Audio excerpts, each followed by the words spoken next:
Hello, hello, folks. I'm glad you've made it to our other stream. This will not be live on TikTok. I'll get that caption out of the way. Match 13 will be beginning shortly. If someone could just send a chat message, Nico's already done that, just so we know all the channels are working, that'll be great. And we'll be right with you to start this match in a moment.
Stand by, folks. By the looks of it, it looks as though all the matches on the adjoining lanes are just about done.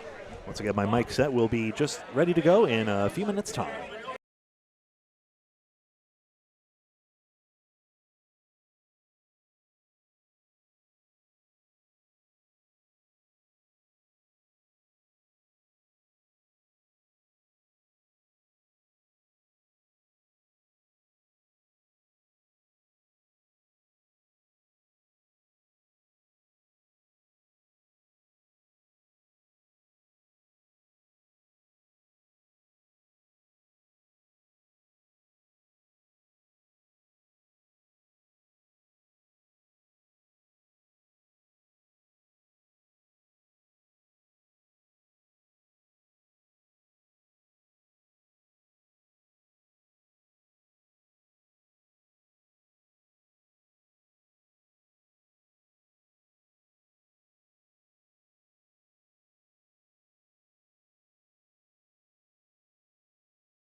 Thank you, folks, for all your patience. This match is just about to get started. I promise you, the computer is lighting up with the roster right here. We are just about there. Stand by.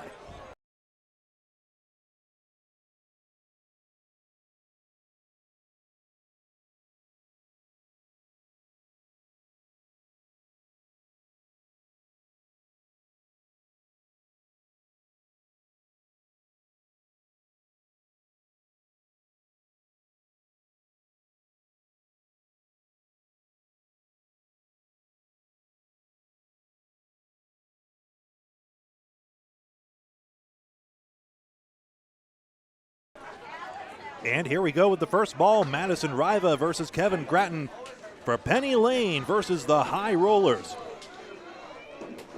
Madison gets the 2-6 split to start out, Gratton 4 out. I'll be joined alongside by Kevin Burns and Paul Grant in just a moment. Actually, just by Paul Grant on this particular stream. Riva chisels out one pin, pinning as best as she can.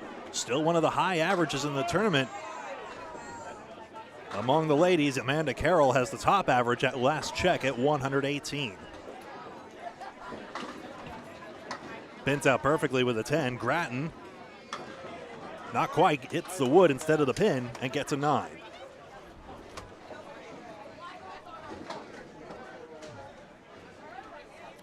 Got many members of the team, including Rick Santucci as well, joining in now. 23 matches across this whole weekend. This is the 13th of these. We're doing 10 matches today, so this is the 5th to last matchup you will see today, the longest day of the weekend. Gratton, a great shot there, has 9 down to start out. Riva splits. It's 3 pins. It looks as though it's the back row. 7, 8, 9. Her try, spinning the wood right side. Got rid of the middle 2 pins. Careful with the microphone, please. Gratton spares. And Riva pin perfect again.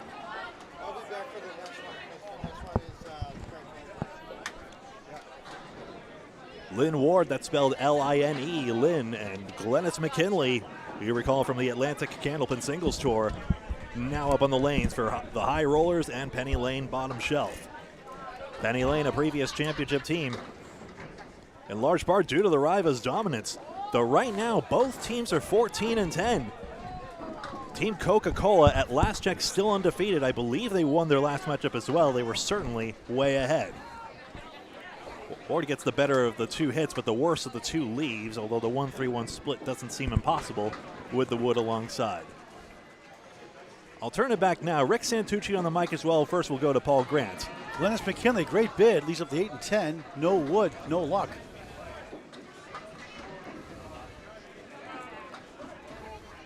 Lynn Wood. It looks like Lime, but it's pronounced Lynn. Didn't get the memo the first time I covered her. My apologies, Lynn. L-I-N-E. Lynn with an L-I-N-E. The Americans caught up eventually. Friend Frederick, New Brunswick, Canada, originally from Montreal, Quebec, Canada. 100 league bowler, 115. Her best average for a season. Very good bowler in her prime. Still bowling at a high level. Gets a 9. Glennis a 9 to match. Welcome to 2024 Mixed World Tournament on Candlepin Bowling Network. Over 1,200 videos in climbing, never a charge. Help us get to 3,000 subscribers this weekend. We're on the doorstep. Never a charge. Candlepin Bowling Network, free to subscribe on YouTube. Tough leave. Wow. Beautiful ball for Wood, 9. Leads up to 7. Rick, I call this one sabering out on the champagne bottle there. You get a diagonal slice right through. Your ball's working, doesn't work. That leave, I get that a lot. That 3, 5, and 9. It's terrible. Glennis takes down the 2, 4, 7, 1, 6, 9, 10. Needs a big out. Wood trying to get a spare. She got it, spare. Yeah, she got it. Each of the 9, each of the spare on her side. 19 the ball. Glennis takes 2 for an 8. 17 through 2. Mr. Santucci, great to be with you again. How you doing? Yeah, good to see you, Paul. You went to the weather all week. Are you feeling better now? Oh, yeah. Yeah, I feel better. And I'm still bowling now and feeling good. You may recall Rick Santucci from past Atlantic Candlepin Singles Tour coverage as well. Yep. Patsy Connell on the left. I really enjoy doing those. They're fun. Joe Smith on the right. Penny Lane, always in the running. Yeah, they're a good team. Right now they're down 38-37 and minus 2 hits. Joe. What a shot. Oh, hammer. Strike bid almost. Almost. Patsy goes right.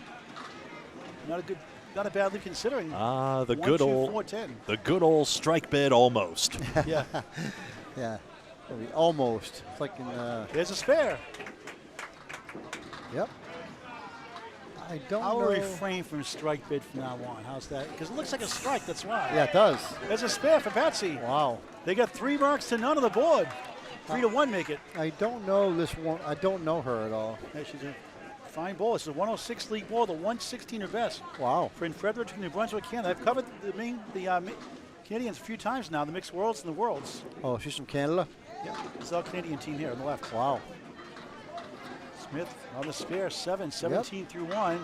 Wow. The cross, a strike! wow. Oh, fired up, back door! Wow, strike. 20 through 1, 30 plus 2 through 2. They're sizzling here in Haverhill, Mass. Wow. Smith missed inside. Ooh, just missed. Wow. She's 30 years. She's all fired up.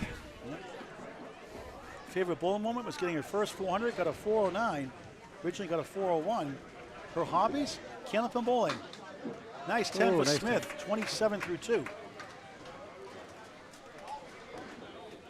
So, Rich, how you doing? Pretty good, Paul. Goatee's coming in pretty good, huh? Yeah. I'm starting to bowl, and my shoulder's feeling pretty good. The brother of Miranda Wallace, Travis Wallace, they combined a couple years ago when the Mixed Internationals, Augusta, Maine, the 1710 Sports Center. Miranda not here today. Brian Cole. Well, he's a great bowler, Brian. Very clutch, fundamentally sound. Oh, yeah.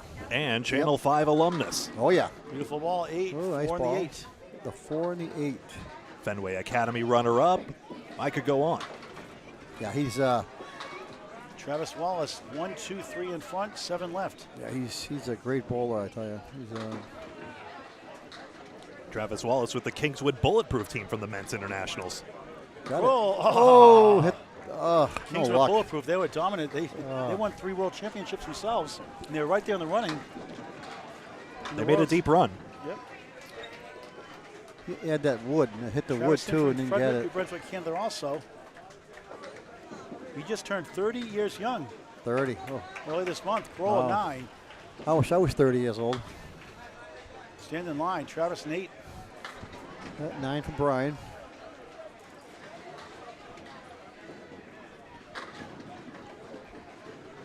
Travis high single 181, high triple 469, Not bad. high 5 688, high 10 1331, and a high 20 or 24 24. Oh my Look at this, God! almost a Greek church. Wow. The 4, 5, 6, 8, and 10. Brutal. Holy moly! Wow. Oof. Travis won the Mixed Internationals. He almost stole that one. Hits a core pin, gets a 9-pin drop. Mixed Internationals 2021 championship win. It's on Canopin Bowling Network on YouTube. Is that fair? That's not fair. You bury the pocket, get that, and you hit the quarter pin again. I agree. That's not fair, but that's bowling for you, right? Tough lead for Kroll. Got Yeah. the 8-pin only. Travis trying to take advantage. For a spare. Nails it. Yep. 18 of the ball through 2 on Canopin Bowling Network. Kroll gets the shore 2 for an 8. 17 through 2. Anchors away. Boy. Corey Smith. Jimbo Ayotte. Wow. It's one of those things. Academy Lanes punishes you if you don't enter the head pin the right way. You leave those back rows.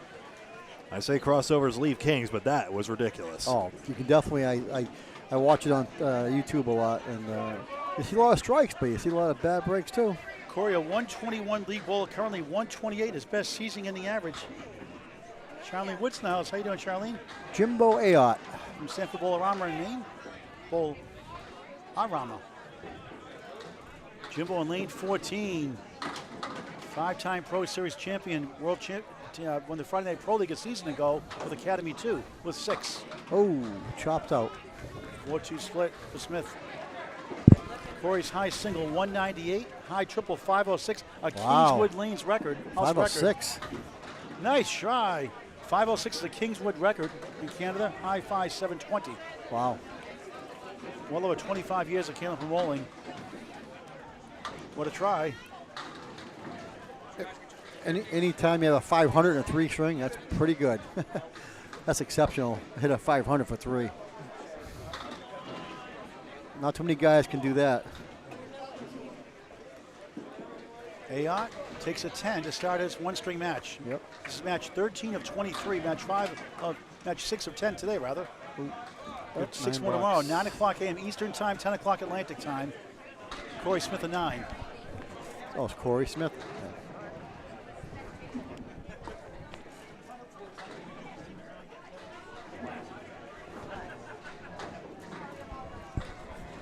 Check it.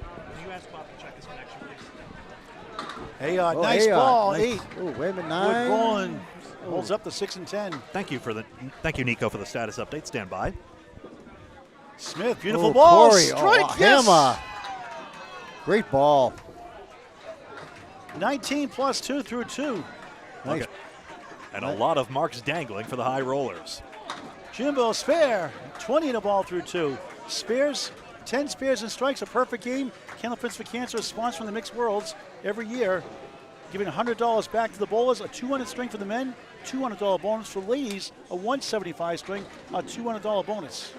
2 boxes. Here's the score check. You see it here. 4 marks to 1 out open for the high rollers. 4 pins plus those 3 extra, considering Jimbo Gouillart has 1 of his own. Check on that in a second. And Patsy Connell did damage also, Oh, And she has 30 through 2. but she's actually on a strike, Greg. Excuse me. So they're all in marks. They're all in marks. 5 I'm for 5. sorry. Let's get that beautiful sight on screen right there. 5 right. for 5. Not bad. Yeah, they have 1 mark and they have 5. Bowler switch sides. Kevin Gratton had a 7 fill in that spare, 26 through 2. Tough shot, give it a ride. Madison Riva, what a try that was. 2 10s to start. 3 splits for Maddie in the early going.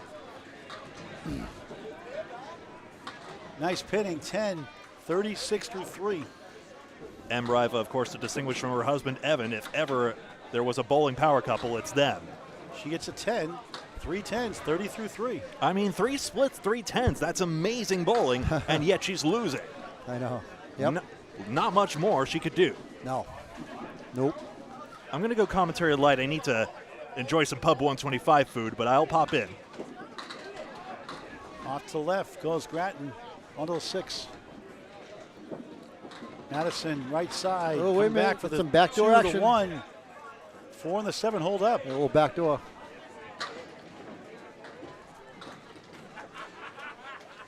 Never gets old. No. Kevin almost stole it. A Willie. Oh, he almost stole it. Leaves the head pin. Madison spare. Yeah, Maddie gets it. 9s and 10s leads to marks. 40 to ball through 4. Still perfect. It's always hard doing a team from Canada. I don't know many Canada bowlers. Yeah, Kevin 10, 46 through 4. You know, Paul, I don't know many guys from Canada. So I got the stuff here for you. I got you back here. Okay. Kevin's a 112 league bowler, 125 his best season average. In Fredericton, New Brunswick, Canada. Glennis McKinley has a 202 high single, had the world record before Brendan LeMaglin threw it from Agawam Bowl, Agawam, Mass, Western Massachusetts. Got the 207 high single, a world record. 17 through 2, Lynn Wood on the right. Yep. L-I-N-E, Glennis. Lynn, 19 in a ball through 2. Glennis. You're up 11 plus, 2 extra bonus balls. One of them a strike also. Off to the right, 3. Oh, you get 3. The 3. 22 through 2. Yep. The 3, 5, and 9. McKinley, smooth ball. Glennis. Passing over. Wow, head pin. Strike. Strike! Yeah. Looked like a split. How about that one? Wow. 27 plus 2 through 3. Took a little time, but it went. Oh, just inside. Oh.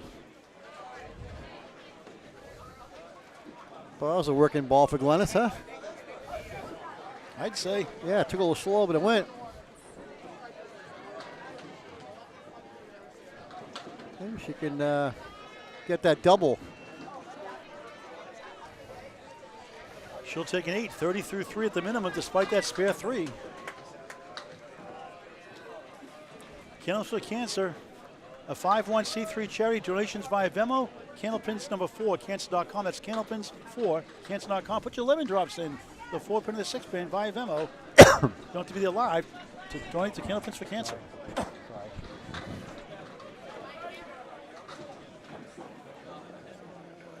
Lynn Ward. Off to the left. 3. Only get 3. We'll see Glennis go for the double. Beautiful ball. Double. Pocket shot. Almost. Oh, almost that double strike. Wow. Get the 7-pin, some wood in front of it to the right a little bit, but the angle ain't the greatest. Lynn missed right that time, 1 of the 8. Lynn is going for a big 20 on lane 13 here at Academy Lanes Pub 125, and it's celebrating its 2nd anniversary. Started the Mixed Worlds Day 1 in 2022. I think he has hit a little high in the wood there. Oh, tough break. The wood got in the way of roadblock. Yeah. 9 to strike, 36 through 3. Lynn at 10 at the minimum, 40 through 4.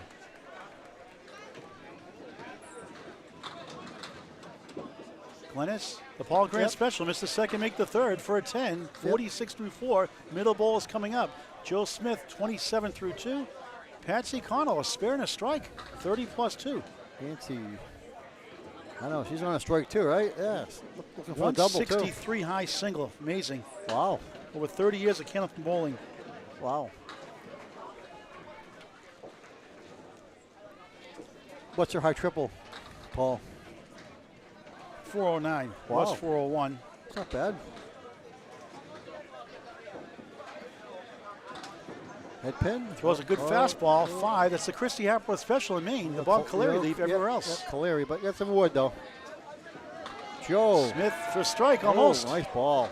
Leaves a 10-pin. Patsy's on a strike on lane 14. Yeah, see if she can make this. Get the wood in the middle. Looks good. Oh, just missed inside by a smidge. Yep. 8 in the strike, 38 through 2. What a start. Just too much curve on that one. Smith, spare. Yep. Spare 7-10, spare 37 in the ball through 3. Patsy inside for a field goal, 8, 46 through 3. Terrific start. Yep.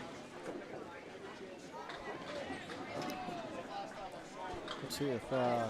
How's the burger there, Greg? Thumbs up. High quality food here at Pub 125. A gorgeous looking bar.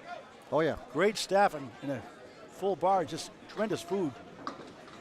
Oh yeah. Patsy, beautiful ball crossing over. Only 6 somehow. The 5-9 middle, 4-7 left. Smith on a strike. Bad luck there. He crosses over. He's got 7. Yeah, 6-10-7. So we can kick it over. 8 maybe. Oh. Yeah, he's got some wood in there. We'll see if he can make it. Send the pin over. It's definitely possible. Tough leave. Yep. In the channel. Ooh, she went left. Left channel. Smith. Oh, Smith. wow. Yeah, what a he shot made it. for a spare. Beautiful. Back to back. Wow. 44 through 3, 54 on the ball through 4. Beautiful shot. Patsy, tough 6. 52 through 4. 2-pin lead for Penny Lane, bottom shelf. Penny Lane at Bank of Brewer Lanes in Brewer, Maine.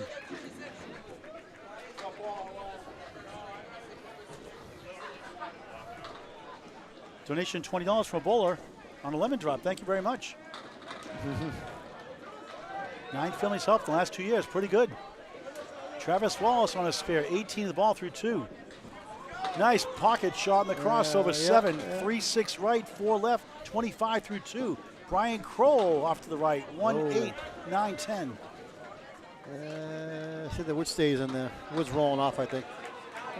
Stayed on the lane, so we'll see.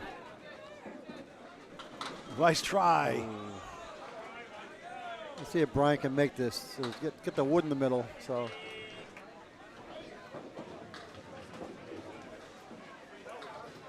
Difficult shot. What a bid. Just missed to the right. Just missed. Get update in the standings here if you want to read those off, Rick, after this box. Thank you.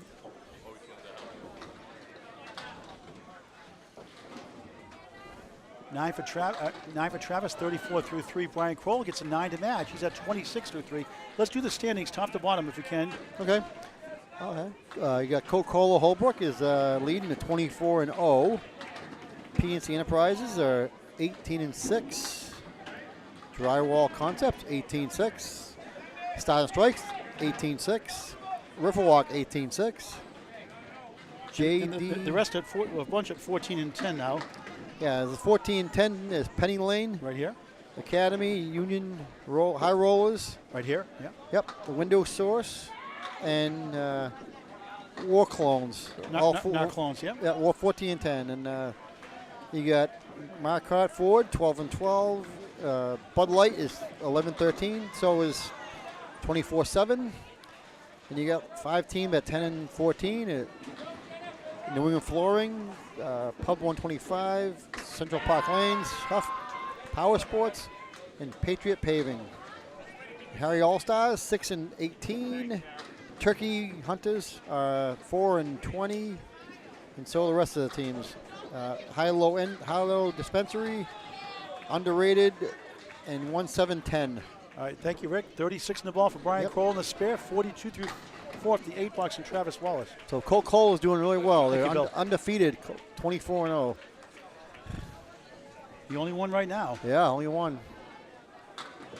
Anchor Bowlers. They get a good lead. Corey Smith in the right on a strike, 19+2. Jimbo Ayot's on a spare after a 10. Yep, get 3 marks in a row. Zings it on the Smith nose, on 9. Double strike big, not quite. Almost double strike. Close. Jimbo's turn on the bonus. Yep. Oh. Off to the right, 4. 24 through 2. Ooh. Got the 1, 2, 4, 7, and 6 and 10.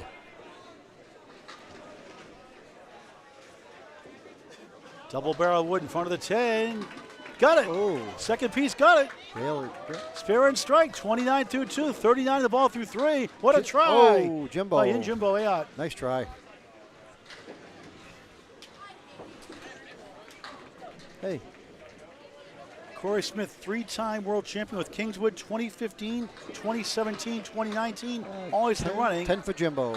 He's at 34 through 3. Yep.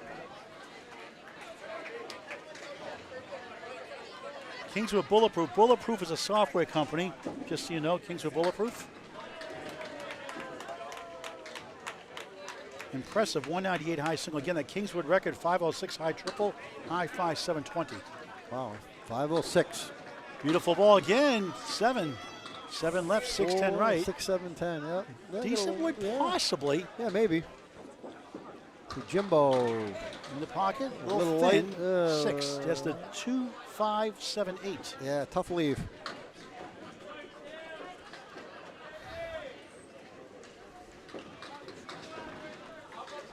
Trying to kick it over. Oh. Maybe? He got it! Got it! Wow, what a shot for a spare! Wow. Nico, take a video of that one. Beautiful. Didn't think he had enough mustard on it. Got it. And what a try for Jimbo. That won't go. Oh, he got robbed. Well, will it? Oh, come on. He had the Rolling whirling. back. No. He had the whirling dervish and everything. I thought he Same had thing. That. Corey Smith threw that 500. 506 with his father on the same team. 506. Jimbo gets a 10. 4's a while. 4-4-4. 44 through 4. Top of the order means an update from the soothing sounds of Greg Gouillart. Hello, it's me again. 236 to 220, 16 pins up for the high rollers, but the marks now stacking up for Penny Lane bottom shelf. Remember that pretty sight when the high rollers hung a star on that second frame, everybody getting a mark. Well, now Penny Lane bottom shelf getting marks of their own, and here's Madison filling hers. Oh, only 4. wow. 5-1 split. Head pin hit, only a 4. 4's well for her. 4-4-4. 44 through 4. 4's a wild. Kevin Gratton, 46 through 4 to spare 7 in the second. A 9 and 2 10s. Oh, what a wow. try by Madison. No luck. Stuck with corner post. Kevin, nice bid. 6 to 9. Hit on the outside, didn't go. Ooh, 8 box for Madison. His high single of 196 featured a 5-bagger, Kevin Gratton did. Wow. He gets an 8, 54 at the half. Madison 52 at the half with her 8. Kevin, a two-time provincial champion. The only Canadian Pro Series champion he has listed here. I've never gotten the 5-bagger. His cousin got him involved. He's been bowling well over 40 years. Madison, beautiful ball. 8, 4 in the 7. Yep. Wood to help. Real good ball. Grattan, right in the pocket. 9. Wood rolls to the 10. Got it. Not enough on it. Oh, almost got it for a strike.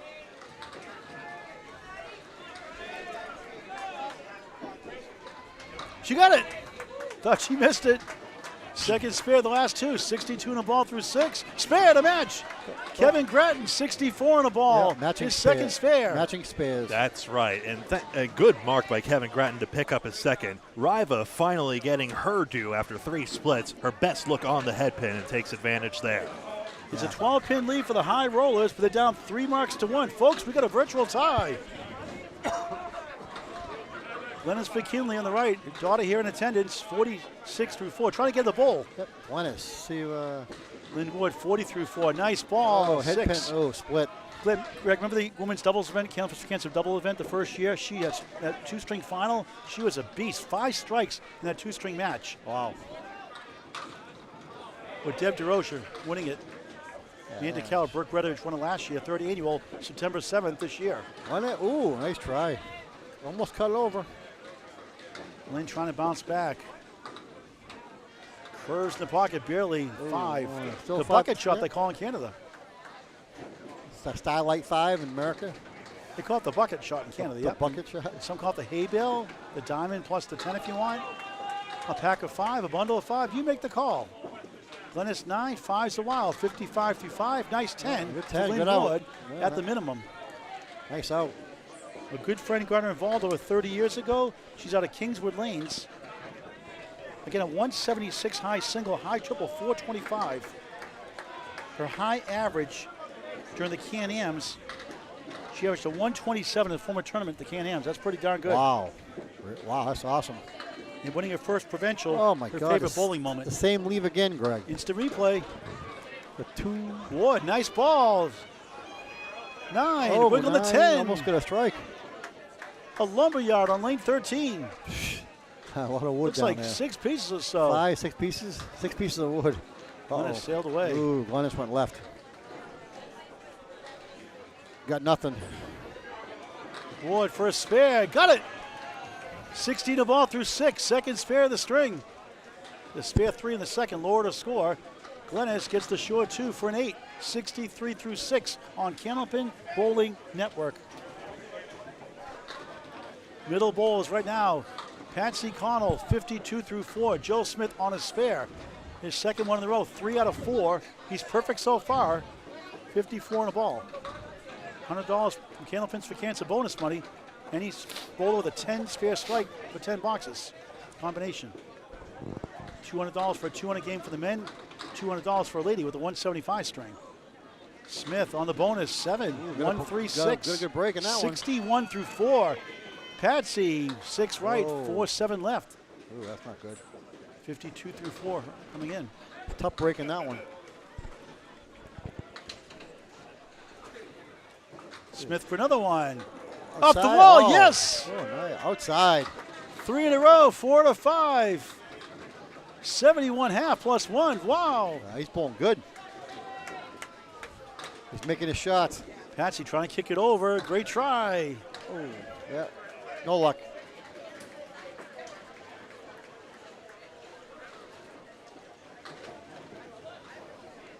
Both teams 14 and 10.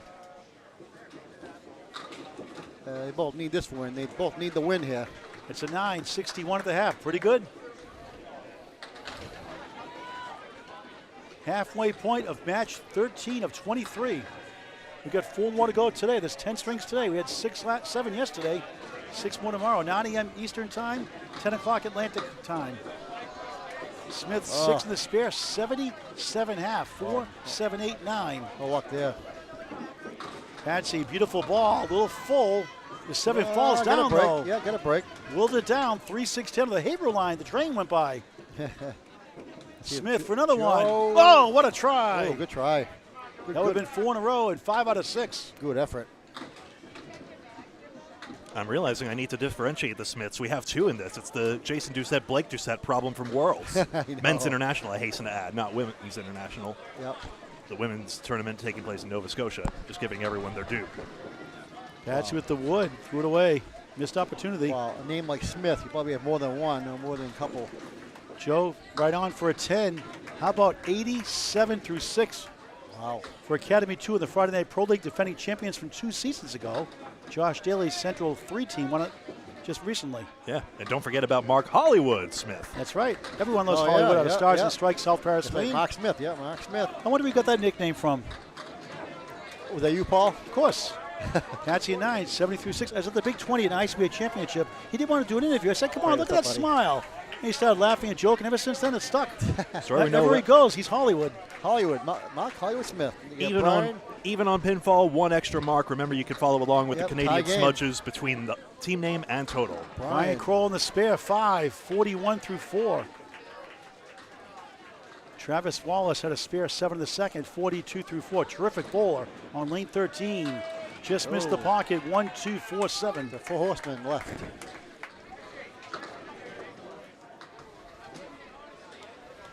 Tough lead for Brian. Good bid. He got Got it. it. Masterful Nice. shot spare. A 1 in 5 chance. He got it. Back to back. Wow. 51 of the ball through 5. Beautiful shot. Travis. Wraps around the 2 and the 4. But there goes the 4. What about the 2? He made the Caleri. That don't happen too often.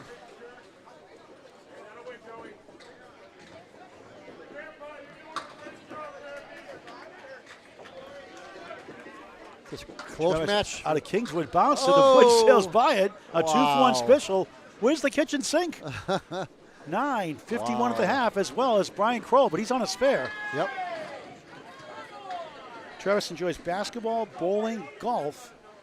Also a 3-time Alpine champion. Beautiful ball, thin hit. Look at this pin. sleeve. All right, you got Wow, 6, but what look the at the heck tough is leave. that? I know, really. The 2-7-8-9. Unbelievable. What do you call that, Paul? Unreal, unbelievable. Nice pocket shot, 8. 4 left, 8 right, wood to help. There's no name for that leave. Not related to unbelievable in Muscadot Harbor, Nova Scotia. Oh, that's a brutal. 2-7. Great lanes there. 9. How often you see that leave? Not too often. Kroll, what a try. Oh, Almost got it. oh, man, what a shot. That would have been a Nico Pujar video if you got that one. He made the 2-7-9. Travis just missed right. Oh. Thought he had it. It's a game of inches, the millispecs. 12-pin lead for Penny Lane. Yeah, right at the half. 5. 3 marks to 1 for the high rollers. Yep. From old Canada. Oh, Canada. Yep. Kroll looking at the 8-pin for a 10, and he missed that one Oh. for a 9. $9. 66 through 6. Looks like Brian's a little hurting. I don't know if he's sore or not. Looks like he's 9 a for Travis little Wallace, hurt maybe. 60 through 6. Brian had shoulder and back issues. yeah. Looks like recently. Brian's a little sore. Well, looks He like bowled in the NBA Massachusetts Bowling Association team tournament the other night. There is one remark. They played an obsolete version of the Canadian national anthem during the early going there. The All Thy Sons obsolete lyrics. It's now In All of Us command. Anchor ball is coming up. And then the American version, they just an a cappella, just orchestra only. Yeah. Jimbo, Orchestra only, I meant. 44 through 4, 4, 4, 4. 6. Oh, tough leave. 3-5-7-9. Oh, Corey Smith on a I can't spin. take it out because I'm marking the Nice shot. 8, make it 9. almost 10, almost got a strike in that one. 65 through 4. And Brian Kroll. Are you injured, Brian? Looks like it hurt. Yeah, looks like it hurt. No, I can't be Hey, taken out because Hey, I threw a Brian, mark in the pin. Brian, are you injured, Brian? Huh? Are you injured? Yeah, but Is there a rule for if you get injured though? Can you come out if you're injured? well, it's too sticky, so now it Even if you're injured, you can't come out. yanks.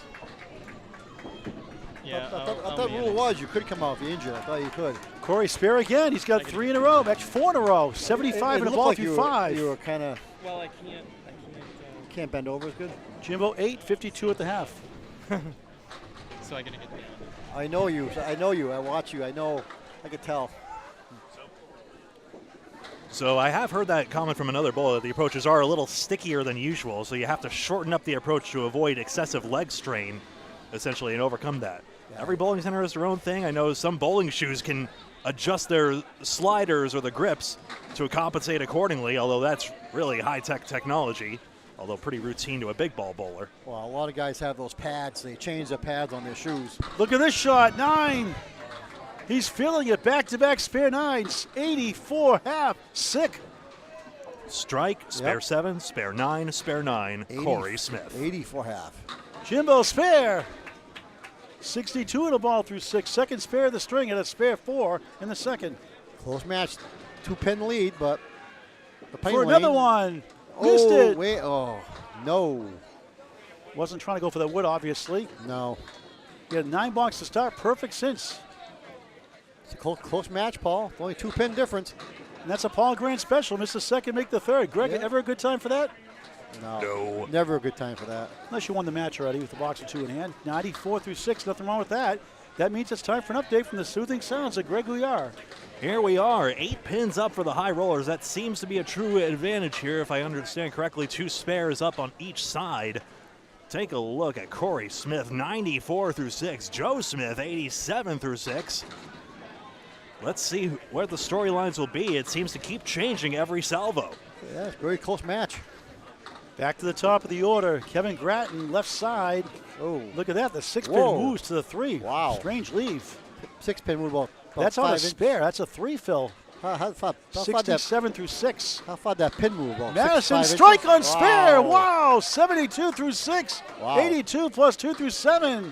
Gratton tries to get to the 8. Can't get there. Wow.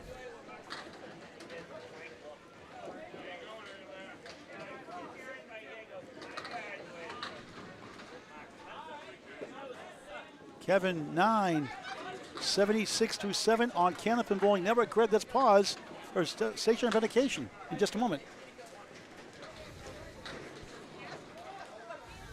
At this next box.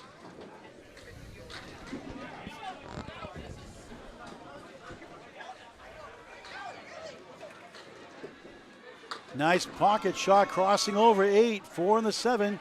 Angle piece of wood could be the problem. Yeah, it could be a little problem. Another wood coming in, the side of it. Madison over double strike. Double. Looks good. Somehow 8, 7 only. 8, 9. Wait a minute. Excuse me. Got a huge break. He got it to go. Spare for Gratton, another one. She got a big break in that. 86 in the ball through 8. 2 pieces of wood. Could you get between the snake eyes? She almost had a split on that one. Spare. She got it. 3 in a row. Spare, strike, spare. 92 through 7. 102 in the ball through 8. Madison River at it again for Penny Lane. All of a sudden, it's a 10-pin lead now for Penny Lane. Lynn Wood, 16 a ball, lane 14. For the high rollers from Canada. Smooth ball, head pin hit, crossing over. Diamond plus the 7, 65 through 6. Glennis, 63 through 6. Glennis, head pin. In the pocket, triangle, 2, 4, 5. Yep, triangle.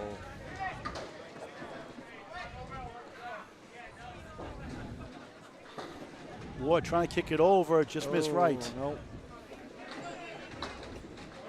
So only a 5-pin lead now for Penny Lane through 6 boxes.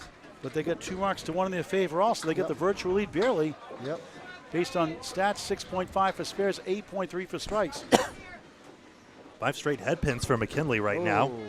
Lynn takes an 8 that time, 73 through 7. Glennis turns it into a 9. Yep. 72 through 7. By the way, the high 3 averages, if I can pull this up, please and thank you. Amanda Carroll at last check at a 118 average. Both Tina Ward and Maddie Riva, 113. Coming into this match, next match, we have undefeated Coca-Cola, Craig Holbrook's team with High-Low Dispensary from Maine.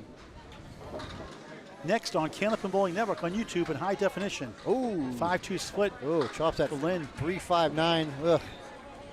Glennis, a 4-2 split. Not much better. Almost same leave, almost. No. You chopped 3 and 4 on the head on the quarter pin. Not good.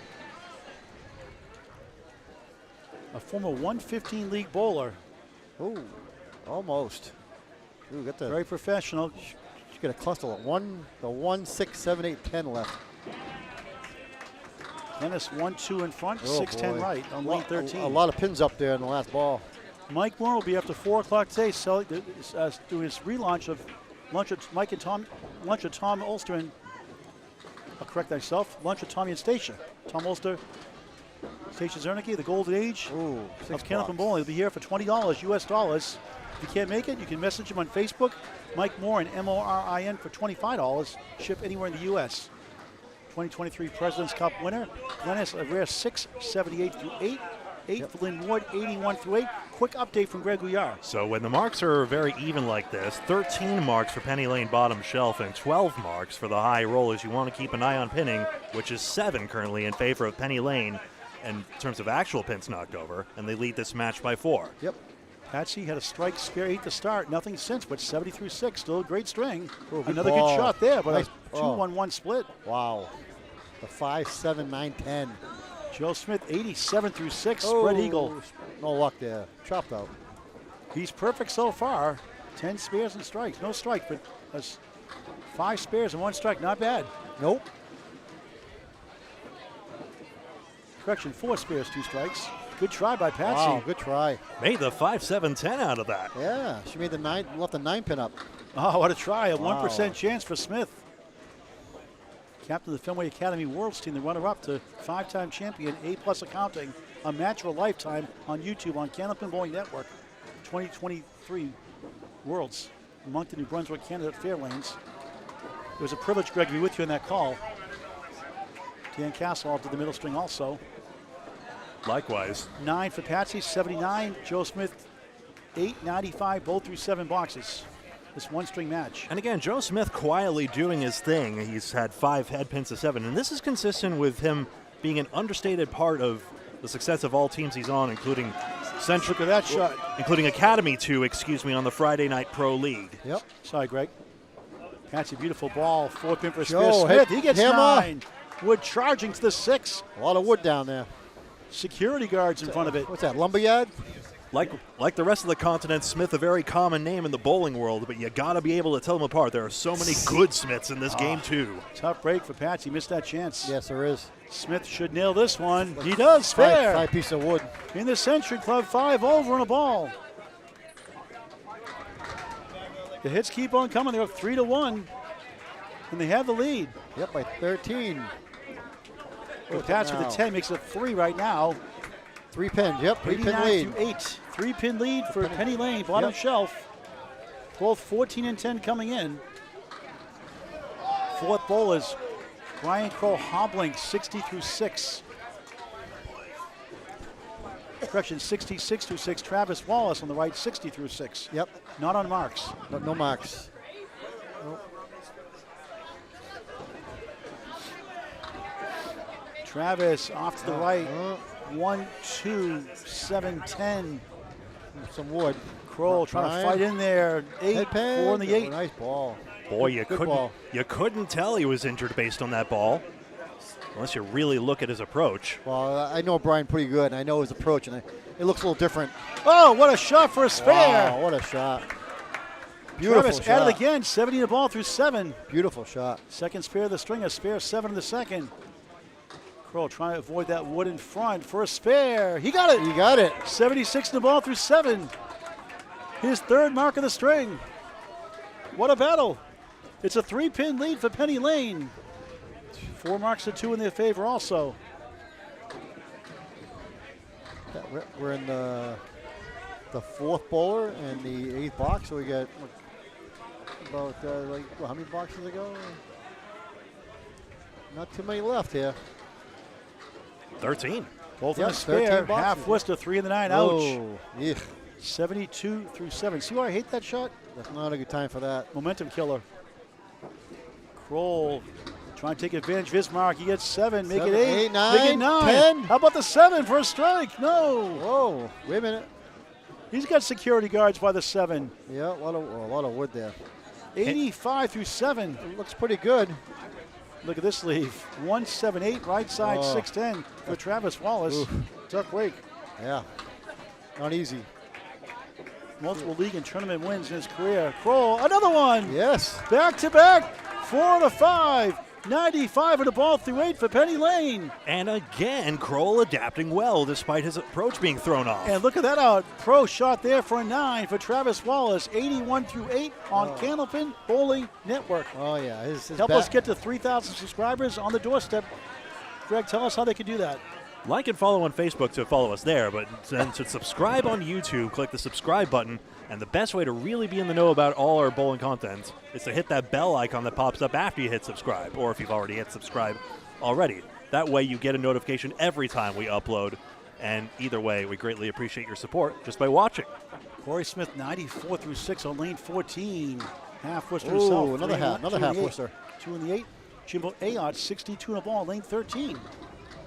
Nice shot. 9. Half strike. Oh. Wood taps the 5. Almost a strike. 71 through 6. 1 in 5 chance based on Candlepin Network stats. It's like a 20-pin lead now for Penny Lane so far. That's a Paul Grant shot. Stop watching my videos, Corey. Only the first time Corey Smith had missed the head pin and Jimbo. second. Oh, Grant missed for him. He missed that. You can't believe it. Oh, my goodness. That's a want to get away Southwest Airline commercial shot. I can't believe he missed that.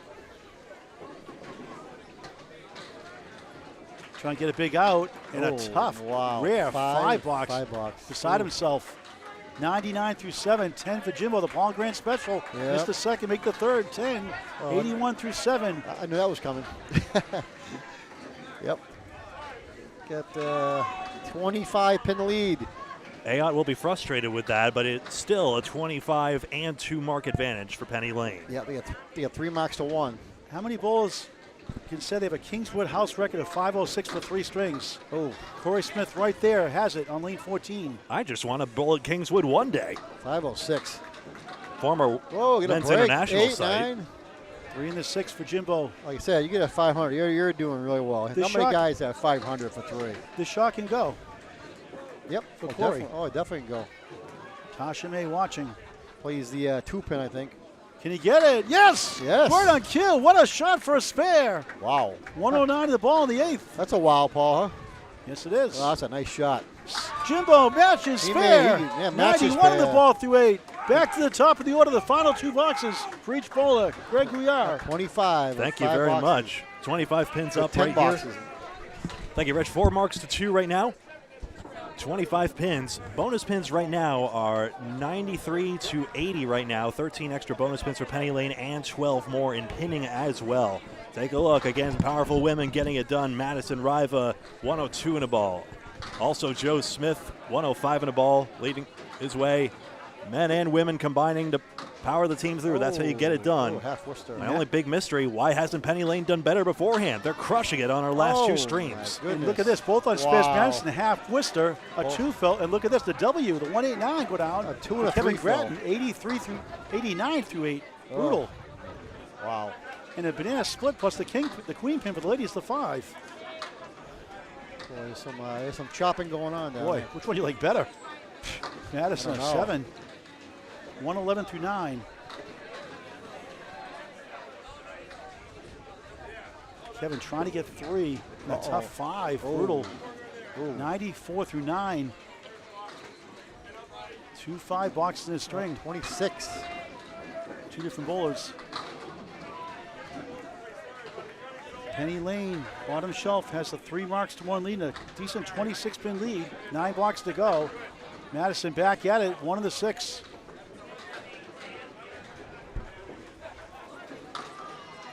Gratton, better chance here, 3-6-10, 51% going rate to convert. Stats by Candlepin Bowling Network. Madison outside the 1. Just missed.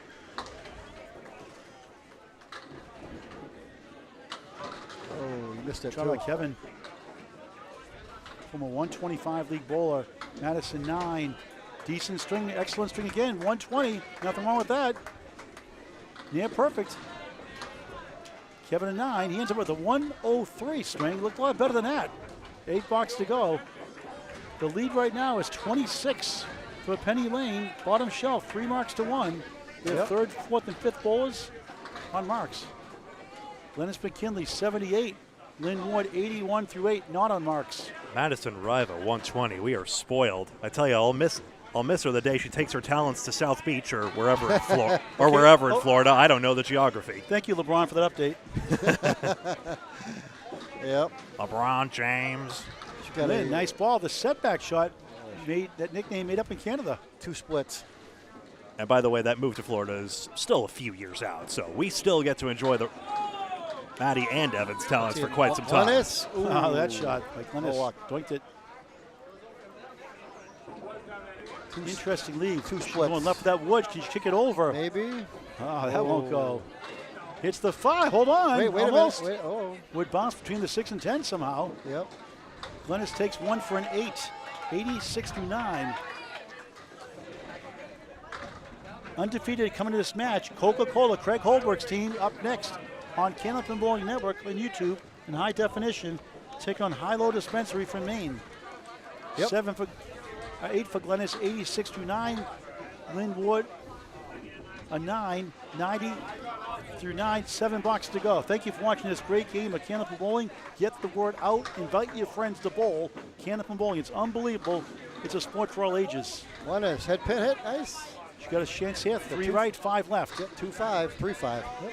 3-5. 3-5. Yep. Lynn, only 4 that time. Make it 5. A diamond plus the 10.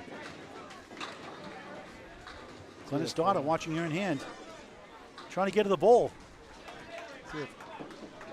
Glennis, yes. She makes a spare. 96 to it. Get a ball on the 10th. Clutch Nice again. shot. Good Down the shot. stretch. She match her? Lynn, 1 of the 2 off the mark. Oh. Trying to get to her average of 100 with attention at 98 right now with those 8 down.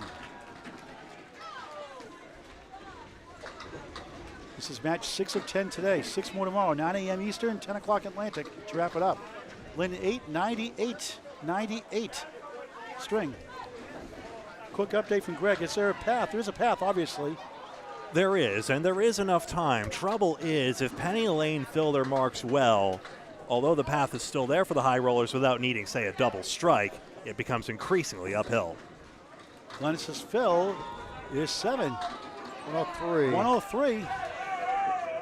Lead is 34, and they got 3 hits to 1 also, still in their favor. That's good count by Glennis. Yep. Remember, the average spare fill is about 6.5, so 34 up right now. And now 6 boxes remaining for the high roller as Patsy Connell, then Travis Wallace and Corey Smith step up. It's going to be tough. High roll is going to be tough for him. You get 3 marks to 1. Patsy has found her past 5 head pins, gotten a lot of bad split luck, 3 of those splits. Smith on the nose. Joe Smith. 4-7-10.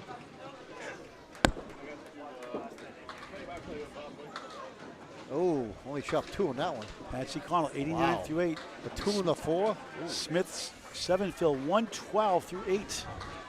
Off the cap. What a bid. Ooh, nice try for Joe. Joe is the consummate bowler, just quietly going about his business, doing everything right. Gets the split, pins it out anyway. Patsy, 1-5-7-8. Smith Gonna be a in tough the 10. channel, that's a No, 9. Be a 9 bucks. 121 through 9. Just a terrific bowler and so calm, cool, and collected on the lane. Calm as a cucumber. 8 for Patsy.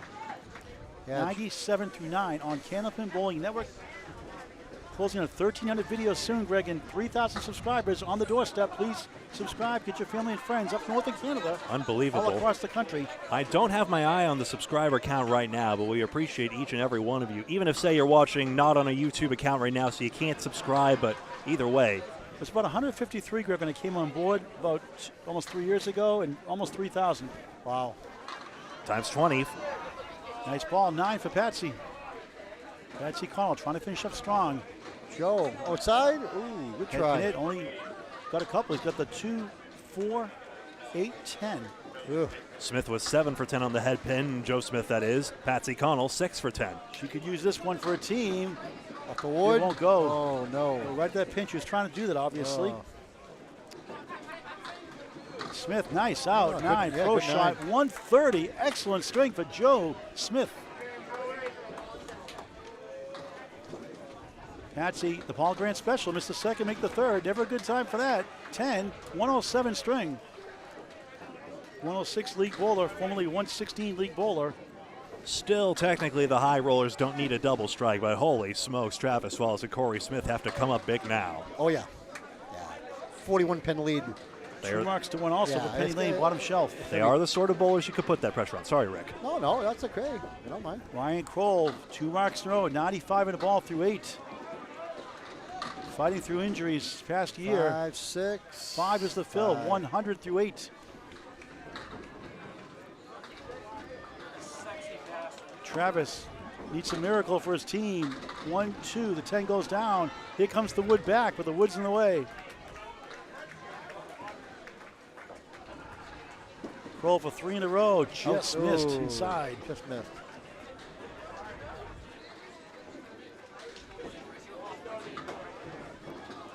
Travis needs it, spare, still the pulse. Yeah, got it. 91 of the ball. Third spare of the string. Ryan Kroll ends up with an 8. 108 through 9, 3 boxes to go. Thanks for watching this great game of Candlepin Bowling. Unbelievable sport for all ages.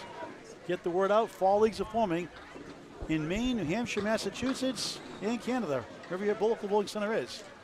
Get involved in this great game. Incredible out by Kroll there, considering the circumstances, maintaining that advantage. Oh, he's definitely in pain, though. On his own sheer will, 8. He's hobbling up there. I'm sure he's not going to be bowling the rest of the day. Head pin. Smith Strike. on the bonus. Need a strike, 8, but 9, 7 wants to wait a go. minute. Just Oh, it just missed. missed. 9 filled 100 through 9. Oh, probably had a strike there. Right now, it cuts the temporary to 35, but the down. Well, it's 1 apiece now, marks. I pointed so emphatically at that rolling wood, I hurt my hand. I thought Travis had that. You pulled the muscle in your hand? Can't reach the 7. Yes. Good try for Brian. No luck. Travis needs to stay alive for his team. He's using the wood. He got it. Back to back. No quitting this team. Nope, they're trying. 110 of the ball in the 10th. Well, that'd be $9. Find the channel. 117. Fine string. Injury and all. Well, it's a strike here. It's down at 24. And then you never know in the last box, the last Class bowler. act for Brian Kroll. Just fundamentally solid. Final two box after Travis's spare fill.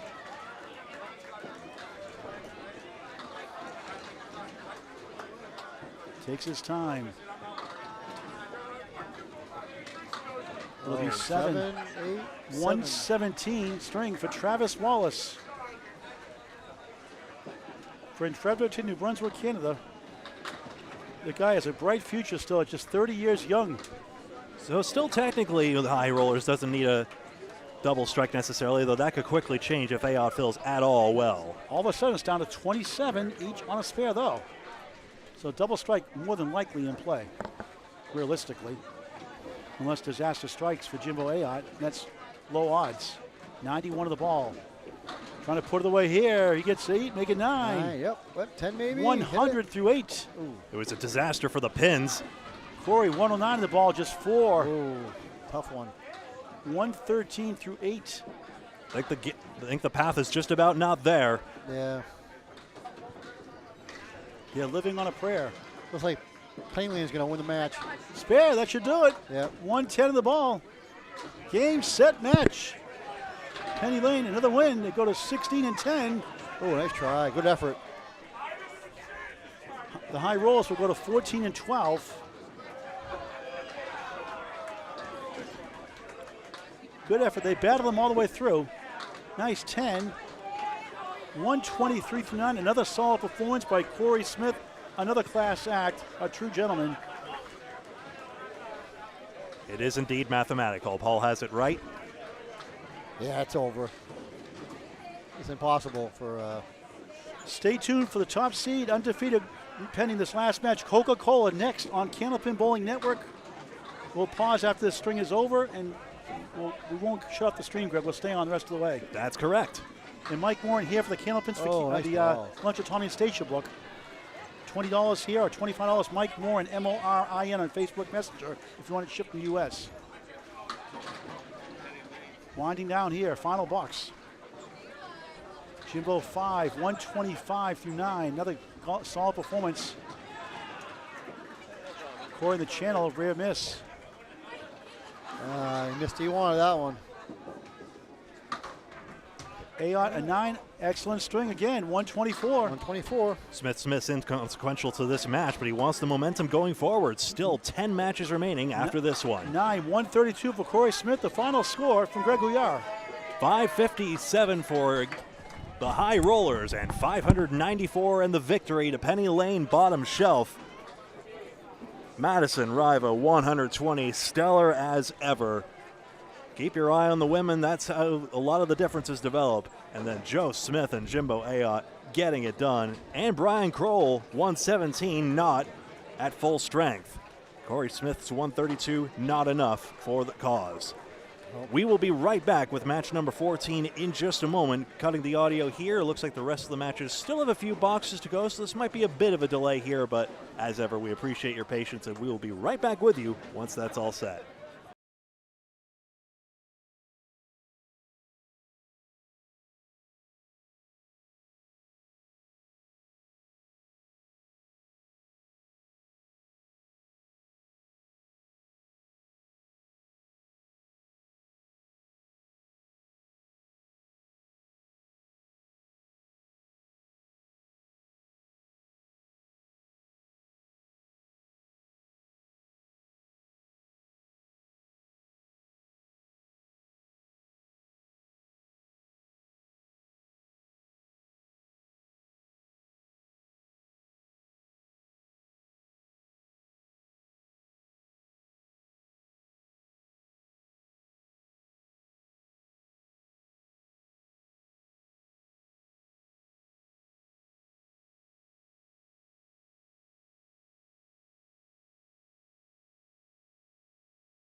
Stand by, folks. Another match will be starting in just a moment.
Here we go, everybody, with match number 14 of 23, live from Academy Lanes in Haverhill, Massachusetts, Mixed Worlds 2024.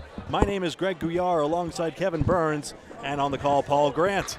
Hello, guys. How you doing? Good to be with you again. Jeff Emmert, 4 and the 6, starting this one-string match. 2 points for a win, 1 for a tie. Lynn Thompson starts with a 9 with the ball to go, I believe. Let's see. Yes. Yeah, ball to go. 8 for Jeff to start. Thompson a 9, 1 pin early lead. Substitution policy from Greg Gouillart. Substitutions can be made at any point before the halfway point, that is before the 6 box begins for a bowler, and not on a mark. Sorry, Brian Kroll. High-low dispensary.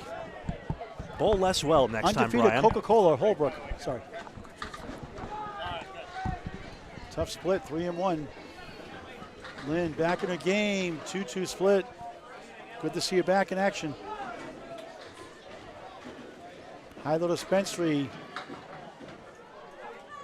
Cool shirts. And almost a cool shot by Jeff Emmert there. That 3-1 nearly went. And not a Paul Davis song, Cool Night.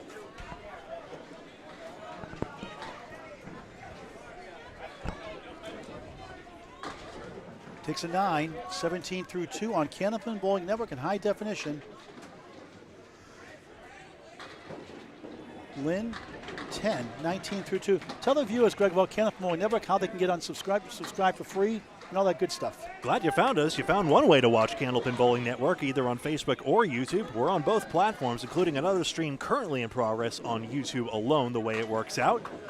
Please also like and follow us on Facebook and subscribe on YouTube, so that you're always in the know about the latest bowling content. And one more thing, if you wouldn't mind giving the video a like just by hitting the thumbs up button on whatever platform you're watching on, that'll help us out a bunch. Thank you. Back to live action, Sarah Kinney. 1-3-7. Erin Merrill, 1-2-10. Mirror side. Raise your microphone up, please, Paul. Mike Moore in the house, author of Lunch and Tommy and Station, the relaunch book. He's here signing books today. Just got here a few minutes ago. Come on down to Academy Lane, 725 South Main Street in the Bradford section. Oh, what a shot for a spare from Merrill. Been doing that all weekend long. All the bowling career. As of yet, undefeated to this point. They did win the last match over. Sarah, nice 10. What?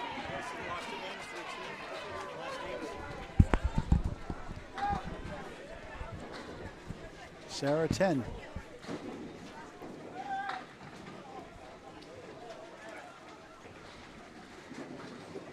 Sarah Kenny, Kenny.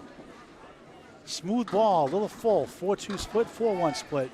Merrill's bonus is going to be, hold on, make it 9. How about that? 19 through 1 for undefeated Coca-Cola, Team Holbrook.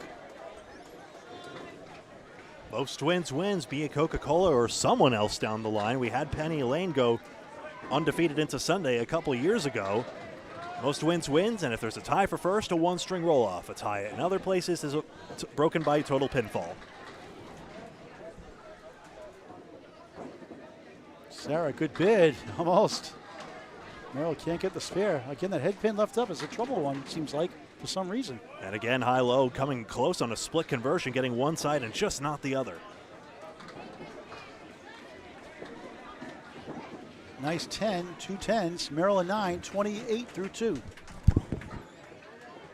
10 pins advantage right now for Coca-Cola as we move down to Mike Solona. Weeper, they call him, down at Central Park Lanes in East Boston. They have a punctuation mark too many. Tabitha Alec on the right. Tabitha Alec. Mr. 200, Mike Solona. My, Solona. Out of Central Park Lanes, East Boston, Mass. Don't like the song, but I like Mike Solona. Triangle plus the 7. Solona, half Worcester, 3 and the 9. Better than Mike Corona. Remember that a few years ago? It's Yes. great to have everyone. Is that Weird Al Yankovic? Still grateful all this time. Still grateful to have everyone under one roof, even though that seems like such a distant event at this point. Good try by Solona. 7-10. Another chance for Tabitha. Same thing, a 6. Gweno Duguay, the 5th bowler for the team. Johnny Cox up next. For high-low dispensary, Solona takes a 9. To see if that wood can roll back, but stops short for a 9. Craig Holbrook after Mike Solona. then Josh Daly. What a lineup that is. Undefeated. And they don't even have Amanda Carroll, who has the highest average of all the women in the competition. What a luxury.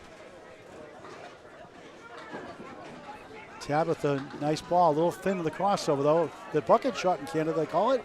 A plank in front to help. Look at that quirky lineup, wind up. Gets 6, 1-3, 5-10. Solona had one of the more recent 200 strings out of Central Park Lanes. Knocks it down, spare. Tabitha, after a 6, a nice comeback, spare. Solona, that won't go, 3 in the 10. So 2 headpin hits for Tabitha Alec, and there you go.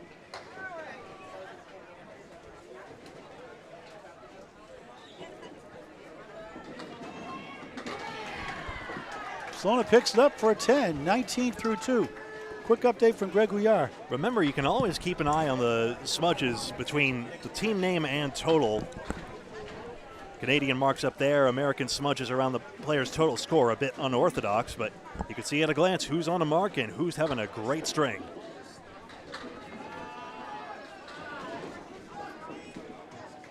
The Turkey Hunters' next match with underrated and overrated next. Underrated, overlooked. Underrated, overlooked, I'm sorry. I overlooked it. Aha. Did have the reading glasses on. Veteran Donnie Cox, excellent bowler, great guy. 3, very fiery bowler, going at a high level still. Hall of Famer Craig Holbrook, 2014 class.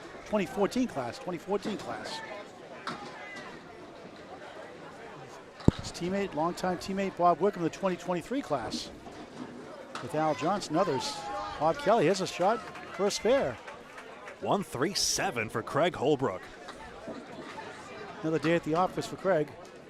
Donnie Cox takes a 9. We're so spoiled to still have Craig Holbrook bowling at such a high level, in the aren't Hall we? of Fame 3 or 4 times with his credentials. He won the Massachusetts Bowling Association team tournament Thursday night. Watch it, that thriller that hung on. It's on YouTube on Candlepin Bowling Network in high definition. Get your bowling ball raffle tickets, $5. Venmo Nate Lees if you can't make it here to Academy Lanes, Haverhill, Mass. Nate Lees, L-E-E-S on Facebook Messenger, $5 a ticket. You don't have to be here to win. Drawing tomorrow afternoon after the matches are over, the last 6 matches. All the money going back to Candlepins for Cancer, a proud sponsor of the 2024 Mixed World Tournament. Donations by Venmo also, Candlepins number 4, cancer.com. Donnie has the 2 in the 6. Holbrook 4 in the spare. Flies over the 5-8, 14 through 1.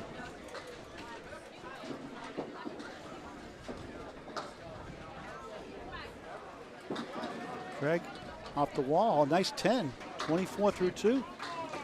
Donnie Cox at 8, 17 through 2. Ankle ball is Gweno Duguay on the right, brother of Sam Duguay. His brother Sam had a 192 in the Worlds a couple of years ago. Won the high single. Josh Daly. In my quest to build last name recognition for the bowlers, I do leave off the first names on the screen. Gwenel is spelled G-W-E-N-A-E-L. Gwen A-E-L. With some dots in there too, right? Little symbols, little squiggles. No. Nope. Portuguese accent marks or anything. No umlauts or... I have enough trouble with English. Ligatures when you smash the A and E together, which is a great way to memorize the spelling of Tim Hazard's name as well. H-A-E-S-A-E-R-T.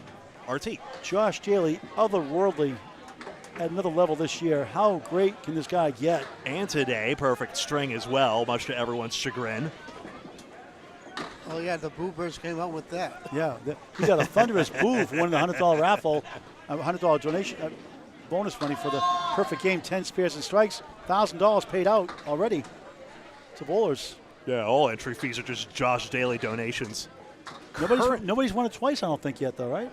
No one's done it twice. No 2 perfect strings today by the same person. That's correct. Yesterday, yep. Well, good try. Daly on the goalpost with the wood.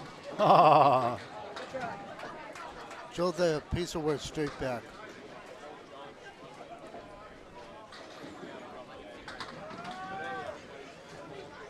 Early in this one-string match. Nice pro bowling for Gwendol. Pumps his fist. That's a great 10. Daly a 9. After this next box, Greg will give us an update. Every 2 boxes completed by all 5 bowlers.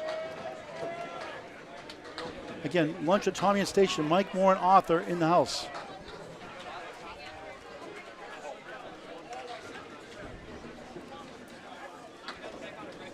The relaunch of Lunch and Tommy and Stacia. Oh, many a peanut butter and jelly sandwich on those Saturdays.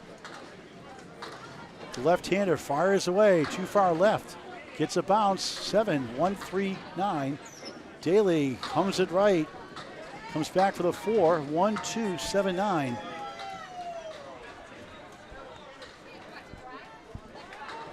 The way he's bowling, it just seems like he can't miss. Obviously, you have some bad strings, bad days, but he values accuracy. He doesn't just huck it down the lane. Yes, he does. He really targets it, even though he is also one of the fastest throwers in the game. He knows how to balance the two to effective results. Gwennell takes his time on lane 14.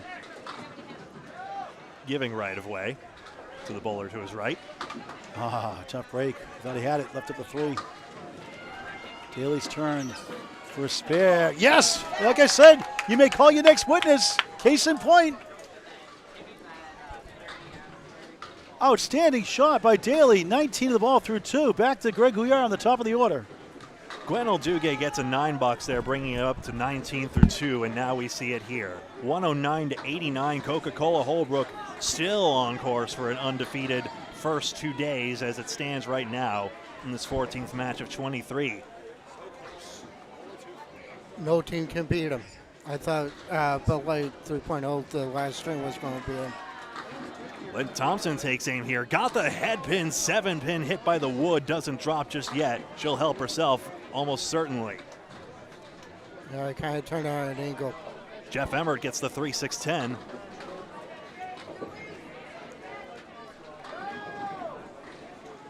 Thompson's try. The wood's in front of the 7 and deflects the ball away. Ball went to the right and the pin off the sidewall.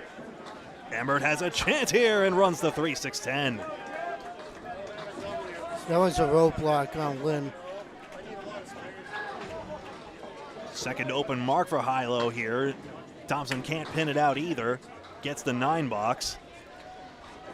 3 for 3 is Lynn Thompson on the head pin in the early going. 14th match of 23 across this weekend. A total of 10 matches today and 6 or maybe 7 matches tomorrow if we get a one-string roll-off. If Coca-Cola Holbrook keeps this up, that will not be the case. And I don't see it happening. Sometimes one loss is all it takes. Penny Lane had the undefeated streak going into the weekend in 2022. Emmett, wow, strike on spare. Thunderous shot, 37 through 3, 47 plus 2 through 4. Exactly what you want to see out of the leadoff spot. 1-3-6 for Thompson. That goes spare. 38 in the ball through 4. Early battle. I put the kibosh in her headpin streak, but there you go. Comes back on the headpin nicely, and a great time for it, too. 9-pin lead for Coca-Cola, the only undefeated team. High-low dispensary testing right now. 2 marks for each side. Emery Merrill, spare 9 in the 9. Sarah Kenny, 2 10s. Merrill, 2 left, 3 6 10 right. Sarah, 4 in the 7. High-low dispensary has 4 more headpin hits in the early going. Merrill, yes, spare. How about that one? 38 in the ball through 3. And Merrill had swept out the headpin on the first one, I believe, so comes back nicely on 2 of her frames to get the spares. Slara slides to 2 across the lanes.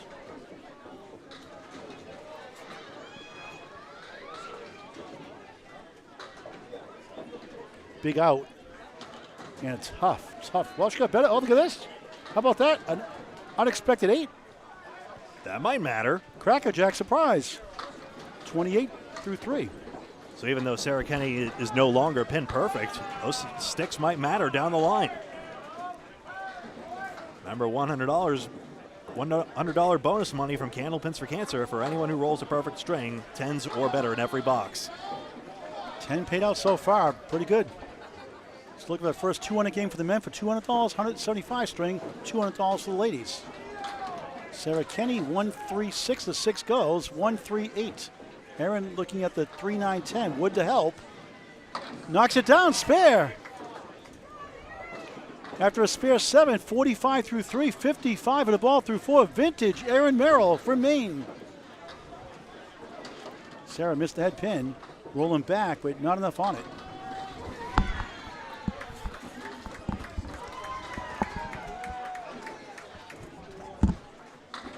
Again, you look for the strong women to see which teams are doing well. Aaron Merrill showing that perfectly here. Sarah 9. Nice lady. 37 through 4.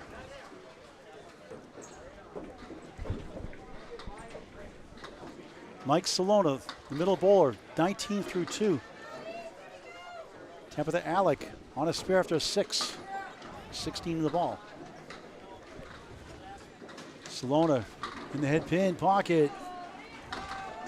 He's up to 7 for a spare. Tabitha 1-3-7. 23 through 2. Her team's down 12 right now. Down 3 marks to 1. Salona for a spare. He got it. Tabitha too far right. 1 in the 3. So 4 marks to 1 for Coca-Cola. Can anyone stop them? They control their own destiny. Though it is still early in the string, decided advantage. Tabitha takes a 9, 32 through 3. Flip the numbers around from 23 to 2 to 32 from 3. 7 marks to 3 in the early going for Team Holbrook. They are a machine.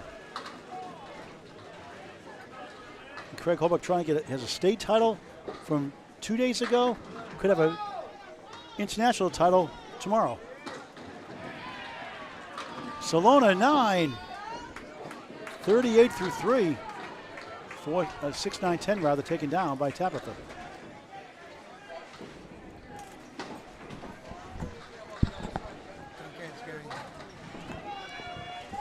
Mike missed that chance. Overpulled it on the 6 pin. Tabitha too far left, 1-3-5.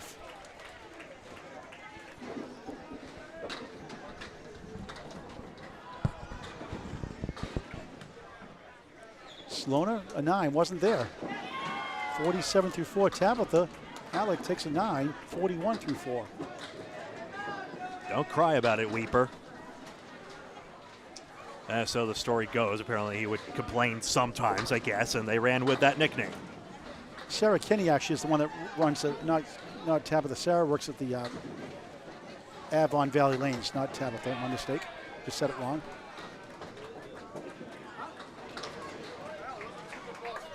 Things are moving on the fly. Craig Holbrook, 24 through 2. Johnny Cox, 17 through 2. We had pronounced it Avon Valley. Is it Avon Valley? It's Avon Valley, yep. I've been saying Avon too. It's Avon. Avon Valley. Thank you. Talk to him directly today about that, making sure we got it right. Because sometimes some people say it both ways. It's regional. Holbrook for a spare. He got it. 3-9-10. 34 in the ball through 3 on Candlepin Bowling Network. Cox, what a try, what a spare. Wow, 27 of the ball through 3.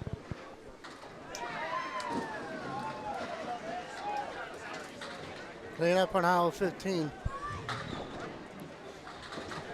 Ain't that the way? A lot of wood spilled out there. Oh, yeah. That's a good crash. 4 marks to 2 for Coca-Cola in a 22-pin lead. Both on spares. Holbrook goes first. Talk about a class act. All bowlers should emulate Craig Holbrook, Tom Olster, Bob Wickham, Stacia Zernicke, and others. Each with 7 on the fills. Craig 41 through 3. Donnie Cox 34 through 3. Tricky 7s too. The setback leave. Almost. He wanted that one. He said he was about a fraction Donnie, off. nice shot spare. He goes back to back. Craig Holbrook said he was just a fraction off that spear. 4's a wow. 4-4-4. 44 through 4 on the ball for Donnie Cox. Holbrook a 9. 50 through 4. Josh Daly, the ankle bowler, 19 in the ball. Bueno Duguay, 19 through 2.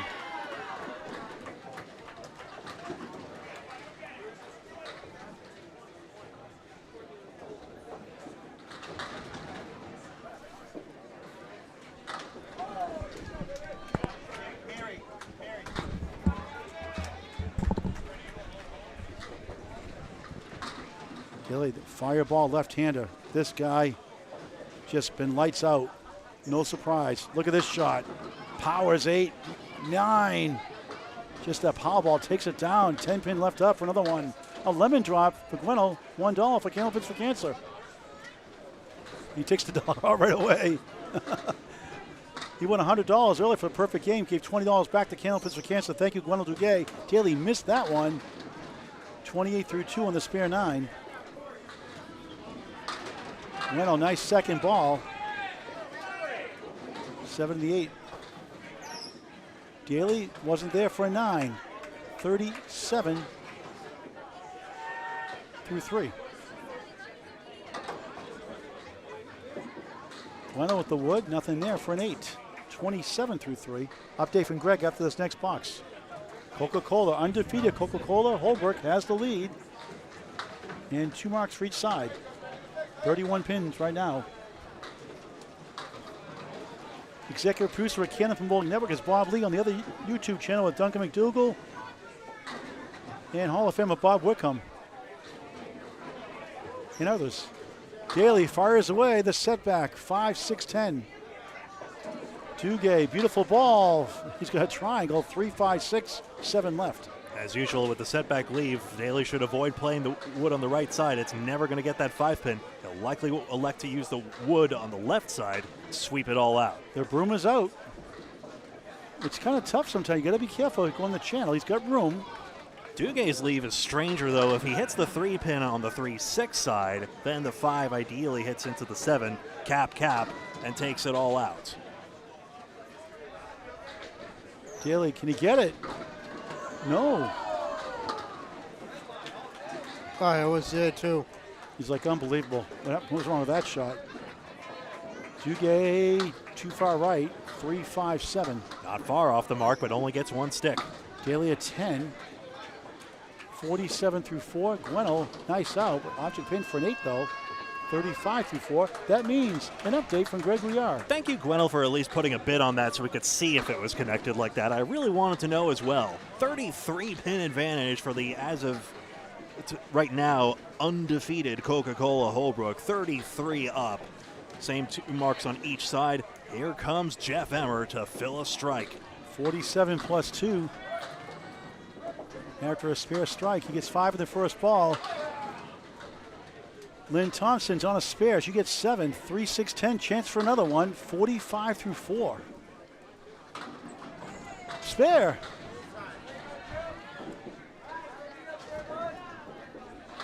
Thompson, spare. Nice shot. 55 of the ball through 5. 2 marks in a row. 3 marks in a row. Spare, strike, spare for Jeff Emmert. 57 through 4. 67 at the half plus 1. Take another 20 out of the automated banking machine. Jeff Emmert getting it done. 67 in the ball. Lynn Thompson, again, both Coca-Cola ladies getting it done as well. Beautiful ball again, trying to push more down. 78's got wood to work with. 75 half. Thompson spins around. 5 in the 7. That's on a spare. 63 at the half. That's all set up for Lynn. Absolutely.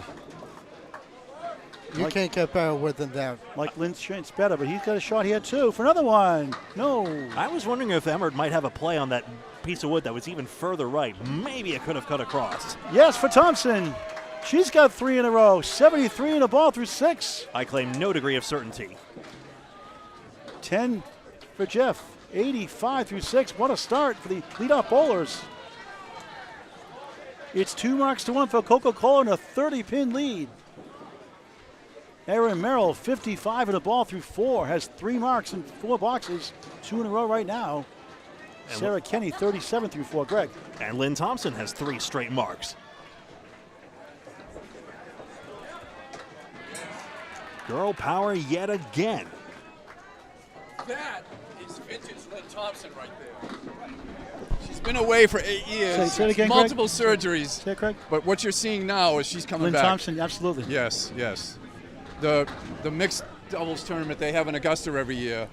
We finished second 3 years in a row, and then we finally won. And then she had to have surgery, so I couldn't come back with her anymore. But, God, we had so much fun. But that's what she used to look like right there. A try by Merrill. Thanks, Craig Holbrook. Merrill's fill is 560 through 4. That's a 150 clip. I love it when we get the captains of the team, so and you get there's no better way to get the vibe of the team than that. Sarah Kenny, nice shot, flies over the 7 for a 9. 46 half without out of mark. Erin Merrill cleans up for a 10, 70 at the half. Now at a 140 pace. Nothing wrong with that. Sarah Kenny's pinning quite well. Just get dialed in on that first ball, and she could start making some noise of her own. Coca-Cola is undefeated, but that does not mean invincible.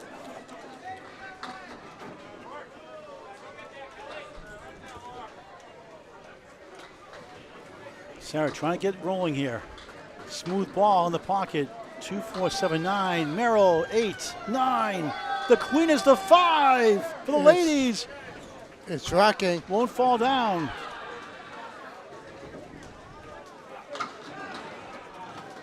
Merrill, a thunderous hit there. Kenny has a chance here. I think this wood is looking at the 9. It is. But I'm trying to avoid that front That piece. wood can help, obviously, behind the 2 for a spare. Looks good. She got it. Yep. Merrill's won't go. Sarah, 56 on the board finally. 56 in the ball through 6. The good pitting leads to a mark. There's your swing right there. That's 1. Erin 10, 80 through 6 on Candlepin Bowling Network. Help us get to 3,000 subscriptions by this weekend. We're right there. Candlepin Bowling Network on YouTube. Please subscribe. Tell your friends and family to do so also. Thank you all so much for all your support along the way. Amazing how time flies, and we're thankful for everyone who supported us every step of the way. Over 1,200 videos, semi-pro to pro action. Candlepin Bowling Network, your home for all things Candlepin Bowling. Tabitha Alec, just 3. 41 through 4 coming in. Mike Salona, 47 through 4. 136, makeable chance.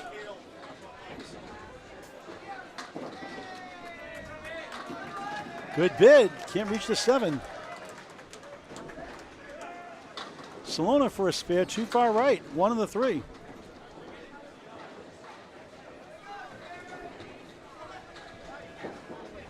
In the channel, that's no good, that's a 9 for Tabitha. 50 at the half. Over giggle on her face. Over gripped the ball on that one, but she's got power behind the ball. You can see on the head pin. If she gets that ball on the head pin first ball. Mike at 9.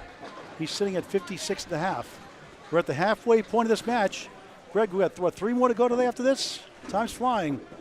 That's correct. 7 yesterday, 7 so far today after this string. 6 more tomorrow, 9 o'clock a.m. Eastern Standard Time, 10 a.m. Atlantic Time.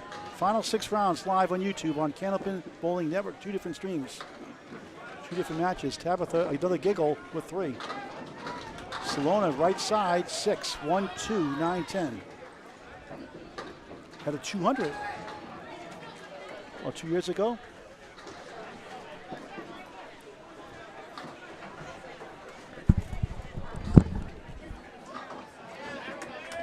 Tabitha punches through in the second ball. Salona's trying. Wood got stopped up on the way. 9-10 is all that remains. Third ball coming up for each. That's a 7.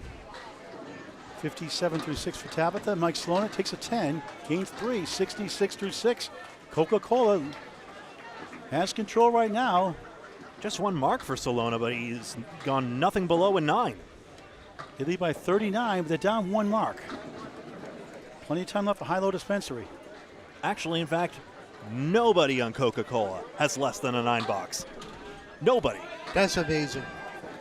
That's some good bowling right there. That sounds like Town Fair Tire. Nobody. Yeah, 26 boxes worth of that.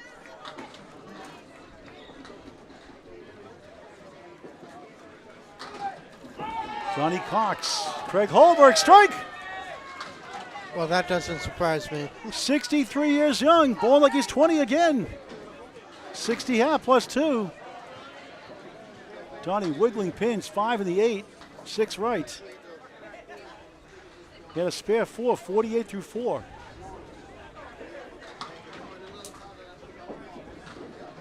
Johnny an 8, 56 half.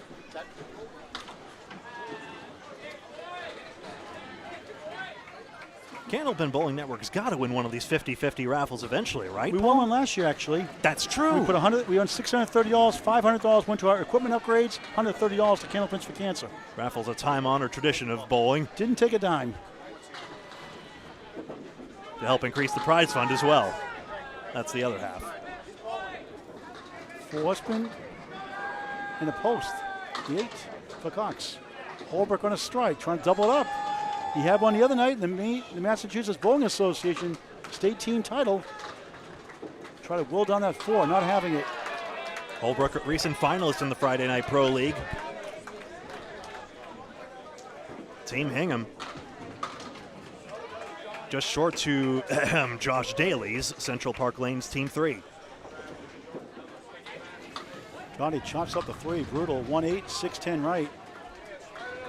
Holbrook, 8 in the strike, 68 half. Amazing. Still hungry for more. Johnny a 7, 63 through 6. Holbrook field goal for an 8. 76 through 6. Anchor bowlers now. Josh Daly 47 through 4. Gweno Duguay 35 through 4. He's trying to keep me up there, Greg, for a 20 stringer up there. Trying to work on that for next year. Didn't work out this year. Hopefully next season. Oh, Craig Holbrook threw an 8 box. That's the lowest one on the team. How dare he? The audacity. What sort of leadership is that? Oh, no. Are we going to?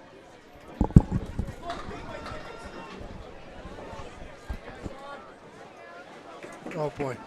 Hey, we got a bone to pick with you. Greg, tell them what you just did for your team. I didn't want to pick any What I bones. did for the team? Yeah. What do you mean? Tell them. Apparently that was the first time anyone threw an 8 box. By the way, Josh Daly threw a strike, though, so let's just hastily move on to the good news. How dare you throw an 8 box? I was playing for a 9 and I missed the shot. What is wrong with you? That's okay. As long as the team's doing well, and are they ever? Oh my God, yes. We've been. Here's the key, really. We get to 570 or more almost every string because everyone's contributing, and it's really hard for the other team to get to 570 or higher to beat us. That's been the thing. Are you guys over the luxury tax threshold? No. Hey, we're having success. And sometimes the other team has been a little unfortunate, and, that leads to all victories, right? We haven't lost one yet, so we're doing good. Okay. And I tell you what, early on, I wanted to give the schedule maker a little talking to because we were bowling all the top teams. In the first 8 or 9 games, we had all the first top 8 or 9 teams in the standings. We already bowled them all. So that's another thing in our favor, too, because now we're going to start bowling some of the teams that are, lower in the tournament. It's a human nature to get a comfortably. Some teams have had one all the way through. The last day, they lose 2 or 3 matches. Can they be a letdown mentally? Oh, well, it's grueling, too, though, because we're trying to win all the time, and every string you're mentally in it. If you lose one early, maybe string 19 and string 20 don't mean so much. But to us, it does. They all mean, because we want to keep winning. But pretty soon, if we start to get like a 4-win lead with like 4 to go, we're not going to lose them all. Daly 8 in that first ball on the strike. Talking to Hall of Famer Craig Holbrook. How do you make the decision when to sub, not to sub? Oh, well, yeah. And keep Guys, egos in check. You can't, like Josh says, I can go all 10, but no, you can't. I mean, you can, but what are you going to be tomorrow? In case we need them tomorrow. So, yeah, you got to have some rest. Daly 9 in the strike. Sometimes the bowlers like Dave or Josh will give me a talking to, like, oh, look at the team we're bowling. I really should be bowling. I'm like, no. It's better for the team if we win together. You know what I mean? Not having to pound the same guys all the time. It makes the subs like Lynn and me. I'm a sub most of the time. It makes us feel better when we contribute to a victory. Thanks, Craig Holbrook. Oh, no problem at all.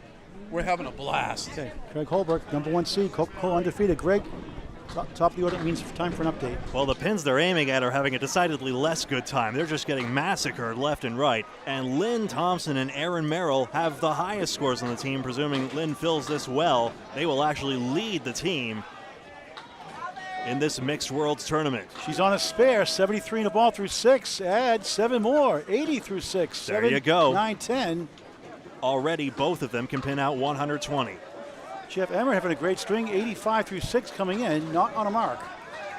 Emmert's only missed 2 head pins to this point. Had 3 marks in a row. 3rd, 4th, and 5th. Spare strikes fair. Thompson only 1. With the wood, good try. 7 and the 9. Triangle plus the 10. It's the 4, 8, 10 now for Jeff. That's the spot for it. I don't think the 8 and the 10 were quite connected by that wood. Nice 10 for Lynn Thompson. 90 through 7. 9 for Jeff Emmert. He's at 94 through 7 on Candlepin Bowling Network. Of 66 in the match. We had a margin of victory recently almost that high. It was Penny Lane, if I recall correctly. No, it was 2 matches ago. Excuse me. I think it was the last one I did before I took my break. Lynn is a 5-1 split. Jeff, nice pocket shot. Takes down 7, maybe 8. It's 8, 2 and the 4. High-low dispensary in a hole, down 66, but up 1 mark. Emmert already with 2 20 boxes. Lynn just missed outside the 1. 1-7, right side, 6-10. Jeff for a spare, missed left, leaves up the 2, the object pin.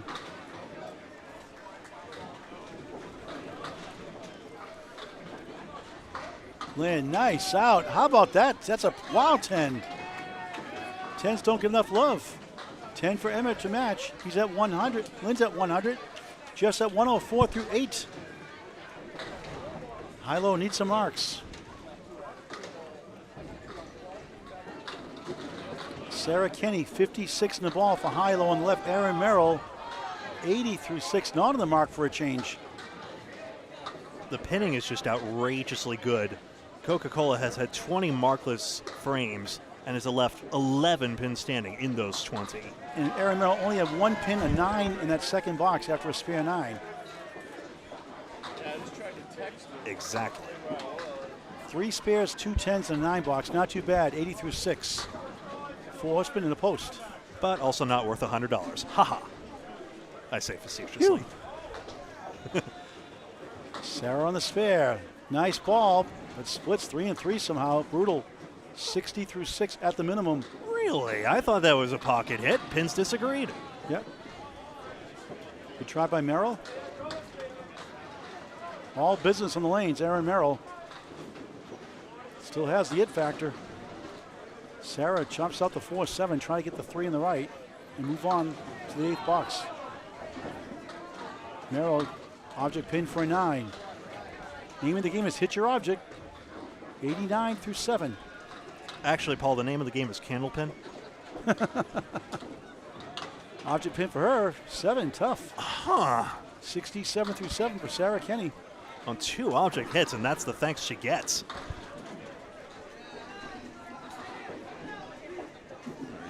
Lunch with Tommy and Station, the relaunch with Mike Morin here at Academy Lane, 725 South Main Street. For a couple more hours, come on down if you want to get a copy. If you can't make it, message him.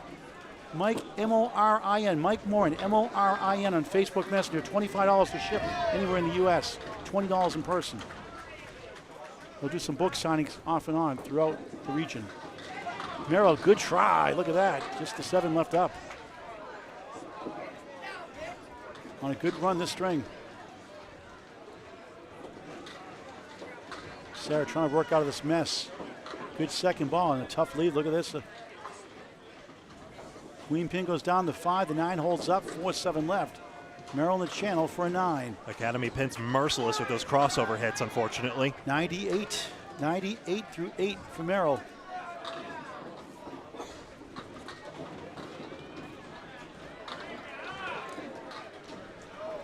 Seven for Sarah. Pair of 7, 74 through 8, and time is getting out of hand. Still plenty left, though, in fairness. 16 boxes for each side. That is enough to erase even a 66-pin deficit. Need a lot of marks. No marks for either side, believe it or not, at this point. Middle bowlers. Mike Salona, the diamond.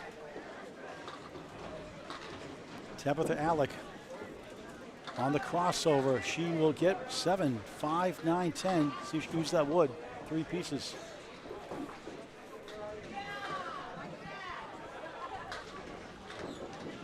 Salona, nice bid. Leads up the 9. That sleeper pin's tough on those diamonds. Tabitha, the spare. Nice shot. Whoa. 76 in the ball. Correction, 67 in the ball through 7. On the 5-9-10. Salona, 9. He's at 75 through 7. And the thing is here, the head pin hits are 20 for Coca-Cola, Holbrook, 19 for Hilo Dispensary. Splits, though, 9 for Holbrook, Team Holbrook, 14 for Hilo. So Coca-Cola Holbrook getting a little more purchase when they get on the head pin as it happens. And they get some fireball throwers, which does help a little bit too, I believe. Salona 4-7-8 and came back for moist. Another diamond, this time the 10 in the corner. Beautiful ball in the spirit. Tabitha, 2-2 split, 2-4, 6-10. Gets a giggle out of that one. 73 through 7, does a little bit of a dance. They take it seriously, but you have to stay loose as well. You need a good sense of humor about it all. Salona, 1 of the 2. Tabitha sliced the object pin, 4-6-10. Coca-Cola seems unbeatable right now, but still plenty of time left to lose a couple of strings. They control the destiny as Salona gets a 10. In the channel, no good, that's a 7 for Tabitha. After a spare 6, 73 through 7, 780 through 8 at the minimum, 85 through 8 for Mike Salona. Fourth bowler is now Craig Holbrook, 76 through 6. Donnie Cox, 63 through 6. Bowlers almost always good about calling their own fouls. Camera or no, it doesn't matter. They always have the highest standards of sportsmanship, and it's great to see. One of the great reasons why Candlepin's a great community. Mixed Worlds 2024, sponsored by Candlepins for Cancer. Candlepins 4, cancer.com to donate. Candlepins number 4, cancer.com. Bowling ball raffle through tomorrow. Nate Lee's on Messenger, Facebook Messenger for more information via Venmo. Or come out to Academy Lanes, $5 a ticket. Pick your own bowling balls, your colors, and your size. Donated by the DeBurros. Holbrook, good try there, almost pulled it off. Donnie Cox, tough split. Wow, what a try that was. What he did make was the 4 horsemen 9 and 10. Excuse my audio levels. Holbrook in the channel for a 9. 85 through 7. Donnie Cox a 10. 73 through 7. 61 pin lead, a comfortable lead for Coca-Cola. And still, Holbrook has thrown the only single 8-box on the team. Nice ball, 9. The train goes by the 4. And he's not about to do it again. Donnie Cox, nice ball. He gets a strike.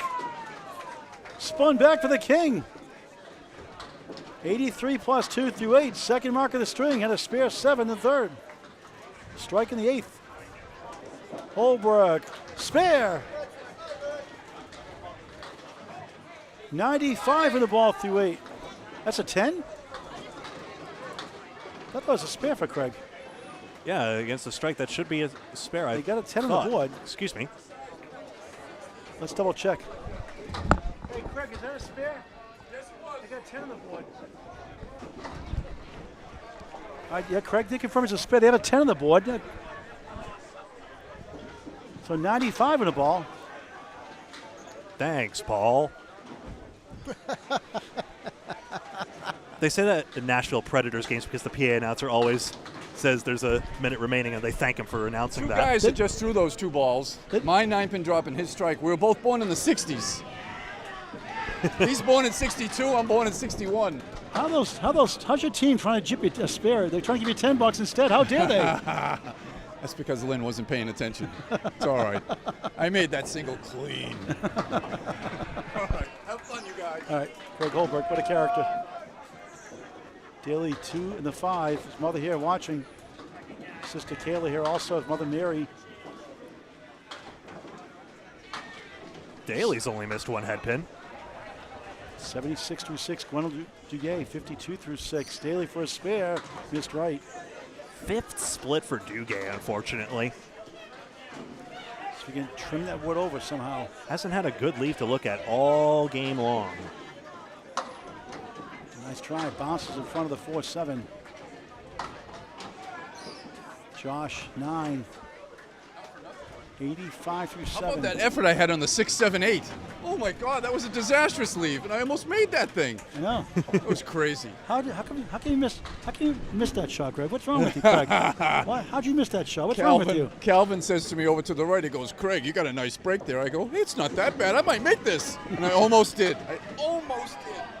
Craig, what's the most, it's probably a dumb question, but you made some crazy shots over your great career, obviously. What's probably the most bizarre shot you ever made? Ooh. Well, I have made the 7-10 split once for a spare. It was during a Pro Series event. And I got so excited that I made it, I was jumping up and down, that I had to fill the spare, and I trashed it over in the corner for like a 4. So I learned that lesson. I said, be calm until you throw the next ball to fill the mark. So, yeah, that was like 8 years ago. What about the most craziest leave that you made for a shot, you think? Oh, I don't know. God, that's hard to say. I mean, anytime you make the spread eagle, it's always pretty exciting. All right, that's your homework assignment for next time, okay? Okay, all right. Find out. No weekends the off. hardest spare ever. Okay, I'll think about that. All right, thanks, Greg. All right, Greg, update. Are we just trying to generate content for Mike Morin's book? Anyway. At least he got a 4 fill in his. I made the spread eagle and then got so excited I shanked the fill in the corner pin and got 1. Hall of Famers are just not like us. Bailey missed the head pin. Want to look at the 2 and the 8. Is that wood in between? Yes, it is. Yep. Yes, it is. Gives them a chance at it. It would be harder to make the pins by themselves. A big mountain to climb for high-low dispensary. Duguay missed the object pin, the 2. That's how it goes sometimes when you just get nothing to shoot at until the opportunity finally arises. Yeah, it bites you. Daly a 9. 109, 69 through 8. Daly 94 through 8. Greg, take the last 2 boxes, please. My pleasure. I'll take that out, and we see it here. 62 pins up right now for Holbrook, Team Coca-Cola Holbrook. High-low dispensary, again, right in the thick of it. Both sides have 23 head pins. But Team Coca-Cola Holbrook solving the mystery of these Academy Lanes pins far better as it happens. And as a result, they are way, way in front with 4 extra marks. Jeff Emmert back up. He's got 4 pins out. Lynn Thompson, speaking of vintage Lynn Thompson, that's a 9 drop. It's so good to see you back. The sentiment of many, Kevin. Emmert puts a bid on that. Almost gets the 5 pin as well. Good bid is not a terribly Canadian expression, I'm told. Thompson picks up that 9 drop. At least that's my understanding anyway. People wonder, well, wait a second, are you at an auction house? What are you doing out here? This is bowling. 113 for Jeff, who had that 220 boxes and a spare 8. Has been hitting head pins since as well, but unfortunately the leaves just aren't there and hasn't had a mark since.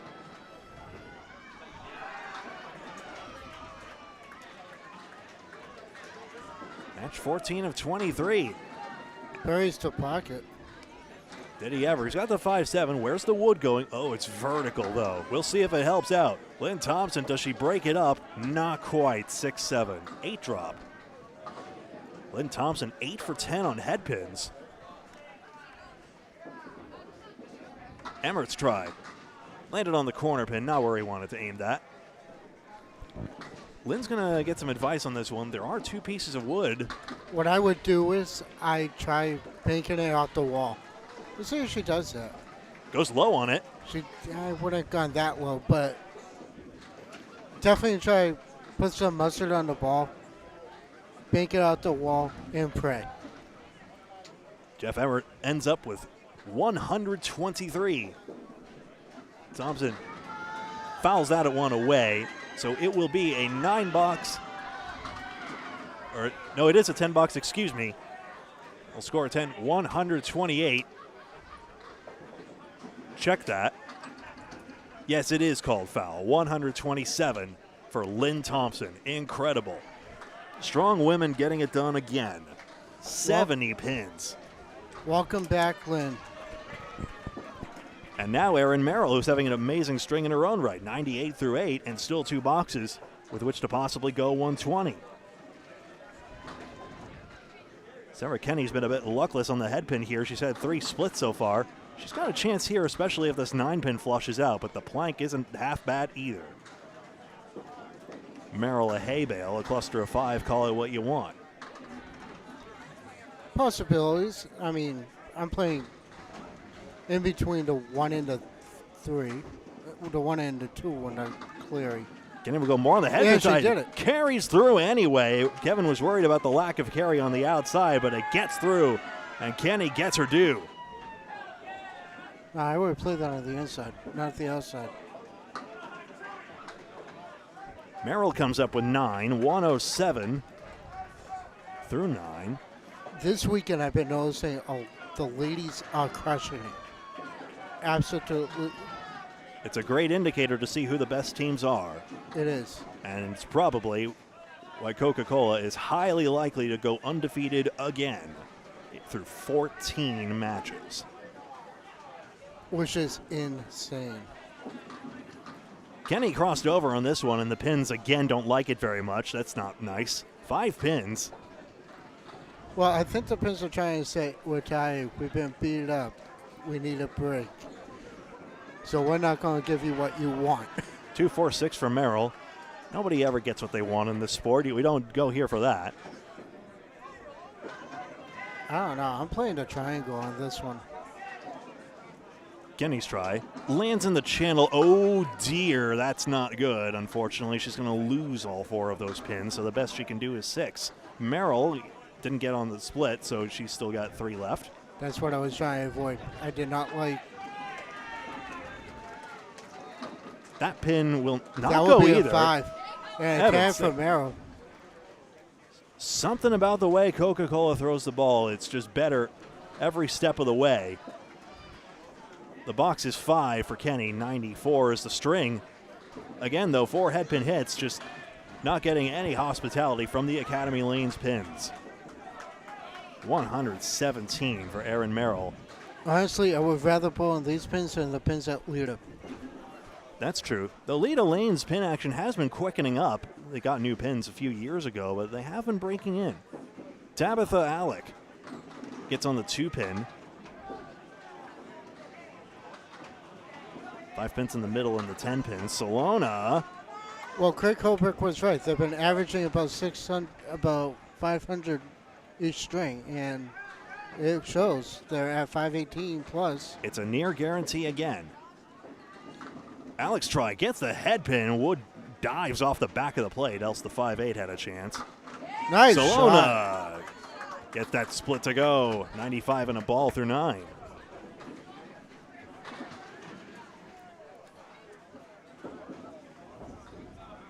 Alec pins out for 9. 89 through 9. Pinning is currently, the pins knocked down alone are 34 in favor of Coca-Cola Holbrook, so there's that. And then not to mention the 5 extra spares on their side as well. Although there is something to be said, 5 more splits for high-low. Splits make pinning just that much more difficult. Sure, you got the head pin hit, but now actually you've got a worse situation to even try and get the pins in the first place. So they have that working against them, even though they're putting a lot of accurate shots out there. Put 5 in the spear. Mike wanted more out of that, but he'll get 100.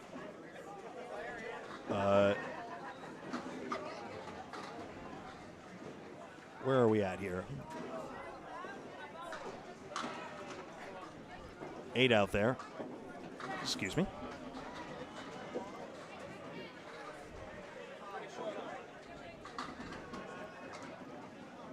No, that's correct. There we go. Okay.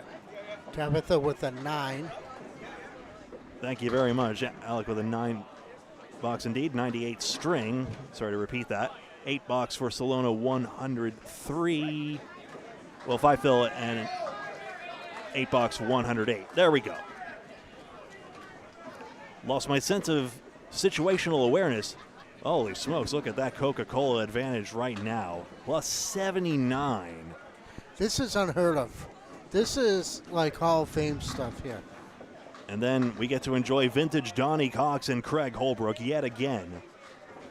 Even in an inconsequential match, what a delight. Inconsequential match from this point on, I hasten to add. A split here.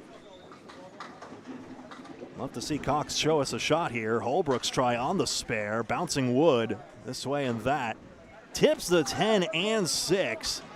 Oh, that piece of wood is coming back to the head pin. That will go. Holbrook. Oh, a 6 and a strike for Cox. 102. Holbrook with a nice shot. Incredible. Wow. On 6 straight head pin hits for Holbrook. Getting it done again. Cox takes 8. 77 plus for Holbrook. And still again, Craig Holbrook has the only $8. Nope, excuse me. Mike Salona got an $8 in the end. Not quite true. Still only 2 $8. That is incredible pinning. Cox drops same leaf. 1, 9, 10. Opposite of what Holbrook had. Middle 2 rows gone for Donnie. Oh, strike on spear. Incredible. 132 plus 2 through 10. And the legend of Craig Holbrook somehow still is able to grow. Is there any way he could get into the Hall of Fame again? Maybe so. Hey, there should be space there, especially if we can get a physical location for it. Why not? I mean, his credentials are just getting better and better since he went in. Kind of like how there's a backgammon player, Masayuki Mochizuki. There's grandmasters in that game, but Mochi, as they call him, is a super grandmaster. Might Holbrook be a super grandmaster of Candlepin? He certainly has a case. His strike fill. Gets head pin. The double's not there. It isn't always on every rack of pins, but he'll have the chance to slam this wood in for 142 if possible. There's another piece of wood in the way. And it does deflect anyway. 141. The Bauer almost does take it. There's that 9 fill on the strike, and there it is. Craig Holbrook, 2024, gets a 141. Unreal. And Josh Daly, who's 6 for 8 on the head pin, is having a more subdued string, even though he's had a few 9 fills. Gwenel Duguay is getting a case of the splits here. This time he's got the 1, 6, 9, 10. No better leave than he's been getting despite all his head pin hits. Daly close. 5 pin got tapped. He's got the plank there, even though it's not on from the angle he usually wants to shoot at. Duguay blows into the wood there. Daly spares, got that piece of wood. This is going to be over 100 pins on this fill. There we go. Well, Holbrook was modestly mentioning 570. Now 600 is trivial at this point. Scorpion tail kick takes it out for Duguay as the wood kicks it around from behind. 9. Handshake's already beginning between the two teams. Safe enough to say that Holbrook's team will remain undefeated. Mathematically guaranteed at this point. Duguay splits again. That's his 6th in this string. Holy smokes. Time to move on to another lane, my friend. Blame the sidewalls, I guess. No, it was a punch through. 1 second, Aaron. We'll be right with you on that. Daly still mixing pins, and guess what? He's busted up this split. 8 for 10 on the head pin. Gwenel was 7 for 10 on the head pin.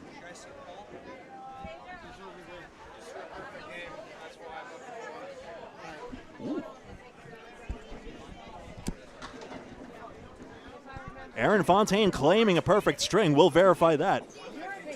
152. We'll confirm that, and if so, he has won $100 in bonus money from Candlepins for Cancer. 606 to 499. So far. 500 to. And there's the $10 for Daly. Duguay is ready to be done with this one, even though he put on a gamely effort, but he ends up with an 83, which completely underreps his ability. Here's the final score, 616 to 504. And it has been confirmed. Watch out, folks. Gonna need to get that sorted out right here. And we will be right back with another string in just a moment. No, I need all help with this, please. I need all help with this, please. Okay.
Thanks for dealing with the earthquakes on that one. Had to fix up some things on our end. Match 15 will be getting started in just a moment once all other matches complete on the other lanes.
Got a comment in chat wanting to see the scores in the final match. I forgot that I tabbed out of it right there, but let's take a look here.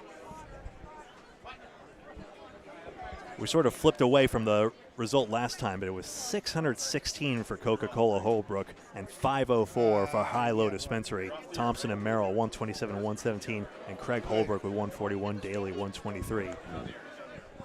Despite a Jeff Emmert 123 help leading the way for High-Low Dispensary. We'll be right back with match 15 in just a moment.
These are still warm-up throws. We'll get started with the next match in just a moment, folks.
Hello and welcome back to Academy Lanes for the 2024 Mixed Worlds.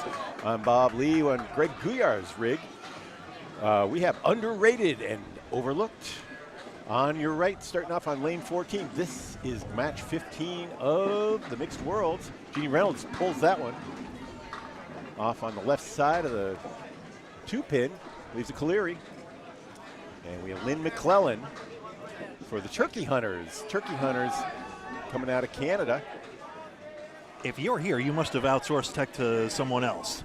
Yeah, we got Jeannie Nestor doing play-by-play with Duncan McDougall on our other match. And beautiful bid. Jeannie leaves the sleeper. That's why that's a 20%er instead of about a 36%er for the 4 horsemen, 20% when you leave that sleeper. Anecdotally, I'm surprised it's that high. All right, Jeannie misses left and a 10. The first point, a gain for Lynn, and the Turkey Hunters are up 10-9 in the first of 50 boxes. 5 bowlers going to bowl 2 strings at a time, as they have all day and all day yesterday. And we're going to be finishing up tomorrow. 24 teams in the league. The Coca-Cola Holbrook team running the table, undefeated through the first 14. And victorious again on our very stream. And it was not particularly close. High-Low Dispensary seemed comparably accurate, but just the sheer power of the men and women of that team showing why they're number 1 on the table. Okay, Reynolds taking aim at, again, another 4 horseman configuration. This one with the 9-pin sleeper. She takes it, not a problem that time. Wow. Those are 2 great second balls. 19 in a ball. Second ball, an important one. Make sure you get those spares. Arguably, you can get a higher score by making all your second balls than you can by hitting the head pin. Yeah, I think a lot of bowlers would forego that strike ball if it meant getting more makeable spare leaves.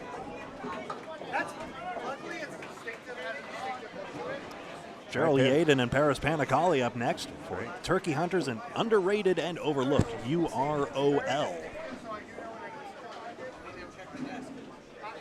Paris, 3-step approach. Straight pitch, 29 miles an hour. Oh, nice head pin and a 9 drop to the 7 pin. A lot of wood moving out of the way, and one left as a guide. It's a good looking configuration for Dan. Nice bid. Yaden with the spare.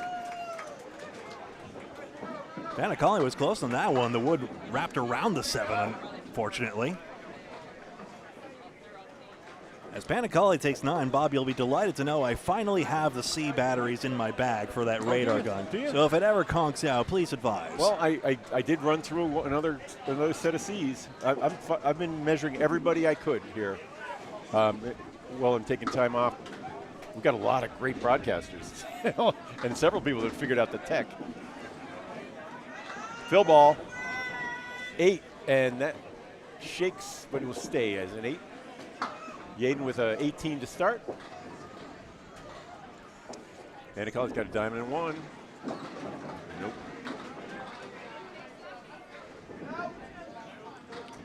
Second in a row, yes. The wood helped. Pair of spares, 28 and a ball for Cheryl Yaden.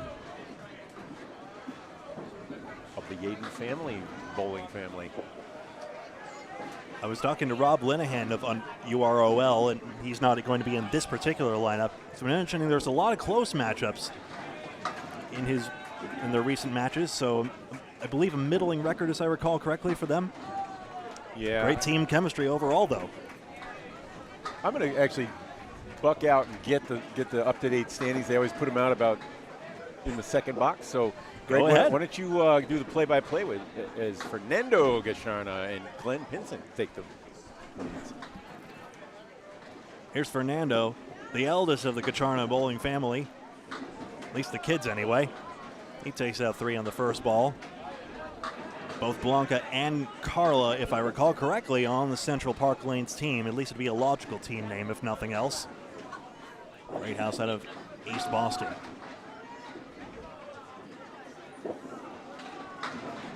Fernando close there. May have crossed over slightly on the that. wrong way.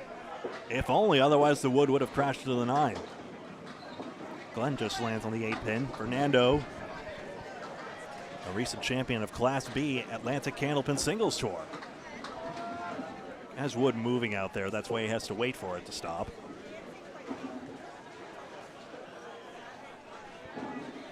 I do see Rob Linehan warming up on the warm-up lanes to our left.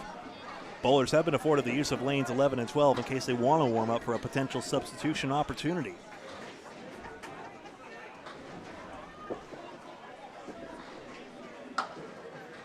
Nine and 7 for both of them. Bowlers can be substituted in before the halfway point and not if they're on a mark. 10 pins early for the Turkey Hunters, and it's 15th match of 23. Most wins. Any tie for first results in a 1-string roll-off between all affected, although that's unlikely at this point if Holbrook's team keeps going the way they are. Any other ties are broken by total pinfall. Fernando gets 9 down. A piece of plate going out to the lip. That could be a problem if anything. Glenn Pinson, 9 drop. And a plank that this one's going to almost get out of the way, but then come back. Canadian channel problems. The wood just never seems to go away, even when you want it to. By that I mean the channels are flatter up north.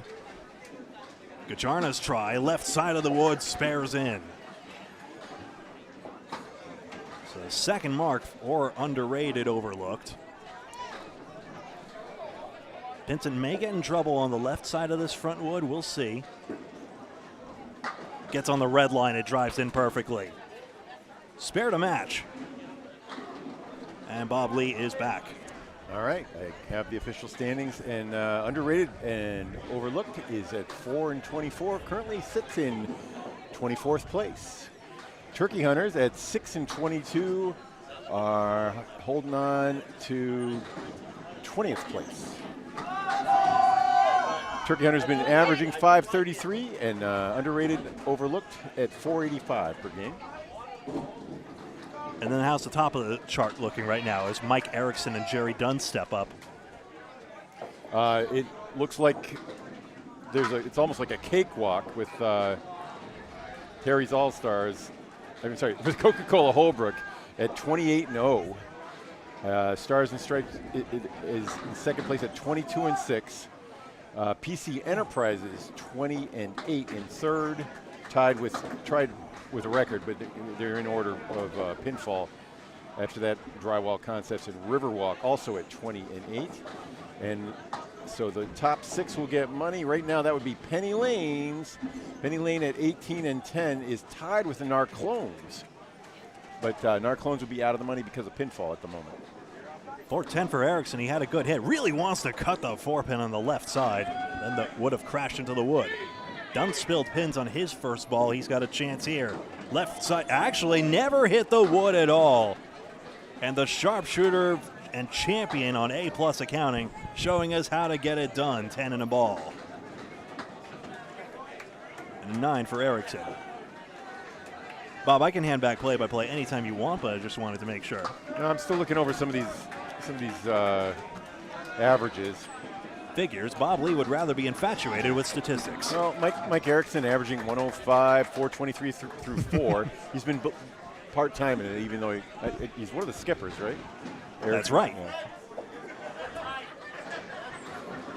For Turkey Hunters, that's Ange Paquette and Glenn Murphy. I used to say it as Turkey, which apparently is just completely wrong.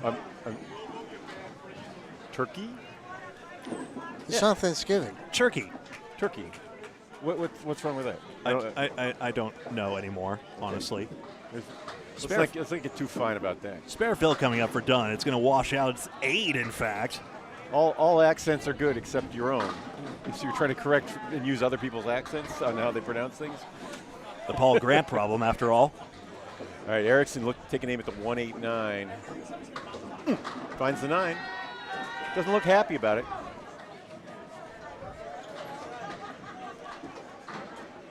Jerry Dunn. He's in our 40-mile-an-hour club. Let's see if he's throwing it that fast today.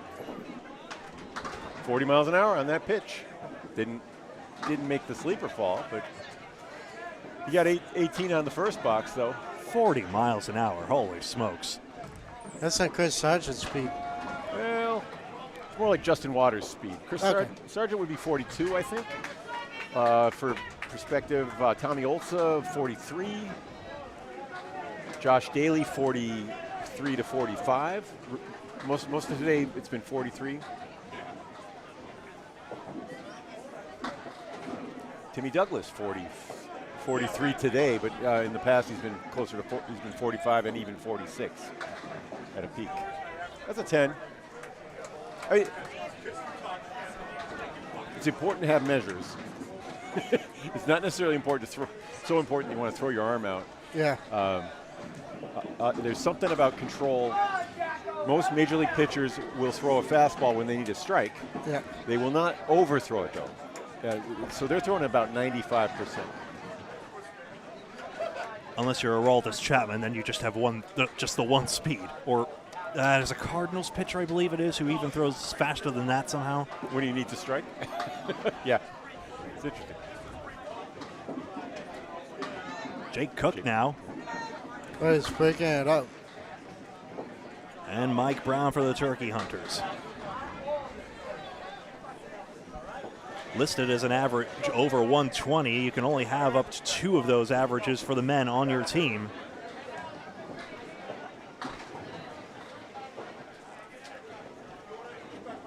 Fairly important control when the number of bowlers over 120 is down to down to 15 or so. If they stacked up on one of these squads, it'd be in big trouble. By the way, Jake Cook was throwing 39 on that last pitch. And a spare pitch to boot. 81 total for the team, 10 in a ball to start. And likewise, 39 miles an hour for Mike. 20 in the early going. This is the third to last match today. We'll be playing through match 17, this being the 15th match here at Academy Lanes in Haverhill, Massachusetts. There's room for you too. 44 lanes worth, and they're not all in use right now. That's right, on our left. 3 rooms, each of their own character, and all a ton of fun, including the recently refurbished red room, 2 camera left. Bloody 5-pin spread eagle minus a tail feather for Cook.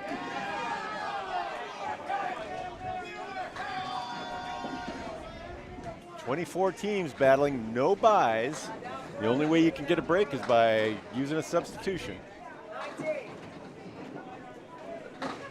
And no playoffs either, just win, gosh darn it. Speaking of, Jake Cook has only thrown 5 games, it looks like, on this scoreboard. He's averaging 111. Like I said, this is match number 15. We got 2 more matches for today. That's it after 2 boxes anyway. Taking a look here, 19 pins up for the Turkey Hunters, just 4 marks to 3, but pinning is massive here. Sorry folks, that snuck up on me. Let's take a look here. Cheryl Yaden and Jerry Dunn both pinned perfect in the early going here, and already 8 pins literally more knocked down for the Turkey Hunters. So look for that to keep building, and if so, then the Turkey Hunters will continue to be way in front. Nice pocket ball there. At least the triangle 4. That's Lynn McClellan. Reynolds with 8 in the fill, and pretty good look.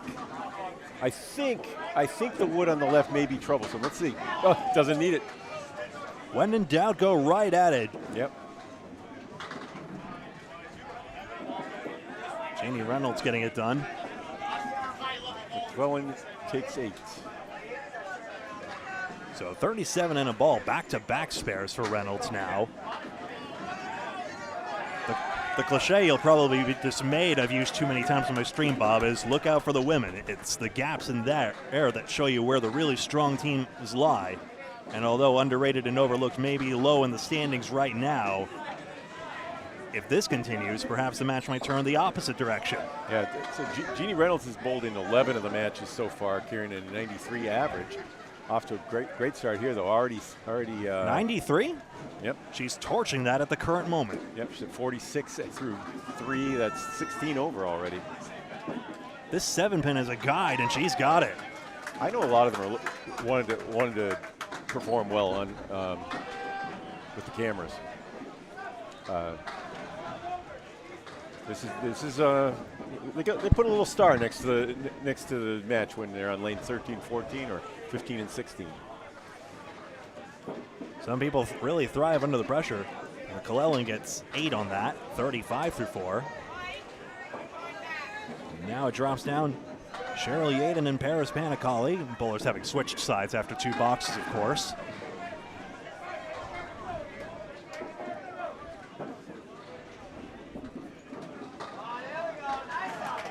Yaden. Paris sporting an alternate color scheme. Sometimes I wonder if teams would ever settle for just one color of shirts, essentially, and have the color identity be part of it as well. That was a 1 fill for Yaden. Too bad there. Had it really working earlier. Good comeback ball there. These are parallel pins for Paris, and they're falling and maybe crumbling into the head pin. All right. 7 there for Paris and a 10. 10 for Paris and a 7 for Yaden. So 2 marks difference, but only 10 pins different. Cheryl, a significant part. Even though underrated and overlooked, currently has the advantage, 4 pins plus an extra knock. Remember to keep an eye out for the Canadian smudges between the team name and total, so you know how many marks are open on each side. So I was warned early on, Cheryl Yaden is wearing a Daniels jersey. This is not her only Daniels jersey. She got all of Daniels' jerseys. She was wearing Daniels' jersey yesterday, and it was a different outfit. Don't worry, we'll keep up. Well, you know, the viewers are looking at, they see the Canadians, they also see Daniels, they think we're a little confused. That's Cheryl Yaden, people. No score first ball for Panicali. Yaden now up against what we'd call the half-wister, even though that's definitely not a term to Canada. Ooh, how about full a full wister? wister? Yeah, all right. Now we take a trip down to the center. See what you can make. I've seen this one made a bunch of times this year, though. But the 6-pin variety. Yeah. That's the 5-pin back there as well. My favorite leave when I'm not the one shooting at it. Okay, 2. That's good. The prudent way out. If that was the intention. You can always turn around and say, yeah, that's what I was trying for. Yeah. Bob, you and I have the worst poker faces, of course. We're always just like, oh, I have no idea. All right, that was a 7 for Paris and ended up being a 6. Some say never show weakness to the enemy. I'm not that sort of person. Fernando Gacharna and Glenn Pinsent. Glenn, known to his teammates as Stretch, one of 2 Glens on the team. He's Stretch. Glenn Murphy, Captain Glenn Murphy, in fact, the other. He gets 5 first on his fill. That would be the Caleri, but I guess our Canadian audience would say, what? Bob Caleri. The Christy Hapworth? No, we don't know that one. No either. one knows what that is either. That's a fabrication of Paul's. But you could walk into any center in Massachusetts and they'd know what a Caleri was. Of course. Sheepishly, I DM'd Mike McIntosh asking him to explain that because he'd worked with Bob Caleri, I think, on a few events and I knew him very well at the least. But sheepishly, I didn't realize that Matt Nichols had swapped in for him, and what a substitution that is for the team.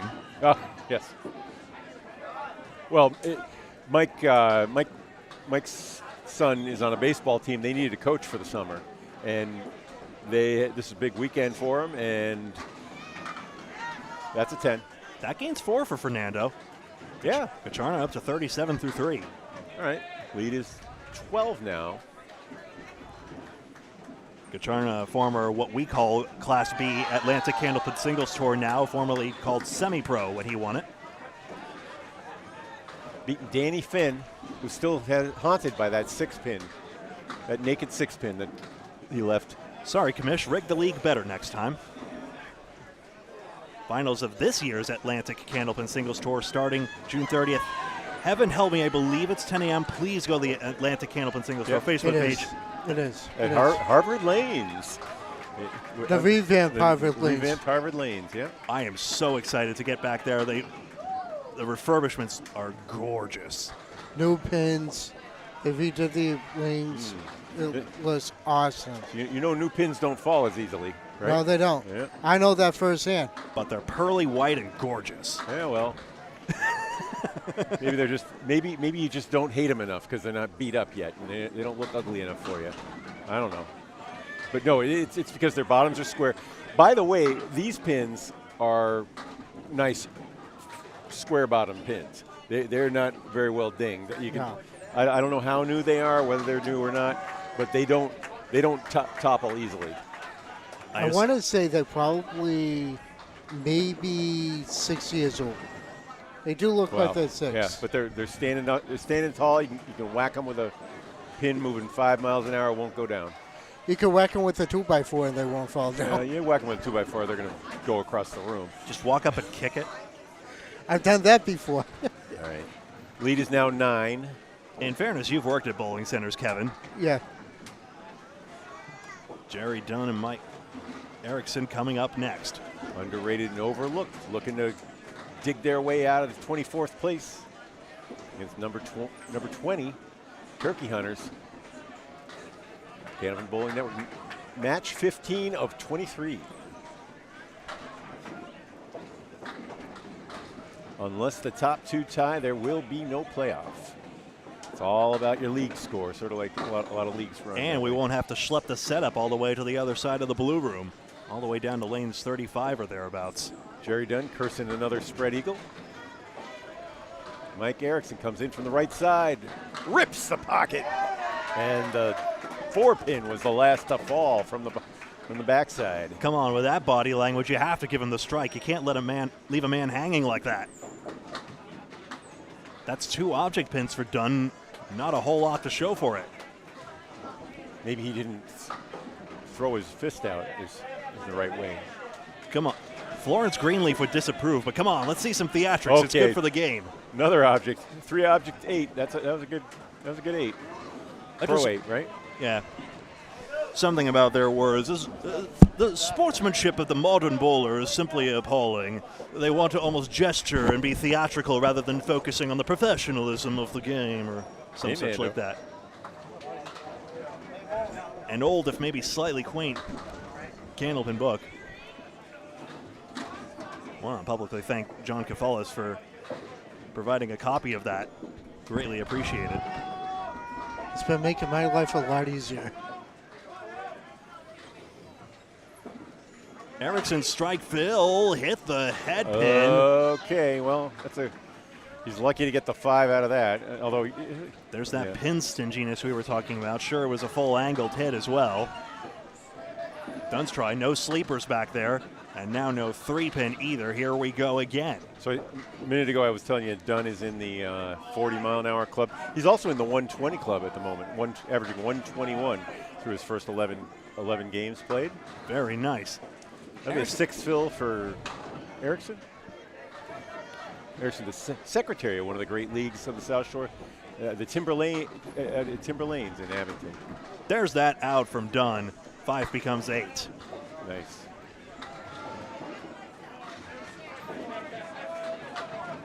Erickson pins out 8. All right. Both of them working out of tough situations, and now down to Brown and Cook. Turkey, underrated and overlooked, picks up another 10 or so. It's 17-pin lead, 194 to 177. 6 marks to 4. The pinning is actually closed up significantly to just 3 in favor of underrated and overlooked. 1 mark hanging from the first slot. Whoa. Hello, that was not head pin first. Oh, boy. But Mike Brown finding a way to leave a plank in front of 3. And that was the head pin, and what a bummer. Oh, no, 2 more fall. 3 and fall and 4, and now he has a good spear leap. Look at that. And now he turns around and turned realizes around it. and he was like, the unbearable.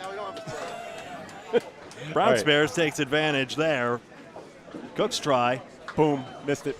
Yeah, see, it was an impossible leave, guys. I had no chance. Yep. Well, you hit your object in the second ball, you have a much better chance. You threw that than ball. if you hit your object and then miss the second one. You know, if you're gonna hit one and miss one, you're far more likely to make the mark. 29 through 3. Mishit by missing first and then hitting. Well, Brown threw that into the ocean, and he got almost everything. That was garbage. that was more than garbage. Wow. You know it was garbage. That's why everybody was laughing. Then Jake threw a great ball and turned into a mess. That ball was bang on the money, 9 drop. And that's why he's a 120 average, not because of the lucky break in the third there. Yeah. Meanwhile, that's only the first head pin Cook's missed this whole string. Playing for he was saying, if you miss. It went! Oh, my God. Went. Okay. Hits the wood and hits the pin center up top. I think luck was a factor in both of those spares. I think that's reasonable to say. Ye of little faith, Bob Lee. 38 and a ball for Mike Brown. Mike Brown, yeah. That does not mean I disagree with your opinion, Kevin. I think it was luck. Mike Brown, by the way, has a 115 average, not a 120 average. Completely. It was Jerry Dunn that was a 120. It was either luck or it was skill, but there's no skill in making that.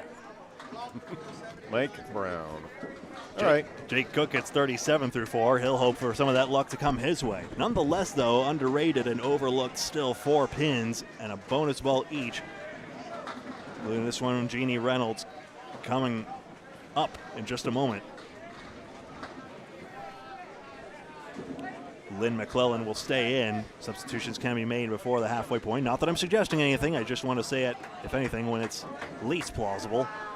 But you can be substituted before the 6th box begins and not on a mark. 5 members on a team, but 4 or 5 substitutions.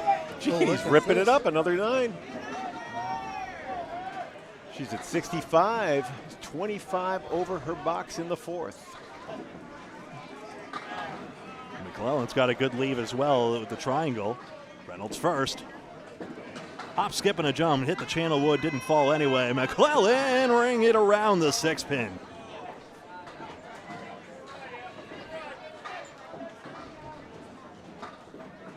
Chance missed there. Tight match still. Jeannie Reynolds by getting that 9 fill. giving her team an advantage. McClellan grabs one stick back.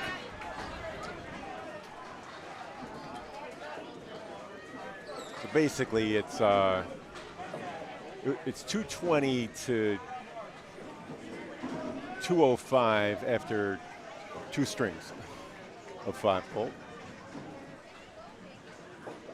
Each time they go through twice, it's like a string.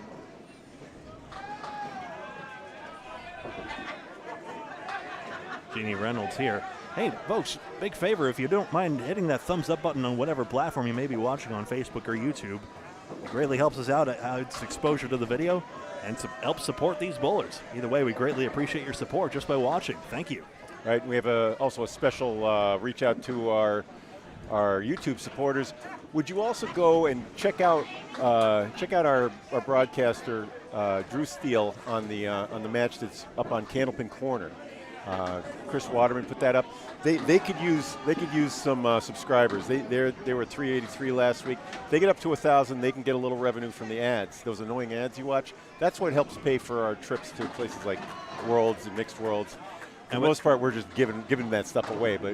And with all the production values they have, especially on the Candlepin Skins show, most prominently at this point, they deserve all the support they can get for all the time and effort they put in. 7 apiece. All right, 81 for Reynolds, 52 for Lynn.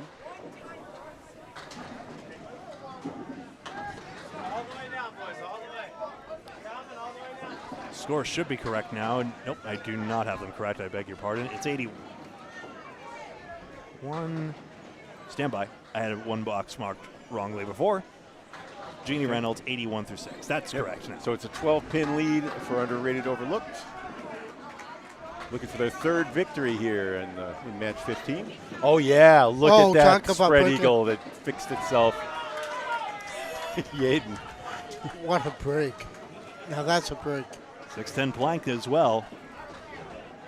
Hey, that's the way you do it. Nice shot. Outside and a beauty for Panacali. And the plank is untouched. I think it was good. I mean, you could hit that plank and it not go, and then you'd be mad. You miss the plank, you're not mad. You're like, oops. Tails away from it again, 8 box. If you miss it twice in a row, you're like, all right. We'll let Bowlemore take care of this one. Yeah. 14 pins, Bowlemore referring to the pin setters and the company that no longer makes them. Somebody has to, otherwise new bowling centers, quite simply, will not happen without a great salvage of parts. Harris with the bid on the fill. Or a breakthrough in 3D printing, who knows? Jimmy Nestor will figure it out. Oh, jeez. Wouldn't that be something? Somebody's gotta. If we're going to have to continue with the only game of bowling that absolutely needs free fall pin setters to survive. Who would want to put strings on this live wood? Apparently that has been tried at one bowling center before, and predictably it tangled like nobody's business, so that stopped happening. Oh, is that the one in Maine? I forget, I'll tell you the truth. I think it was. That's a perfect pin out for Paris Panacali. Got a 10 there. Cheryl Yaden an 8.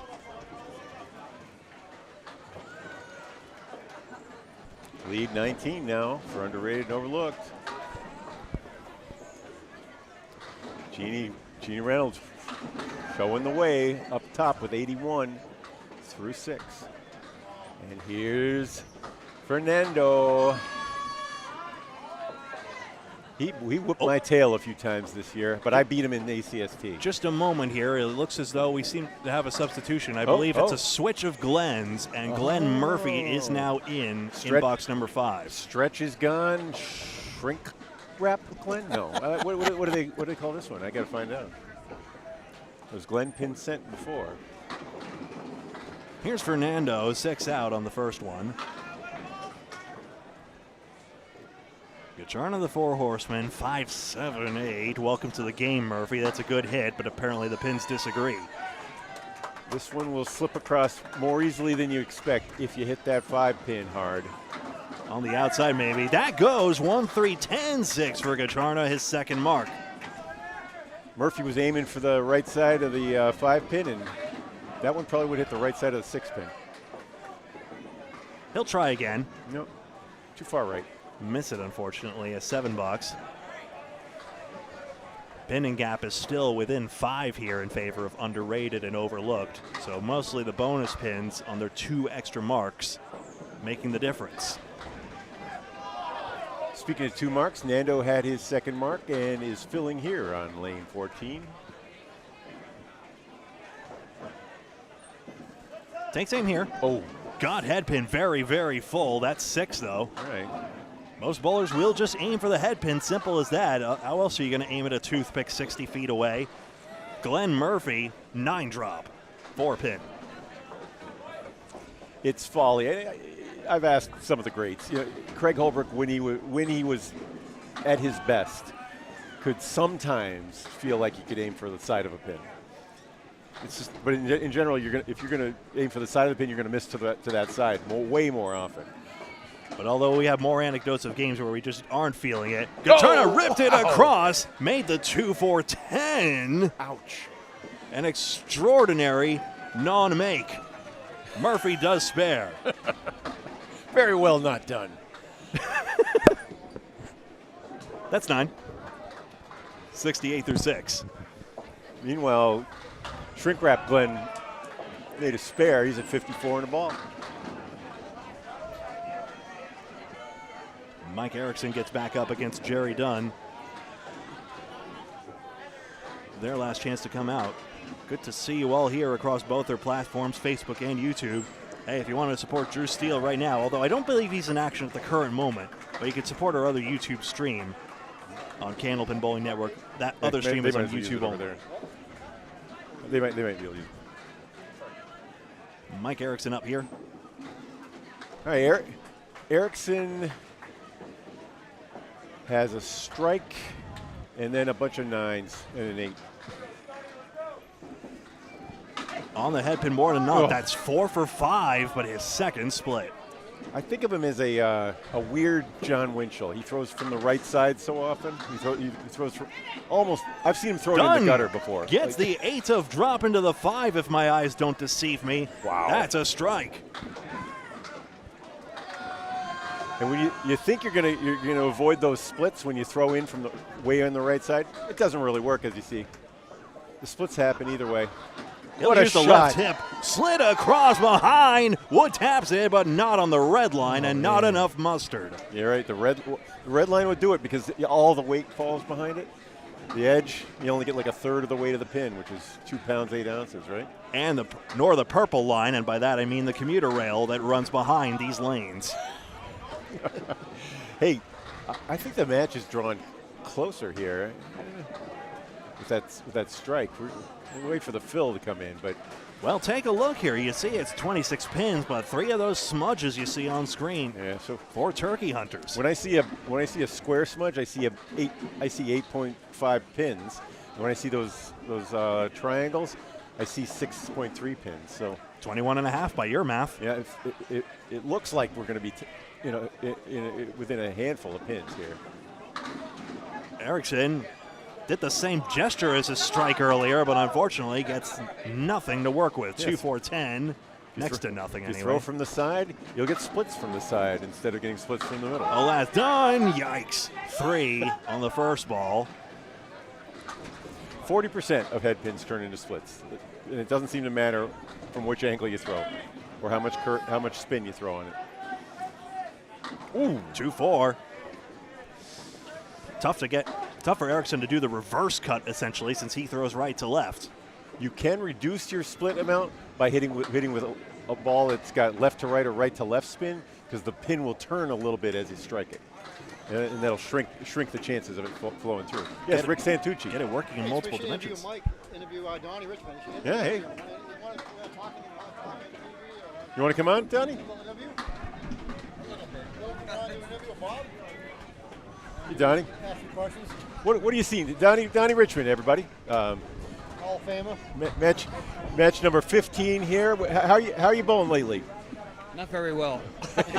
So you come here, and what have you seen? What have you seen here in the mixed worlds? Well, I came up with a girlfriend who's bowling better than I do these days, And at some point in time, we're going to do some practice, and hopefully I'll be able to beat her again. Mike Brown drops 9 in the fill, and he's got Her name a is Jean plank. Reynolds. Yeah, Oh, Jeannie. Oh, she's yeah. still beautifully. Oh, Yeah, nice. yeah. Don, would you mind holding the microphone close to your face? We'd love to Oh, a hear little from you. closer? Okay. Excellent. Thank you. Yeah, I'm sorry. Spare bid Thank you. now. It's our I'm pleasure. not used to this. No. On Channel 5, you did a little talking on Channel 5. Oh, yeah, but they asked me the questions, and I was able to answer. Any questions? Well, Jeannie, what's her high single lately? Well, I'm trying to remember. That's a good question. She's headed for something. She's already 21 over through 6. Yeah, this is probably her best game, and that's why she kicked me out. It is. She didn't want me to watch anymore. She felt better with you've been on the other me side not of the being there. lanes? Okay. Yeah, maybe. It could be. Okay, Jake Cook with 10 at 47 through the half. Mike Probably better off here right now. Mike Brown I at love seeing 50 all the old at 66. timers I bowl with, and all the great guys like you and Bob Kelly were here. It's great seeing you guys. Yeah, well, thank you. Right. It really is great seeing you. Yesterday, Tommy Oster was here as well. So Tommy Oster was here last night. Yes. Tommy and I go back too a few times. I bowled with him in the Worlds, and we won a championship back in 1989. I also bowled against him on Channel 5. We have a spare for Brown in the 6th. He's at 76 in a ball. I have a question for Donnie in just a moment guy here. Than Tommy Olster. Tommy was the greatest guy. Yes. What a nice guy. What a nice guy. Score update over here, folks. We got 11 pins up for underrated and overlooked, but 2 hanging marks still for turkey hunters. So this is a much closer game right now. Pinning is close. Marks are within 1. It's fantastic. Yeah, no. I would say it's a virtual I tie. haven't won too many. And Don, remind me, you do your recent bowling, is it out of South Shore Country Club? Do I remember that correctly? The South Shore Country Club in Hingham? That's right, yeah. Yes, I worked there and I bowled there. Very nice. Is it tougher pins there, or is it just my imagination? What's that about Are the pins? Are the pins tougher there, do you find, or not so much? Well, it could be because they're old too, just like I am now. But those lanes are relatively old as well. You know, they came from in Hull, Webster Lanes in Hull. They originally came from. I see. And they were always tough there, but. Thank you. Okay, Jeannie's now up. Why don't you call Jeannie's box? She just threw a spread eagle plus a plus an 8-pin. All right. Yeah. Okay. Here's her pitch. Spread eagle with the sleeper. Yeah. Yeah, sleeper, right? She went for the inside of the 3-6 pocket, caught the 6-10. Still looking at 5 pins with her third ball. McClellan now takes a 9. And that's going to end up being a 6. Oh, well, That may Donnie, be because I'm standing this far away. we're going to have to take that microphone away from you. She's trying to break 120, and now she's 17 over. Yeah. Ruin her parade. Bob, I hope not. Josh Rio just threw a double strike. Josh Rio on our sister station. That's nice, Kevin. Tell me something new. All right, Lynn McClellan lining up. Do you see a lot of the old timers you should bowl with? Or how many do you actually run into? I see a few at Timber Lanes. Oh, Timber Lanes? There's a summer league in there on Tuesdays. Yeah. I haven't been there for a while, but there's a few of these bowlers here today that are usually there. Are there competing. Like I see Brian Crow go by. I hadn't seen him in quite a while. Wow. He looks like he hasn't changed a bit.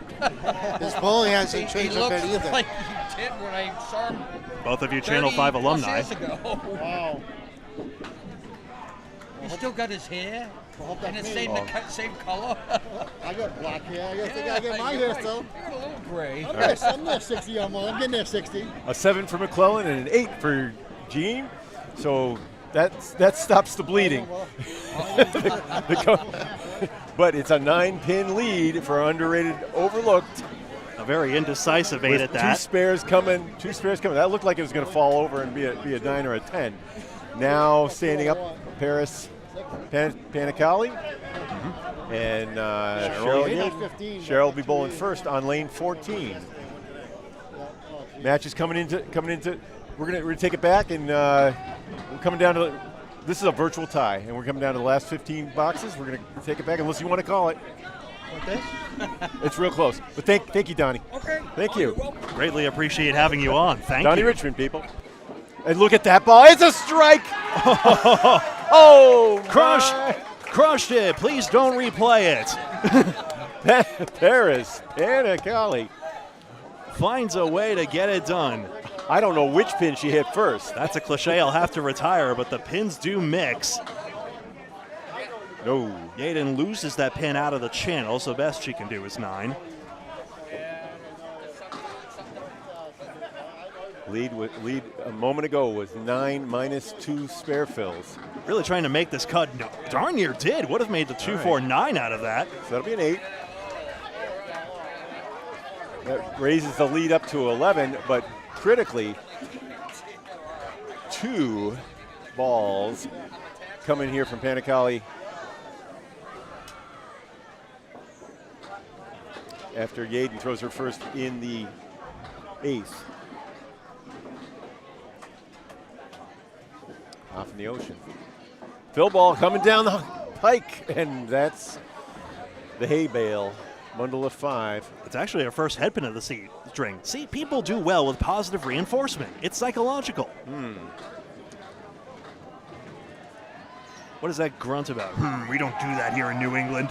I don't know if the cause and effect are warranted there, but You know what? TV shows would never lie to me.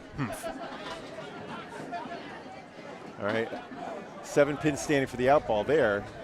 Second fill ball on the object again. That's an 8 fill. That puts the lead up to 17. Should be 19? I don't know. It was 9, and she just gained 8. Oh, and now it's 19 because she picked up 2 on the 2 pins were left standing. That's right. Earlier. So both leave 2 standing here, so no blood in that instance. But the lead is 19. Sorry. That. I think it's 19. It is. It's 19. We did it. Wow. Well, counting pins.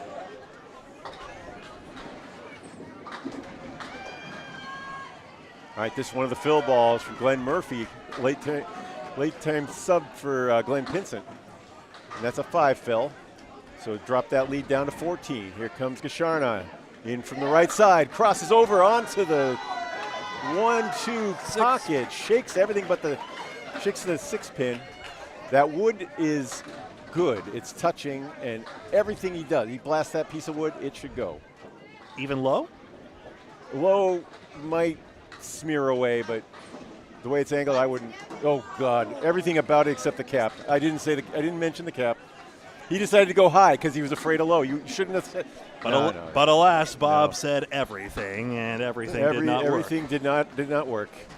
The pin stands, and Glenn Murphy will gain 1 pin. All right. And the foam board will take that pin away. I really disappointed in that cap. I thought the whole thing was good. Well, we'll write that down as a caster curse, and we'll call that a 13-pin -1 lead. Apparently, it wasn't touching. If it had been touching, it would have violin bowed across and taken it down. Any frozen wood would have taken it. 13 -1, so this is effective single digits at this point. Still crunch time, as you mentioned earlier, Bob. The full rack didn't come down for Kacharna. He has to re-rack. All right.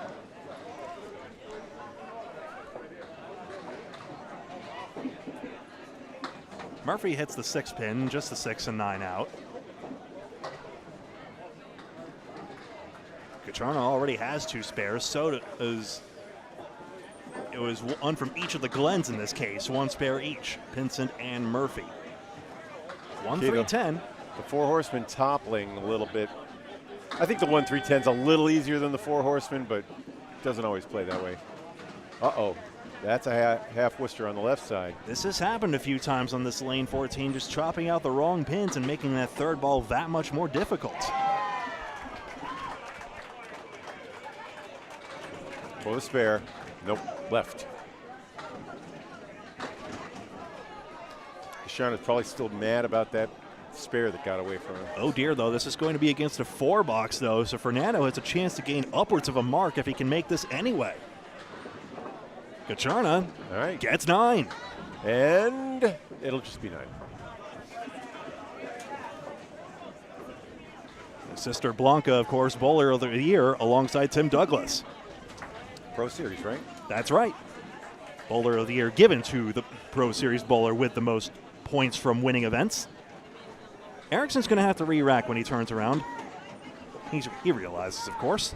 There's a big plea with the ladies, women bowlers, to come out for next year's Pro Series. They're trying to host events for them each month. At the start of the weekend, yes.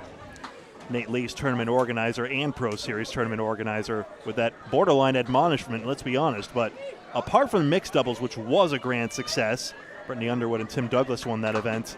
Not a whole lot of women's turnout otherwise, and that may be a two-sided thing, factors of why that might be, but hopefully that gets remedied because we'd love to see them take part in the event formats proper. Jerry Dunn punches 3 out of the 2-hole. Pins are numbered 1, 2, 3 in the front. Going 1 and then 2 in the 3, left to right. 4, 5, 6 in the third row. 7, 8, 9, 10 in the last row. Just in case you were wondering, we've been talking about it all the time. We never explain that sometimes. It's true. I've thought about putting a tutorial video out on just the basics of candlepin bowling, which aren't that much more different than 10-pin bowling, big ball 10-pin bowling. Erickson taking aim at a spare. He knocked out 3 on the left side. Found his spot, but it didn't go. It split through.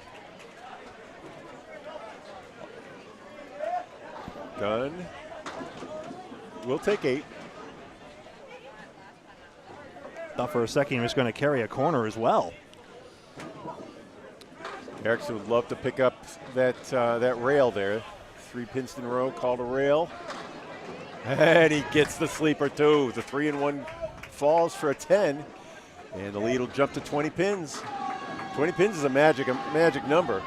I wish I'd seen if he had the head pin, if Mike Erickson had the head pin on the first one, because he had a good head pin chain going, yet I took my eye off the ball, literally. No, he did not. He hit the left side, he hit the 2-4 pocket. And he only got, it wasn't even the pocket. He slapped it across and he got 3 pins. Thank you. I got most of these, but not all of them. Head pin, crossovers leave, well, that. Yeah, one of them is the king. 5. King, 8, 9, 10. That's it. It's not even a straight. Okay, that was the one. That was a crossover. Yeah. No king left there. Nothing whatsoever. Mike Erickson, his second strike. Dunn's try. He's tall. I'm going to go to the side for this call. Let's see here. Hits the 5-pin, hits the wall back. Oh, no. But it only nestles up to the 8-pin, and he's going to have to pin out from there. So the number 4 bowlers, the cleanup. Bobby Whitcomb was saying the number 4 bowlers got to be one of your strongest bowlers, if not your strongest. We've seen Josh Daly in that position a lot of times. Did he elaborate on why? Because the game comes down to it. You don't. They can turn the tide as the game comes to an end, and I don't know if I heard his why so much. Hall of Fame advice all the same. We got to get these morsels of knowledge wherever we mortals can. Well, I'm a bad bowler. I will not speak for you, Bob. You're decent in your own right. I'm a mediocre. I'm a 110 guy. I'm not a 1-0 guy anymore. On the way up, 6 for Brown on the fill. Cook gets 6 as well, and he splits also. All right. Same number of head pins for each side by my count. So with that, Phil, though, the lead is cut to 15.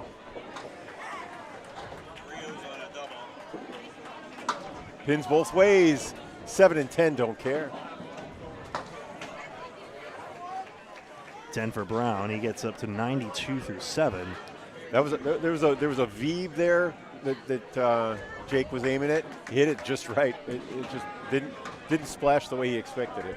So Cook will be frustrated with this 9 box, but status quo is good for underrated and overlooked. They lead by 14 and a strike over the Turkey Hunters. What's the mark count? Do you have Overall in the match, it's 10-9 for underrated. Okay, just one mark and 14 pins. Oh, Literal Rio pins just knocked missed a down. triple. Rio, what do you get? A 29 box, huh? Yeah, he just left at 7 pin. Yep. Oh, well. There's Chris McDonough, the only one to hit the triple. Rio there were 84 in the pool. So you multiply 84 times $5. That's like a, I don't know, 5. Rio up to 100 through 7 because of it. Now 480 bucks. Now 130 and a ball through 9. They might have paid $10 in there. I got to find out. If that's a $10 pool, that's a lot of money. The triple is, I think, is 10. It's a $10 pool, so $840 in that pool.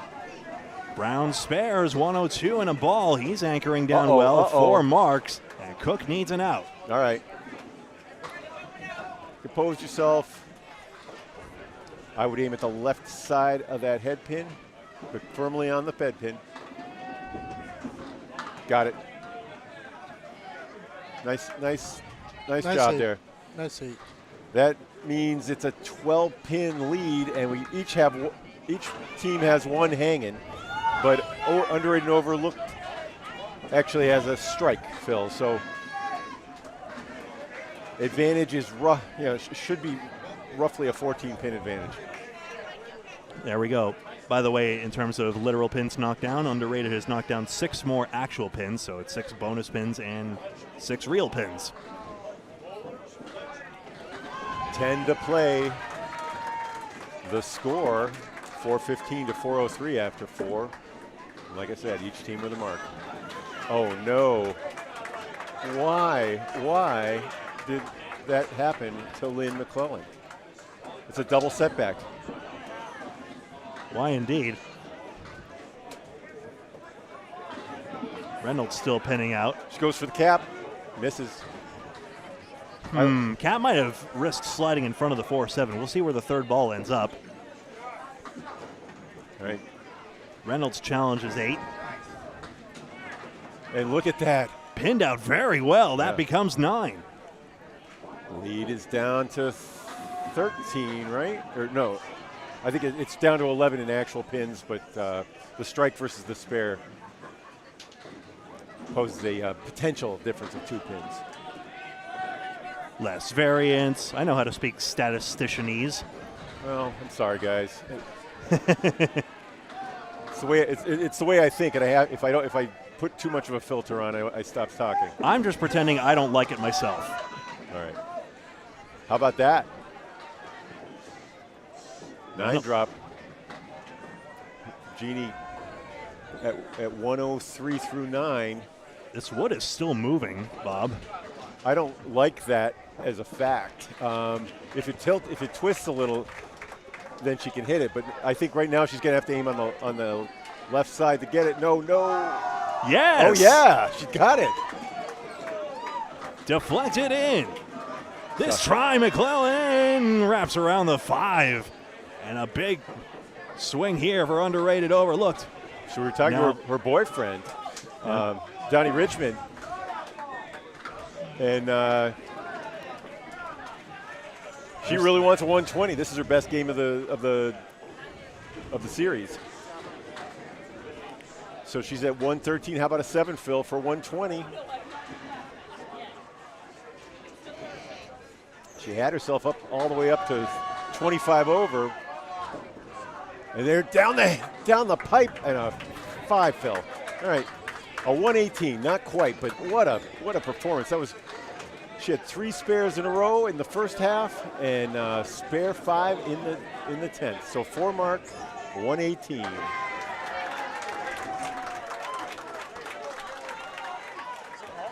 And critically, the lead is up to 16. Each team still with a mark hanging. Paris Panicali for overlooked and underrated. Comes in on the left side, gets a rail. That's the 136. Trying to put this one away.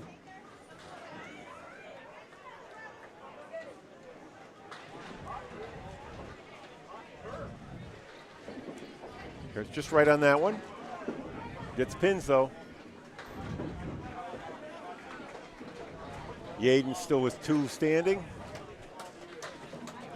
Hanging on to a 16-pin lead is Paris Panicali with a 10. Nice.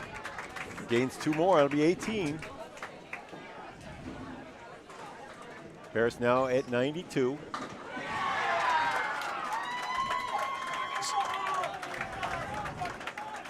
So a regretful correction here. It looks as though the first bowler we had misidentified the whole string, unfortunately. What, it was Lynn? Natalie Stubbs, despite the fact that the back of her shirt said McClellan, and we had that on the roster as well. Why does it say Lynn up there? And that's the other thing as well. I'm not sure where that changed along the line because I think we were provided all that information.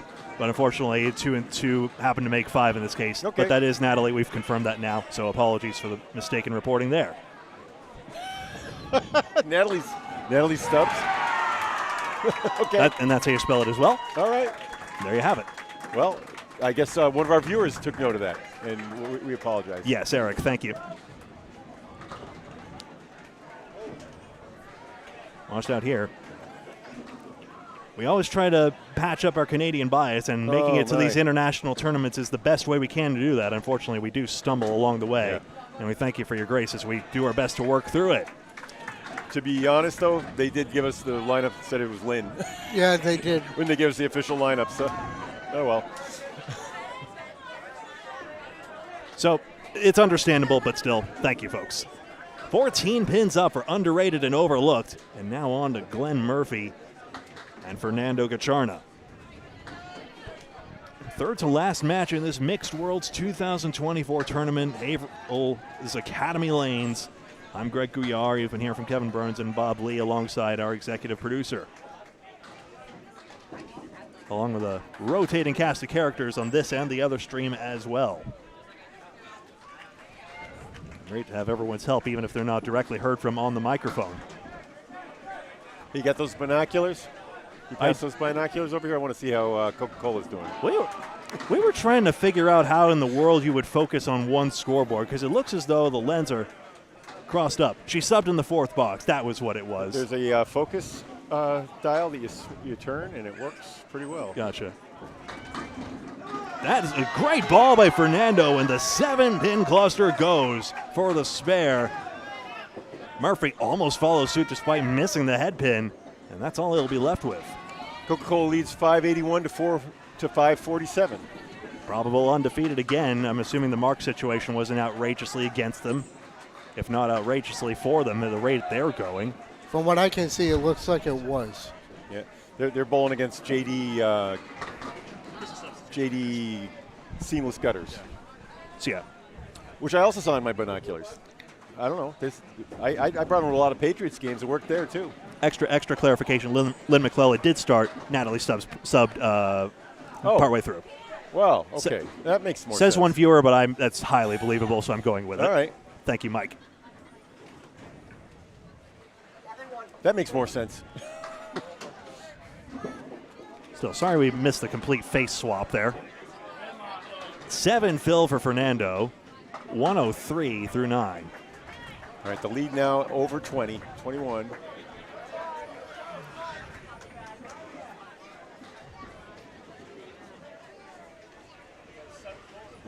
They're trying to put it away. Leaves the door open a bit. You want to give a 21-pin lead to the last bowler. So you. This is still mixing for Murphy, by the way, but the 1-7 will stay put. Still 2 more bowlers to go, but Nando takes 113. Glenn Murphy, a 10. Ends up with 93 there. So the Glens couldn't combine to get on the head pin as much as they would have ordinarily. 93 there. Fernando 113. 21 pins up. Now over to Jerry Dunn and Mike Erickson. There are those 2 powerful guys in the 4 spot indeed. Okay, we have an update from. What? No, sorry, we'll do it. They're going to win. They're 35 over. Yep, thank you. Erickson on a strike in the 8th. He hits the 4-pin and is denied a double. And since denied. Jerry Dunn. GLaDOS didn't care for that strike, apparently. Jerry will have 2-4 right in front of that, with a piece of wood right in front, excuse me. Erickson spare. 20 bucks. Wow. For underrated and overlooked. They're digging their way out of 24th place. They do not want to finish last. No one does. 2-pin. Oh, it deflects away for Dunn. Guess he got high on it and it spun out on him. He'll score at 9.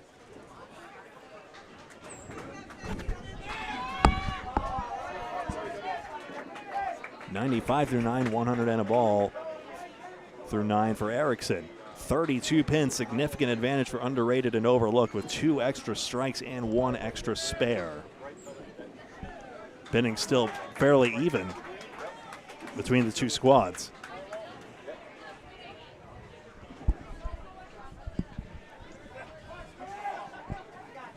Mike takes aim at this one. Almost did the strike pump and then realized he hits the 3-pin. He's actually sabered out 4 of them. 4 horsemen and the parallel 6-9. Dunn, the defending men's international team champion, with A+ accounting. Takes extra time over this one. They're in multi-strike mode now. And they can get away with a bunch of spare 9s, but not much else. Oh, God, he hit it right, but it didn't go. Bad time for that split. Jerry Dunn, who is 7 for 10 on the head pin in this string, will have some work to do, but interesting wood. Yeah, the wood's pointed the right direction. He's got to think about hitting it square on the ribbon. If it doesn't hover over the 9, if it doesn't fly the wood over the 9 spot, Erickson put a rip on it.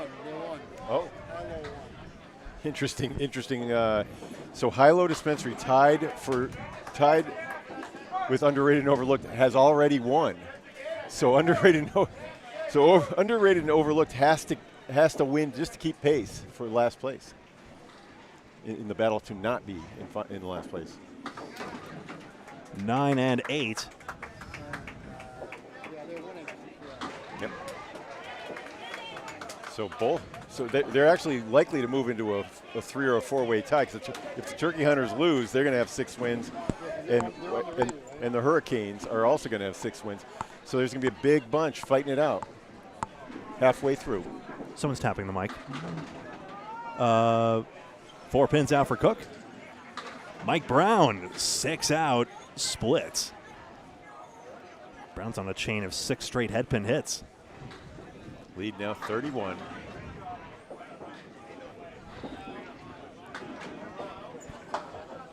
Cook has 5 still standing, again leaving it for the 3rd ball. Look at this rip. The 3-6-7 goes for Brown.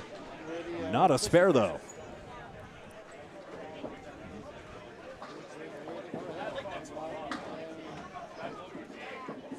That's better. Good out there. That becomes 8. And Brown will pick up only 2 because of that. This just about over. Literally a single pin from Cook will solidify this match. Underrated and overlooked will indeed get their likely victory at this stage. Match 15 just about over. Stay tuned. Another broadcast coming up on this very same stream, so do not tune away. If indeed time permits, we'd love to have you again for our 16th match of 23 coming up next. Almost the same leaves there. It is now mathematical. Yep, they're shaking hands. Cook made it. No, he didn't. Psych, 9 pin standing there. That goes. Brown didn't have the 9 pin and doesn't have that same problem. He gets the mark. 128 and a ball, even though his team will come up short. Brown, one of the few bowlers maintaining an average over 120 here at this event. You can see why. 5 marks in this string. I'm sorry, that's done. Brown is at 115. He's challenging for a 120. My apologies. Well, he drops 9. That's going to up his average for certain. 137. All right. And team underrated overlooked on the other side will get it done by 20 pins. get rid of that verbal crutch eventually. And yeah, Brown through 10 bowled matches as an 11:51, 115. With that 128, he's going to raise up to that up a few pins.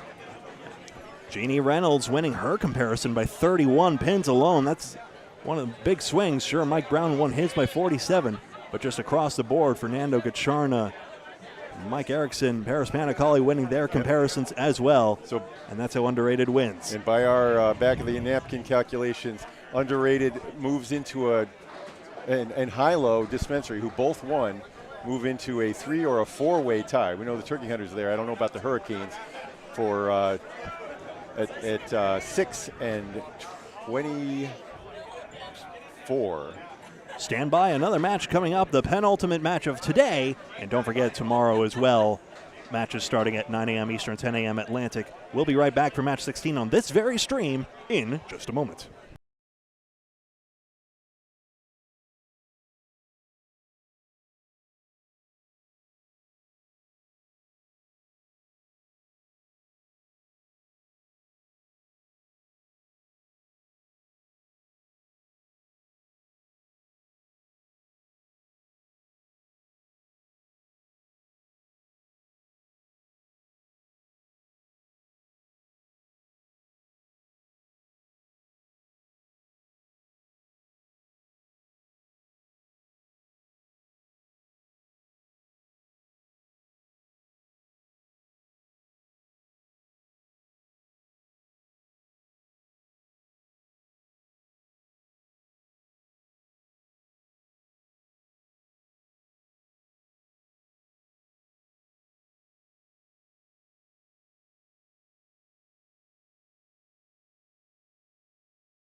Jason Jones, I believe. That's right, Justin Jones. Justin Jones, there you go. Okay, we live? Yeah, we are. Okay, welcome back to the 2024 Mixed World Tournament, sponsored by Candlepins for Cancer. Paul Grant, Duncan McDougal, Kevin Burns on Candlepin Bowling Network. This is match 9 of 10 today and 16 of 23 overall. 6 more tomorrow, 9 a.m. Eastern Time, 10 o'clock a.m. Atlantic Time. 24 teams, 23 matches, total pinfall wins. Coca-Cola undefeated, the only one right now. Justin Jones, Josh Rio. Justin Jones with an early strike. That's right. As we're coming on, he threw a strike. And Rio with a 9. Justin, a very impressive resume. We'll get to that in a little bit. Trying to double it up here. Rio just had a huge double strike in that last match. Rio the Realtor. Yeah, won it for his team. Jones, nice ball. He got a double strike. Wow, what a start. Speak of the devil. Boy, you called that one. Seamless double strike for JD Seamless Gutters. Rio drills 8, 5 in the 8. Thanks for watching this great game at Candlepin Bowling. It's an unbelievable sport for all ages. That's a quick 30 pins. Yeah, very quick. Rio spare. Good answer.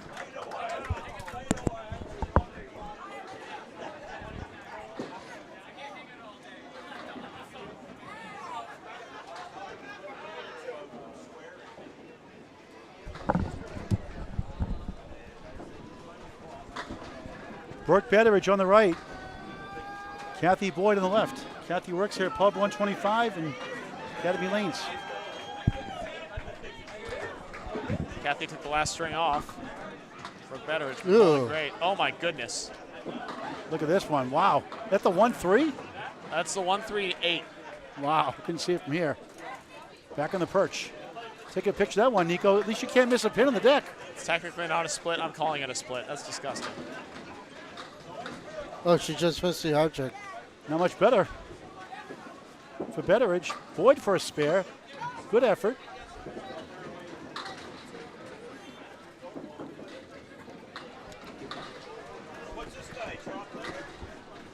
And Brooke, an unbelievable, strange 5.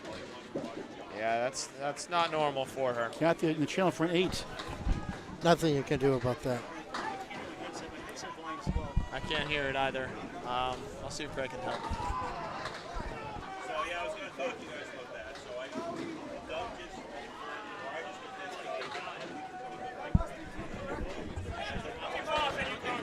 how much is the first and last names?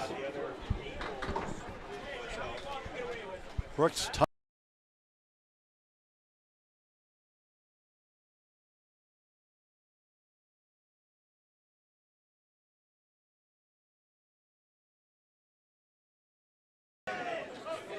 And she picks up spare. How about that one? What a funny game.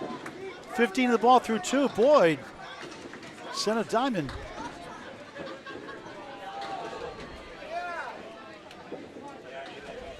Great hit by Betteridge right there.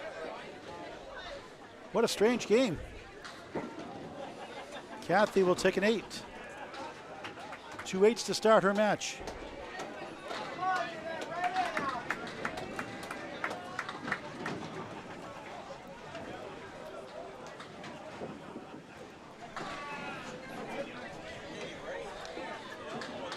Jeanette Southall on the left, mother of Ryan Southall, Class A bowler. You can hear me, right?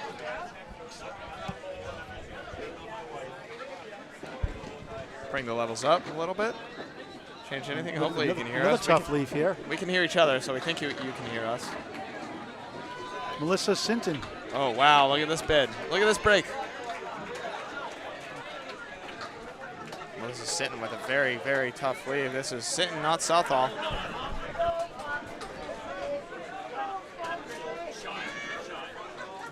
Sinton trying to pick it up. What a try. She got it. Oh, my wow. goodness. What a pickup that was. Spare. That was sick. What a read. Southall almost got that one to go. Some strange shots, some strange leaves. Welcome to Candlepin Bowling, folks.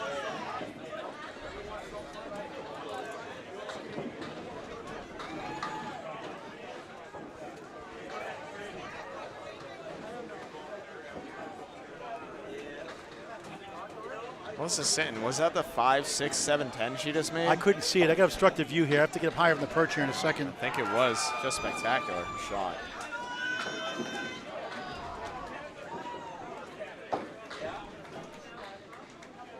Dave Godwin, Mr. 235 up next, followed by Calvin Locke.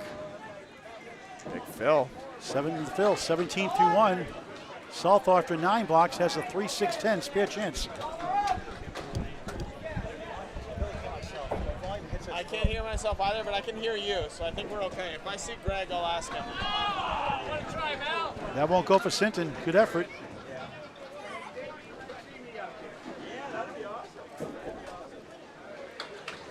Southall 3 and the 6.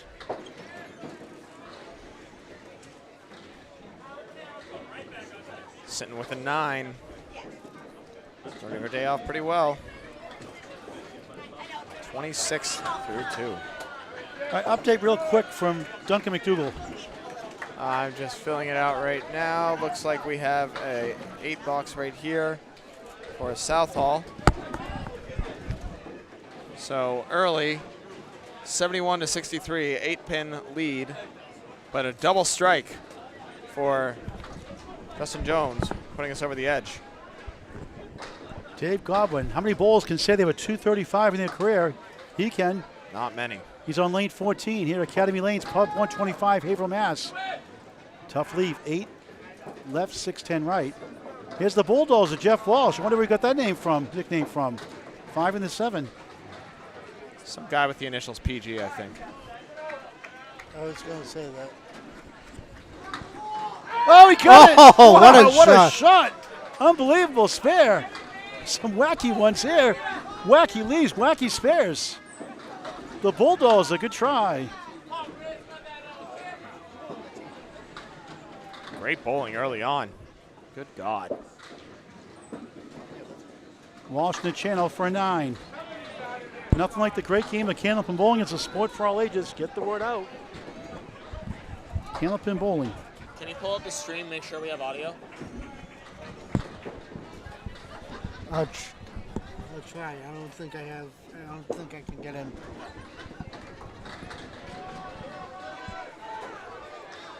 Godwin on the spare. Beautiful ball, 8.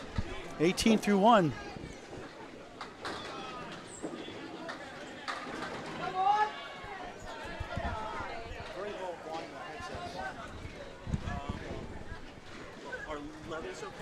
Godwin for another one. Oh, Roger Pim won't carry. Hell of a bid, though. Yellow is fine when you're talking. We just can't hear ourselves is the thing. I don't think it's not a big deal. If Walsh picks it up, spare. 19 the ball through 2. They're sitting on 2 marks. That's great bowling right there from Walsh. Godwin a 9. 27 through 2 on Candlepin Bowling Network. Anchor bowlers Jack Berrigan on the rise. 118 average right now. Calvin Locke, the King of the North. Moving the Rack podcast co-host with Tim Matero and Brian Athearn. Happy 39th birthday to Brian Athearn today.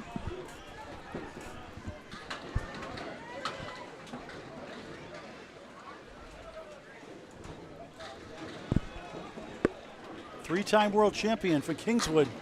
2015, 17, and 19. 5 and the 7. Wow, showing why with a great first ball. Tough break. Jack Berrigan going for Matt Harnett for the best hairdo. 1, 2, 4, 8. Dom Drake would like a word. That's right, too, Don Drake. How about that one? Sweeping spare. That's right, Don Drake. Pull the string, Calvin Locke. Sorry, Dom.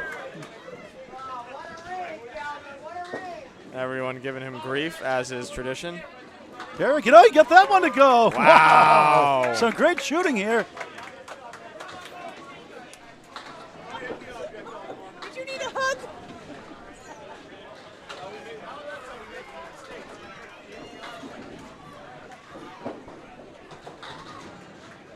This is fun, huh, Duncan? Oh, yeah, this has been a great day so far, Paul. You having fun? Yes, always have fun. How can you not? It's a wonderful game. Pocket shot 5, 15 through 1. Cream of the crop bowlers here, too. Tough 4 fill. Calvin Locke. Berrigan's chance here on the bonus. He goes right. He gets 6. 16 through 1. I like his better. I have not seen many horsemen go today. Have you, Paul? Not too many. Couple. Oh, what a shot that was. Couldn't quite reach the 10. Look at it wiggle. Gets a giggle out of that wiggle. A wiggle and a giggle. Berrigan, case in point. Pow. Go. Locke drills it for a 10. 24 through 2. At that spare 4 and a 10. Keeps it loose. Berrigan takes 2 for a 9. He's at. Couldn't see a spare fill again. He was a 6 fill. He's at 25. I thought so. All right. Scoreboard was incorrect. They fixed it. 25 through 2. Every 2 completed boxes. Update. This time from Duncan McDougall. All righty. Give me a chance to scroll up. There we go. We have a 122-107 early lead for JD Seamless Gutter Balls. Jones with a double strike carrying everything. Betteridge also a spare up against Josh Rio's spare as well. But just Jones about to fill this strike in a big way. Let's see what he can do. Justin Jones, world champion. Let's bring it home, Paul. All right, here we go. What a luxury of Justin Jones, the leadoff bowler. Double strike. Home with the turkey. Rio 5. Make it 6. 3-6. 4-7 left. That's on a spare, 25 through 2. JJ, double J, Justin Jones for a triple. No. 26 in the first double strike box. 26 through 1, 36 in the ball through 2. 4 left, 3, 6, 10 right. Rio. Oh. Wow, that's a good bid. Scratching his head on that one. Try to kick it over. What a shot. He got it! Masterful shot. Wow, spare on double strike. 46 through 2. 56 in the ball through 3. Wow. Unreal start. Unbelievable, isn't it? Rio 10, 35 through 3. Folks, you've got to get involved in Candlepin Bowling. Pick up a Candlepin gift card. Get your friends involved in this great game. I'll guarantee you're not going to be this good starting off, but maybe one day. This is something to aspire to right here. Justin Jones, the veteran bowler, 203 high single, career high average of 128, league average 119. Rio 1-3-6-10. Another chance for you. Another shot of the horseman. Let's see it. It's got to make it clean. No wood on the deck. Jones on the bonus. Another good ball. Bounces 6. 5-9 middle. There goes the 10. 5 middle, 9 right, 7 left corner. How about 63 through 3? Ho hum. Rio chops up the 3. No horseman yet. 203 high single for Justin Jones, 477 high triple, high 5, 739 out of Fairlanes in Moncton, New Brunswick, Canada. Bowling since 1988. Is he going to use the wood here? Or is he going to try and make it clean? I'm going for the wood. He's going with the pins. He won't go. Oh. He thought he could get a kick off that wall possibly, but something. Well, actually, that wood probably not good actually because the cap. Yeah, it was dicey at best. Yep. Come to think of it, Rio a 9. 4's a while. 4-4-4. 44 through 4 in this one-string match. Jones not perfect now with that 9. 72 through 4. What a start. Candlepins for Cancer, a proud sponsor of the 2024 Mixed Worlds, is giving $100 bonus money for any string with a perfect string. 10 spares of strikes in Candlepin, a perfect string. In addition, if you throw a 200 for a man, you get $200 for a lady. If you throw a 175, $200. That hasn't happened yet. We haven't seen those payouts. We've seen a whole lot of perfect 12 strings, though. so far paid out for perfect strings. Oh, my Pretty God. good. $1,200 out to various bowlers. My favorite was Josh Daly getting a course of booze after receiving his earlier this morning. That was awesome.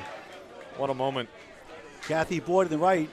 Brooke Betteridge had a strange 5 and a strange leave. I want to remark that Josh spare. Daly just threw a 153 last game for Coca-Cola in a tight match, and everyone was celebrating him. So it's not always booze. Betteridge for a strike, 9. Wood touches the 8. It was on a mark too. 24 through 2. Boyd. Oh, it does go on the delay. Spare. Great shot from Kathy. And Betteridge goes back-to-back after a 5. 34 on a ball through 3. That's how you bounce back in a big way. Donations via Venmo 24/7, helping bowlers going through cancer treatments. Over $50,000 paid out. Do your part, please. Via Venmo, Candlepins number 4, cancer.com. You can send a check on the address also on Candlepins number 4, cancer.com. The address on the website. Thank you for your generous donations. Kathy Boyd, 3-1 split. Honor Spear, 6, 32 through 3. Betteridge, the 4 horsemen. And the 8, that's the Christy Haverhill special mains, the Bob Caleri, everywhere else. That puts her at 39 through 3. Nice ball. Can't reach the 6-10. Oh. Boyd 3 in the 7. Can't throw it much better. No love. Kathy takes a 9. 41 through 4. Brooke object pin for a 9. After a 5 start, 48 through 4. Not bad.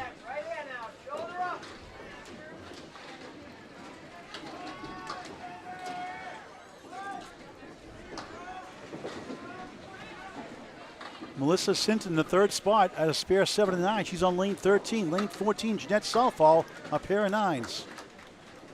40-pin lead for JD's. The power of the double strike from Justin Jones. Doubles go a long way in this game. They are hard to find and big impact. Melissa around between 115 and 118 average. 191, her high single, high triple listed as 423. From Moncton, New Brunswick, Canada. Bowling since 2000. Southall, half Worcester, 2 in the 8. Gross. Tell me about it. It's his favorite shot. No, it's not. No, Whose favorite shot? Who said that? I'll fight him. 1-2-10 for Sinton. Sinton. Sinton. That's a Paul Grant shot right in the black hole. I did that 3 times on Thursday. Same leaf. Sinton missed the head pin. It's tough. 1 of the 2. Oh, it's gross. It's never fun. No. That hole looks like a lot bigger after you go through it once. Oh, yeah. Melissa, 5-time AYB National Championship winner, 4-time women's provincial titles. Southall, tough 3. That's a yikes and an ouch. A youch. Put that in the dictionary. Melissa, 10.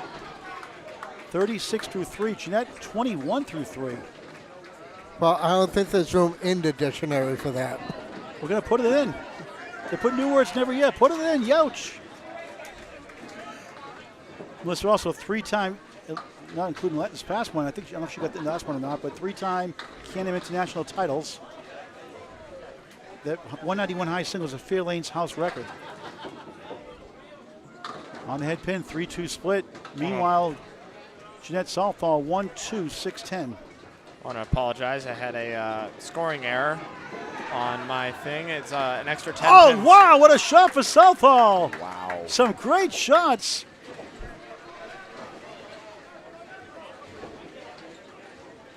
Sinton dinks it. 31 on the ball through 4 after $3. That's how you do it. I accidentally gave Jeanette Southall 10 extra pins. It is a large disadvantage right now. She could have used after that $3. Absolutely. But nice recovery. How about that shot? Sometimes you can't make the easy ones. Sinton 7, 43 through 4 on Candlepin Bowling Network. Over 1,200 videos, close to 3,000 subscribers. Help us get over the hump this weekend. Subscribe free on YouTube, Candlepin Bowling Network. Like and follow us on Facebook as well. It is a very quick 54-pin lead for JD Seamless Gutters. That happened fast. Yeah, right out of the gate, incredible. Double strike, 72 through 4 will do that from Justin Jones, just putting the hammer down so far. Jeff Walsh on a spare, 19 in the ball through 2. Speaking of hammers. Crossover, 5 middle, 3, 6, 10 right on the check mark, 25 through 2. Dave Godwin on the head pin, spread eagle plus the 8.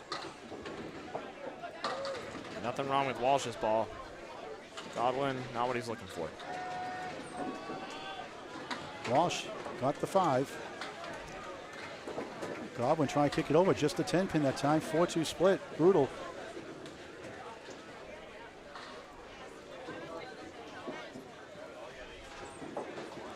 Walsh, nice 10. 35 through 3, nice out for Godwin, takes a 9 out of that mess, 36 through 3.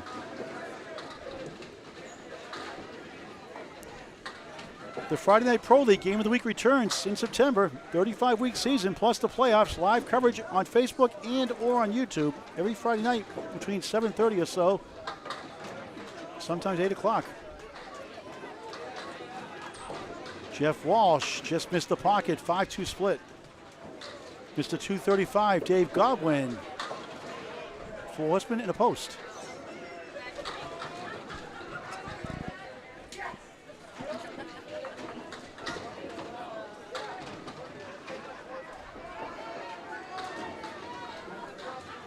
We're at Academy Lanes, Pub 125, Haverhill, Mass. The address, 725 South Main Street in the Bradford section. Ski Bradford in the wintertime. Walsh, good bid. Making something on nothing. 7 at the 8 and the 10. Oh, look at that. Almost went. And look at that shot for Godwin. That almost went. Yeah, there's the horseman going. Sadly, there's one extra pin on the deck.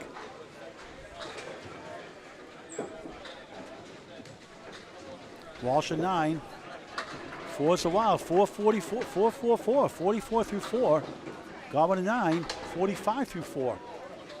Anchor balls coming up. Jack Berrigan 25. Calvin Locke 24 through 2. Each at a mark in the first. Scores are confirmed accurate thus far. One more match up to take. Kevin, who's up our last match? I don't know. Let's watch Berrigan throw his first ball as Kevin looks for that. Wow, 1, 8, 9, 10. Not easy with decent wood, though. Let's see. Crazy mix on that ball. Calvin Locke, 1, 3, 9, 10. Hey, Paul, you're going to like this one. Harry's All-Stars versus Team Hollywood. Oh, yeah, Mark Hollywood Smith starts and strikes, South Paris, Maine. What a character. Team Hollywood just suffered a big defeat to Pub 125 on the last match. Josh Rio throwing a monster double strike. Berrigan, what a try that was. Calvin Locke's bid leads up number 1. No good. So some really great shots already. Yeah, they came out storming out of the gates. It slowed down a little bit in these third and fourth boxes, but they can turn it on in a heartbeat. There again. Doinks it for 9. Gross. Calvin Locke, deadly pinner, 10. Calvin 34. Ditto for Jack Berrigan through 3. One string match, 2 points for a win, 1 for a tie, nothing for a loss. No playoffs unless we tie after tomorrow. Coca-Cola, Craig Holbrook's team, undefeated, the only one so far. Yeah, they're running away with it too. Second place has 3 losses right now.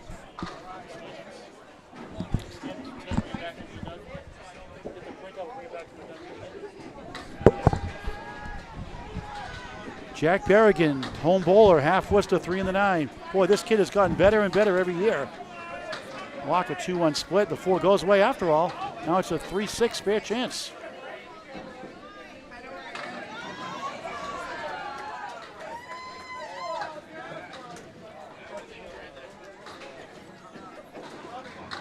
Too far left, 1, 5, 6 right, 8 behind. Spare for Locke.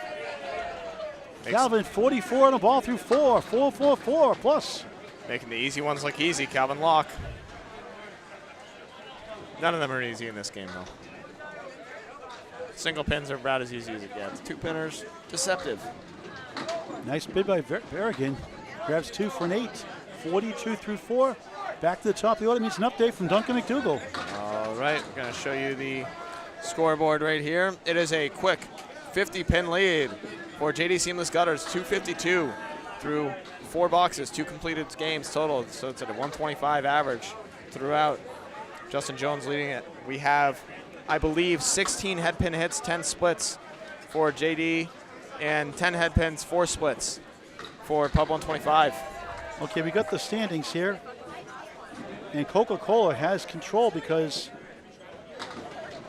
3 losses is the next best team, right? 4 losses 4. now. Stars and Strikes Riverwalk have 4 losses, so they got destiny in their hands. We're okay. We're okay. Justin Jones, 72 through 4. He's got a chance here with a 6-10. Josh Rio, a chance 1-8 with wood behind, 2 pieces. Double strike to start, a spare 7 in the third. Oh. Man, oh man. Good pinning, bad sparing. Rio, that goes spare. How about that one? Second spare, the spare 6th and second, spare in the 5th, 54 in a ball. Coca-Cola 30-0, Stars and Strikes, South Paris, Maine, and Riverwalk Lane, Sainsbury, Mass, 22-8. PC Enterprises, Penny Lane, 20-10, along with Drywall Concepts and Narclones. 24-7, 17-13. Academy Lanes, JD Seamless Gutters. The High Rollers, the Window Source, Central Park Lanes, Marquardt Ford, all 16-14. Some friendly banter going on up there as Jones delivers his good 10-box ball. How about an 82.5 for JJ? Bud Light 3.0, 15-15. Pub 125, Academy Lanes, 14-16. Patriot Paving out of Maine, 12-18. New England Flooring and Backsplashes, 10-20, along with Huff Power Sports from Maine. Harry's All-Stars, 8-22. The Turkey Hunters, High-Low Dispensary, underrated, overlooked, 1-7-10 Hurricanes, all 6-24. That's all 24 teams. Thank you, Paul, for the update. Jones, 1-2-4, got another chance. Back to lane 13, Rio on the bonus. That's a ball. That looks good, 9, just missed the 4 first strike. He thought he had it.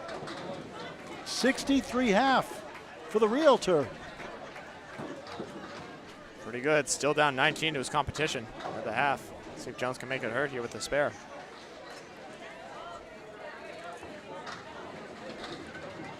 He got it.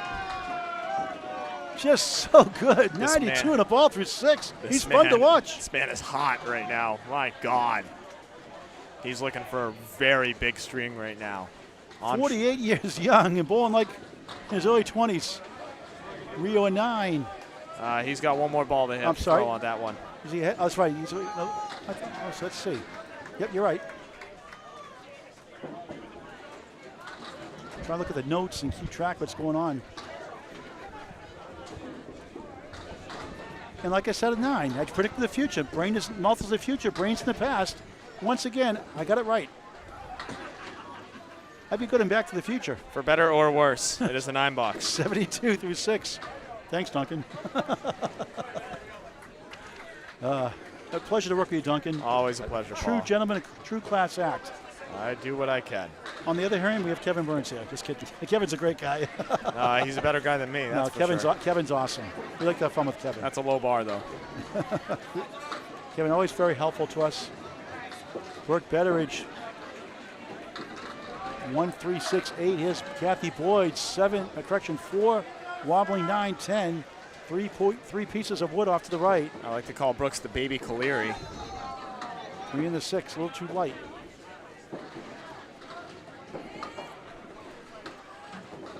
See if Kathy can get that wood off. Maybe a little too deep. Let's see if how she plays it. She's going for the wood. I'm going to try. Nothing carries over to the pin out in front. Burke hits a 10. Nice Out of the 10. Big 20 in Scarborough, Maine. Mike Walker's house. Talk about Class X. Runs the Maine Cannon Bowling Association. Kathy a 10 to match. That puts her at 51. Brooke 58 through 5 Good. on Candlepin Bowling Network. Great pinning all around from these two lady bowlers. Easter Classic, April 20th, 2025. Mark your calendars. Nita Lane, Nash, New Hampshire. Half Worcester, 2 in the 8. Shakes her head. Kathy Boyd. She gets 6. Another one of those fours from rights. Emillis, it's the Rick Kierowski special. Give it another opportunity. Make a living off that shot. My teammate for years in the Friday Night Mixed League. What a try by Betters. Not much to show for it. That is a vicious leave. Rick, one of the most clutch league balls ever bowled with for a regular league bowler. Borderline pro as well. How about it? No, not there.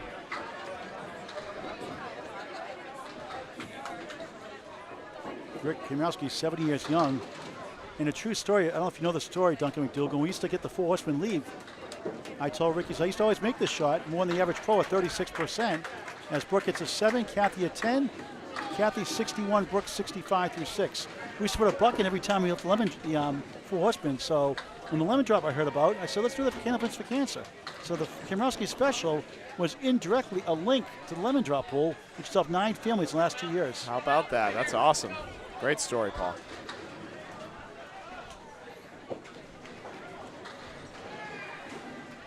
All right, Melissa Sinton and Jeanette Southall up to bat. Beautiful ball, 8, tough lead, 4 in the 10. Jeanette Southall fires away in the pocket. She's got a triangle, 2-4-5. That's on a spare, 38 through 4 after $3. Nice bounce back.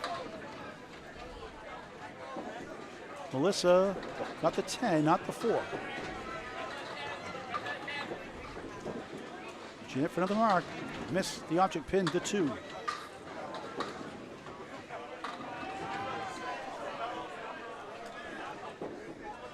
Sinton, excellent pinning, 10, 53 at the half. Had a spare 7 to start. That was a very tough split and very good 10. A 9, a 7, and a 10. 9, 10, 7, 10, I should say. 53 at the half. Southall a 9, 47 at the half. Halfway through this 9th match of 10 today. 299 to 266, 36 pin lead for JD Seamless Gutters. They have 2 balls in hand, Calvin Locke and Justin Jones on marks. Sinton head pin hit, 3-1 split. Give her a break. Southall lemon drop $1 for Candle Pins for Cancer. Put a buck in. 3 splits in a row for Sinton. Tough bowling. No fault of her own.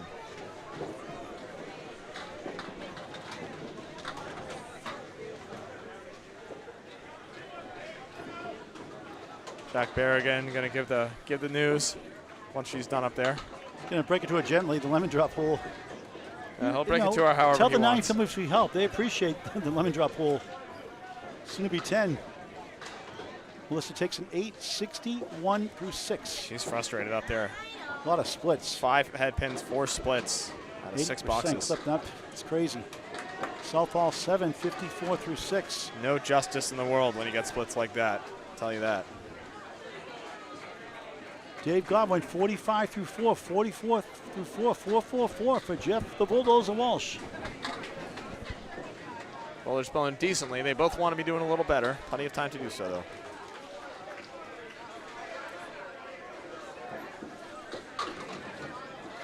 Dave battling injuries last year or so. Head pin hit, 8, 3 in the 10, baby split. Wood behind the 3. Walsh drops it.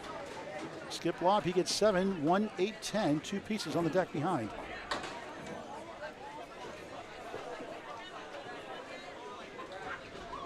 Bob went for a spare. Oh, he got it! It came down from the sky. Sky high spare. It's raining outside, it's raining pins inside. 55 at the ball. Walsh, he gets the ball back, but nothing went for him. Where's my ball break? Godwin says it was over here the whole time. Jeff an 8. Ugh. 52 half. David a spare 8 in the first box, now a spare in the 5th. 55 in the ball. Your team has it. Comfortable lead right now, 36. It was higher earlier, Duncan. Still Yeah, they've been chipping away. They've been chipping away at that double strike, but the 3 marks are looming. One of them right here. Head pin hit. 6, 9, 10 triangle, 7 to fill, 62 half. Walsh half Worcester, 2 in the 8.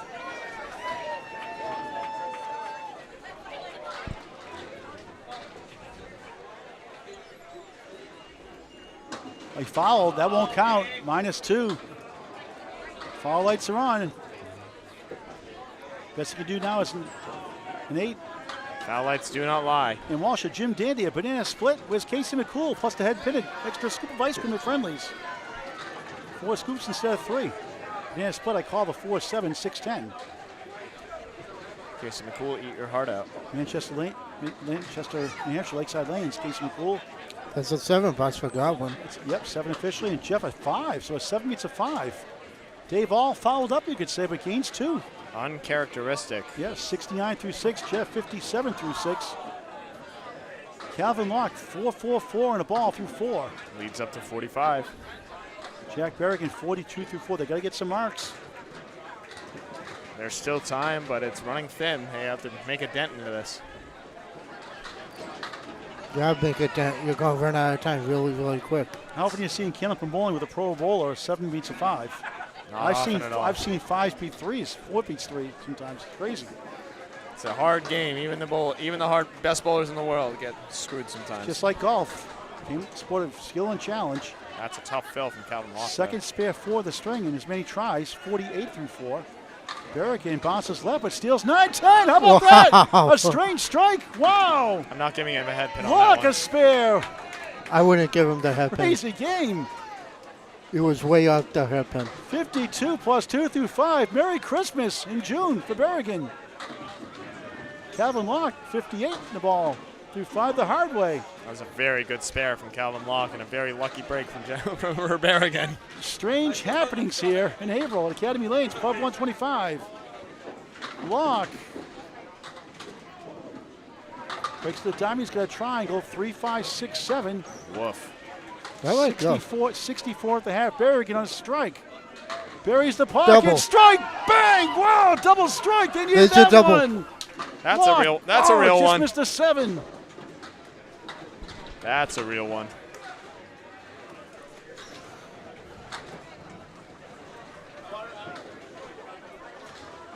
Second double strike in the match. All of a sudden, Pub 125 is life. High quality food, full bar, gorgeous looking. Pub 125, 725 South Main Street, Haverhill, Mass. in the Bradford section. Calvin 9, 73 through 6. Top of the order update from not Greg Gouillart this time. Sorry. It's me, Duncan McDougal, McDougal. filling in for Greg Gouillart. Thank you very much, Paul. We Whoops. have a 44-pin lead thus far for JD Seamless Gutters. However, a looming double strike for Jack Berrigan is going to change everything on that. Justin Jones has the only other spare, or only other mark with a spare coming up. Leader in the clubhouse, Justin Jones, 92 through 6 and a ball, bowling out of his mind. A lot of good bowling left, 4 boxes to go. Paul Grant back on the call whenever he is ready. Here's Rio. Back to live action. Josh Reel, the realtor, 1 of the 7, 72 through 6. How about Justin Jones? 92 and a ball through 6. Started with a double strike. Spare 7. Back at it again. Zings it right. 6. A lot of these today. Another shot of the Horseman. 98 already. 98 through 6. Not terrible. Oh, Canada. Rio for a spare. He's got Yes. good wood. Doesn't need it. 82 and a ball through 7. He's got 3 marks in the string. Pub 125. Big waves right now. Can Justin track this one down? Yes. There it goes. Good time for that. First Horseman I've seen in a long time. 108 and the ball through 7. He's sizzling. Wow.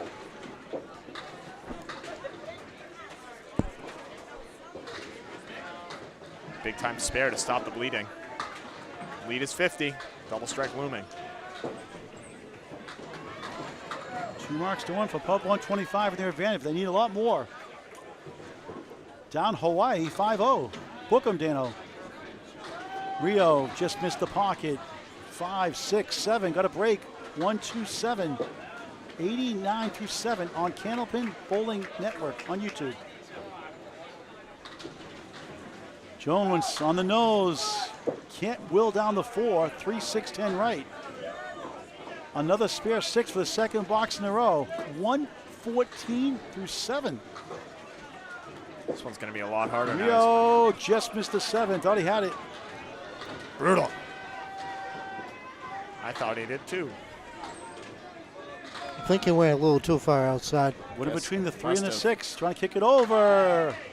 Can't reach the left side. He was too heavy on it. Drove it right back instead of cutting. Josh caps and gowns it for a 10. Good 99 shot. through 8. Good shot.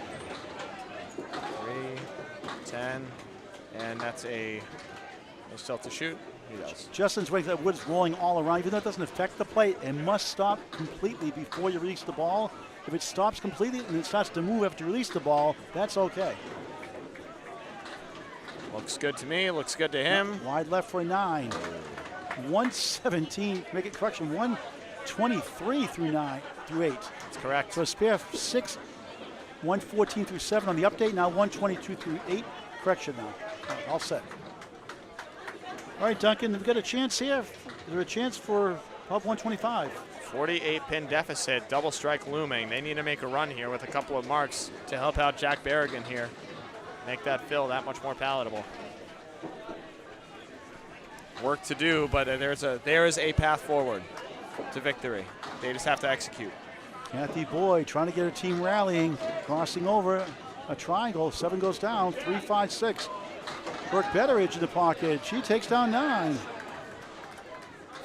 Mixing and matching there. A plank to help. Love that lead for Brooke. Long-time doubles partner over 3 decades with Amanda Carroll. Spare for Boyd, pumps her fist. Tricky triangles going for Kathy. That's big time. Second spare of the string, 71 the ball. Brooke a spare to answer every time. Pub 125 marks. Big counter punch. Clutch, clutch, clutch. 75 of the ball through 7, much easier shot. Went down just the same. Looks the same on the scoreboard. Big fills coming up for these 2 bowlers. Back out of the final 6 rounds tomorrow after one more match tonight. 9 o'clock Eastern time, a.m., 10 o'clock Atlantic time. Boyd, beautiful ball. 8, maybe 9. The queen pin, the call for the ladies, holds up.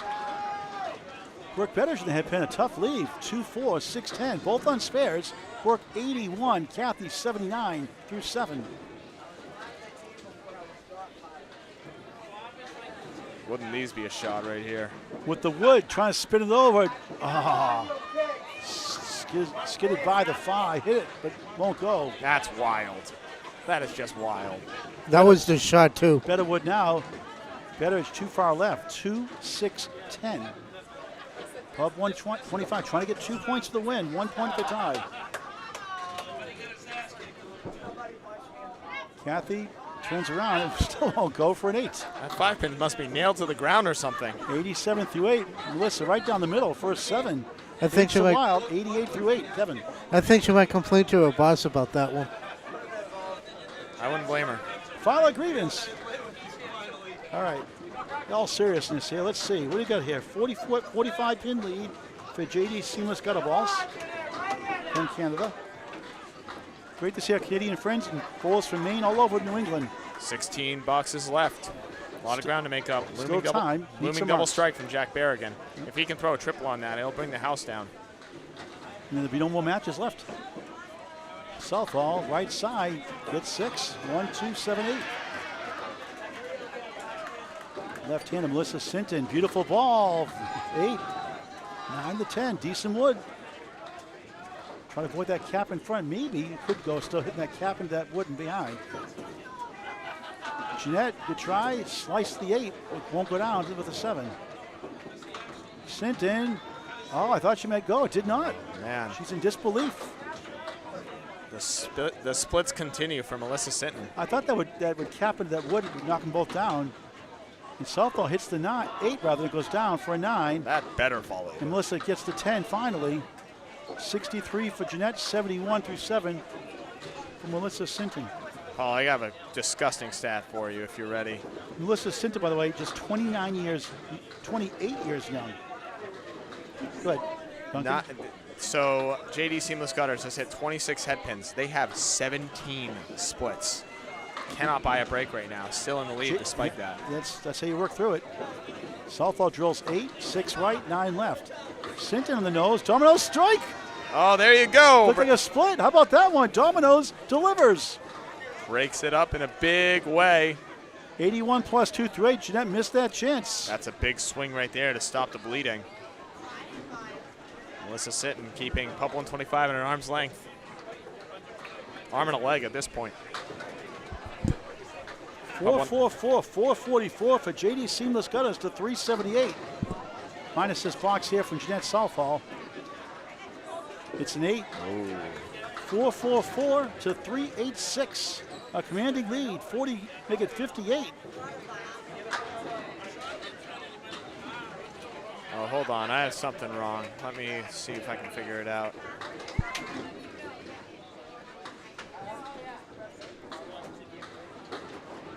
Never too late to can up and bowl. We have a 102-year-old at Charlie in the senior league here. Wednesdays during the fall season. Legally blind bowls every week.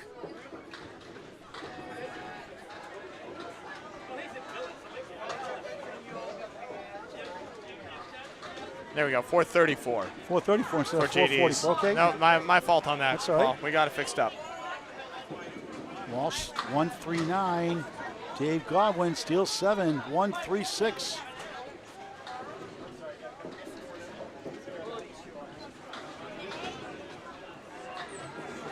Walsh missed left. He's been a little off this match. Godwin for a spare. Will it go? No. 6 out of Notion. Weebles wobble, but what won't they do, Paul?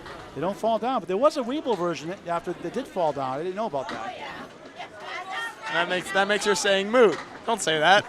Both are 9. Godwin 78. Jeff Walsh 66. Who's 7? Up 125. Has to start stringing some marks together.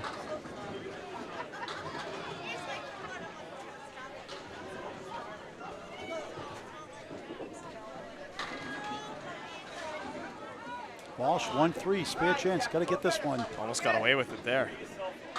Godwin pocket shot 9. 4 pin left up. No split with 1 pin left standing. That's impossible. Walsh for a spare. He missed it. Knew it out of the hands. Turned away in disgust. I don't blame him. Godwin for a spare. Gets his. 88 in the ball through 8. John Winchell has 103 after 6 with a triple strike. Coca-Cola is in a 390 to 390 tie after 6 with Patriot Paving, Team Hollywood. But they got teams have 8 losses. They still have the driver's seat. But they're tied right now. Talk about John Winchell. And John Winchell's has a 103 after 6. Wow. So $200 because to 200. All right, while we're away, quick update there, Duncan.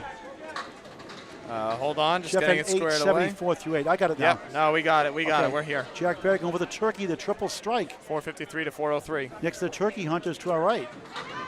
Too far left. 1, 3, 6, 8. 26 on the first double strike box. 68 half. 78 in the ball through 6. Not bad, not bad, not bad. Kevin Locke 73 through 6. Beautiful ball, 7 wood between the 3-5, the 2 pin of 3-5, 10 right corner. Another split for JD. That's a more makeable split though, at least. Split is a split, Paul. That's but true. Yes, I agree. I like this shot actually personally. Berrigan up the wall, flies over the 8. We're not coming down for a landing. Lock spare, case in point. 83 in the ball through 7. That shot's so fun when it goes.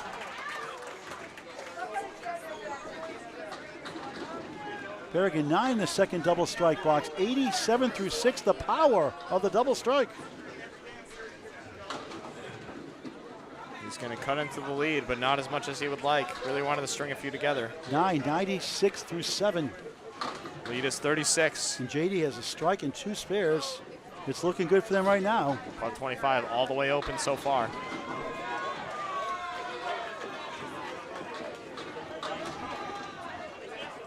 Jack Berrigan looking to change that. Use another double strike. Check mark. Okay. Calvin the bonus. Left side 5.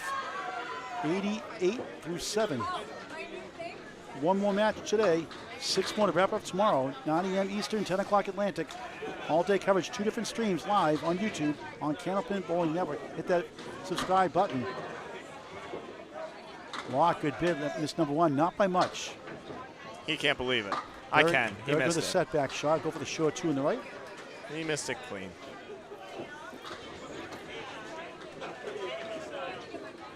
He gets 1 for an 8. 104 through 8. Excellent strength for a rising star, Jack Berrigan. It's the hair. The hair is doing it. It's not hurting, that's for sure. One Simpson. Locke takes a 997 through 8. And Justin Jones, 123 through 8. What a string.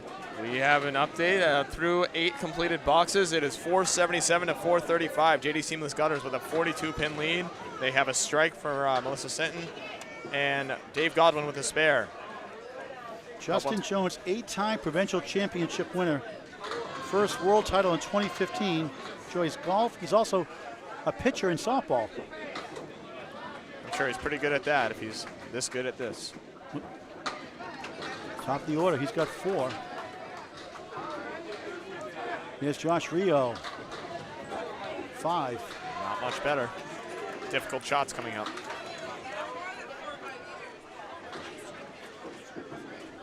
Jones, 1 in the 5. Not an easy shot. Seems like it's easier in the first ball than the second or third. Rio, good bid. He got it. Wow. Great shot, spare.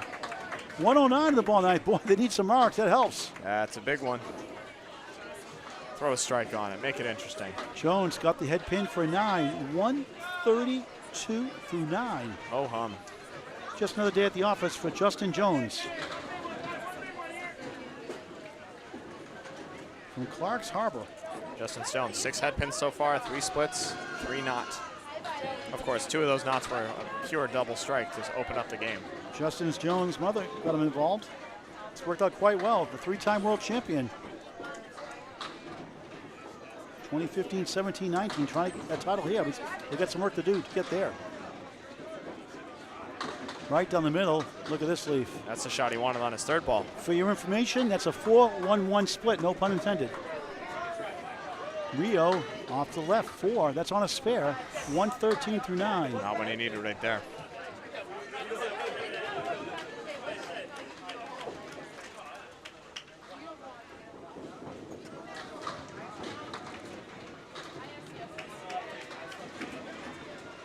This would be quite the shot here from Jones.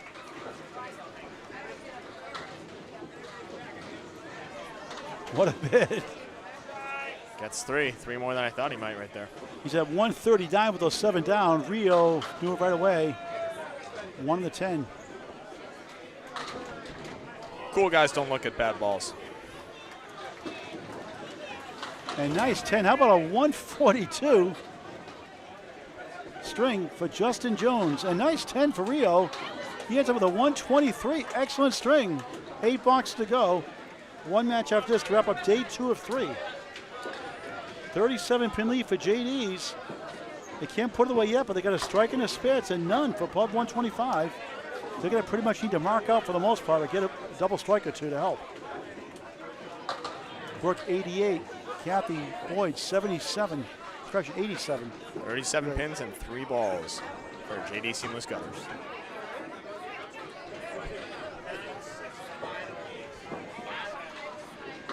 Brooke on the head pin, 4-7-10. Here's Kathy Boyd. Smooth ball on the pocket, off the wall. It's a check mark. The splits continue for JD's. 31 head pins, 20 splits, almost 66%. That's a high clip. She's asking Calvin Locke how to make this spare. I don't know if I'd ask Calvin, but no, I'm kidding. It's unbelievable. Lord. Trying to bounce it over. Oh, too far left. Knew right away. She's got the big 20 in Scarborough, Maine. Kathy hooked left. 2-4-5. Brooke gets a 9. 97 through 9. Kathy takes down 2 for a 9. She's at 96 through 9. 7 blocks to go. Thank you for watching this great game of Candlepin Bowling. It's unbelievable, isn't it? Sport for all ages. Get the word out. Fall leagues and youth leagues forming this fall. This game is seeing a resurgence in a big way. On the back are the bowlers that are trying to produce it. Paul Grant included, Bob Lee, myself, Jimmy's Nestor over there. All bowlers making the calls. Betteridge off to the right, takes down 5. Streaming on almost every platform you can think of. It's everywhere. Kevin Burns as well. Everyone's doing a great job. Kathy stuck in parallel time. Great place to be when you want to get away.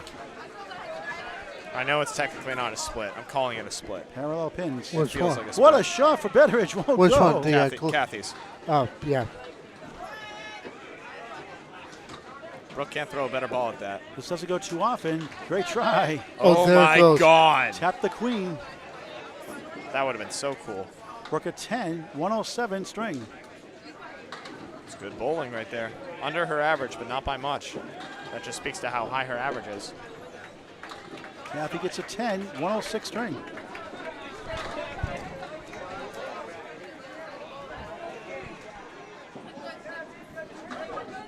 right, Melissa Sinton on a strike right here. Has a chance to put this 37-pin lead way out. Calvin Locke looking on.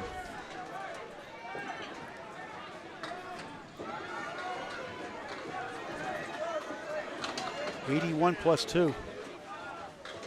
How great can she get? She's won so much already. Beautiful ball, but too accurate. Spread eagle. Oof. Plus the 8 behind the 2. Calvin cheering her on despite the tough break. Fortunate for Melissa, she's on a strike. That's not saying too much with the sleeve. Kathy back on another split. Oh, what a try. Oh. At 4 of the 7, 7 of the fill, 88 through 8, 8's a wild. Boy, good try, she got it. How about that one, spare? 81 of the ball through 8. And Calvin can't believe it. In the 9th, rather, in the 9th. That's a huge shot. Sent a nice 10 up the 3-4 split. That's pro bowling, folks. 98 through 9. Pub 125 needs all the marks they can get. That was a big one. Starts with 1. See if Jeanette can throw another here. She gets 8. 89 through 9. Boy, wow! Southall, rather, wow! After Kathy Boyd, Jeanette Southall, a strike on spare. 91 through 9, 101 plus 2 in the 10th. Trying to show her son Ryan Southall, hey, I'm pretty good too, you know. Wow, wow, wow. Melissa Sinton, by the way, 9 head pins, 6 splits. Microcosm of her team right now. 9, 107 strength. Highlighted by Justin Jones, 142. 142 with 4 splits at that. And Jeanette survived a 3 box in the 3rd box, and she's done quite well since then.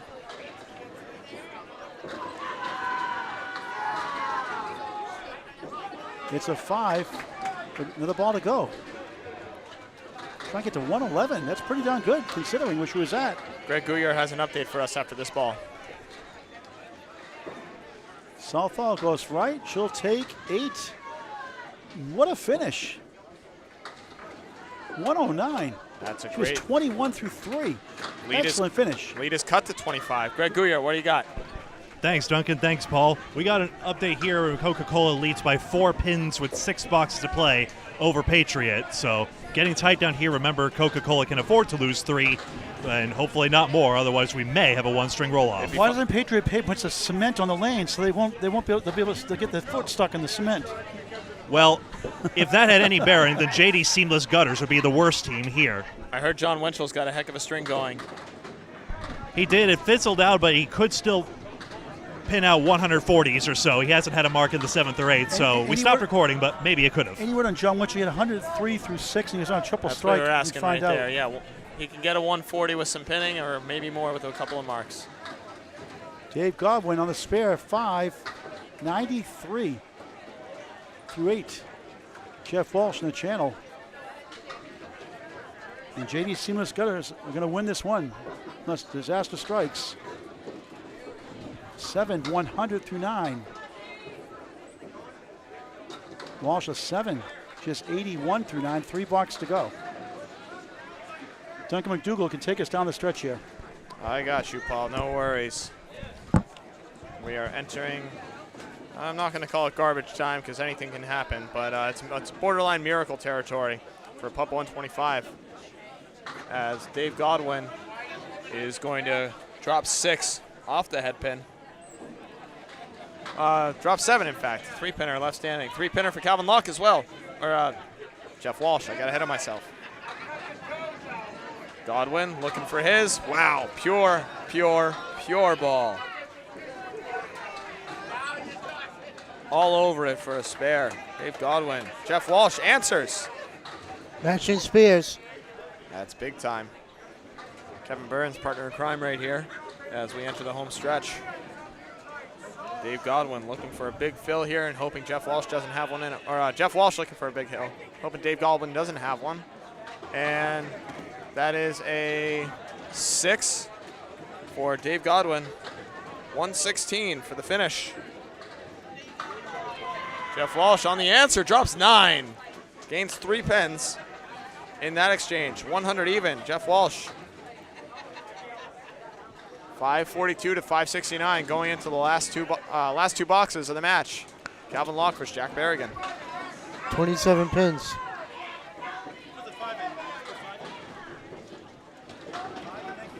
Jack Berrigan in double strike territory, potentially triple strike territory. And hoping Calvin Locke doesn't have anything in him.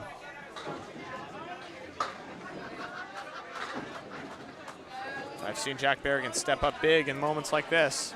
Parallel pins for Calvin Locke, 5-6. Tough break, not that surprising. Berrigan off the head pin, gets it down anyways. Tough split though. Calvin gets it. Big spare, Calvin Locke putting it away.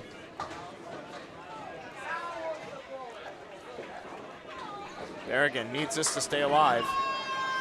It's most likely over. Calvin Locke getting into his face. All in good fun. And Berrigan will not get it. JD Seamless Gutters going to move on with a victory. I believe they're pretty high in the standings. They are looking to stay there. Berrigan with a 10.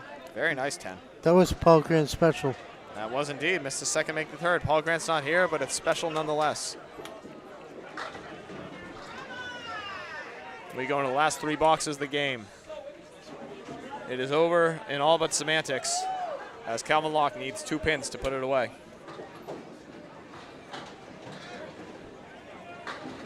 That's a little more than 2 pins. That's a 7, Phil. It starts how it ends with a split. Final tally. 35 head pins, 23 splits. JD Seamless Gutters. They say, we don't care. We're going to make them all count. Did a great job doing so. 7 Phil, 114 through 9. Matching Jack Berrigan, as Berrigan has a 9 drop. Calvin Locke can't make his. It was a tall task anyways. Berrigan, 1 pinner, piece of wood. Goodbye. That's a good spare for Jack Berrigan. Too little, too late, sadly. He is going to beat Calvin Locke, win the battle, lose the war. Calvin Locke with a 9, 123. Berrigan at 124 plus this ball right here.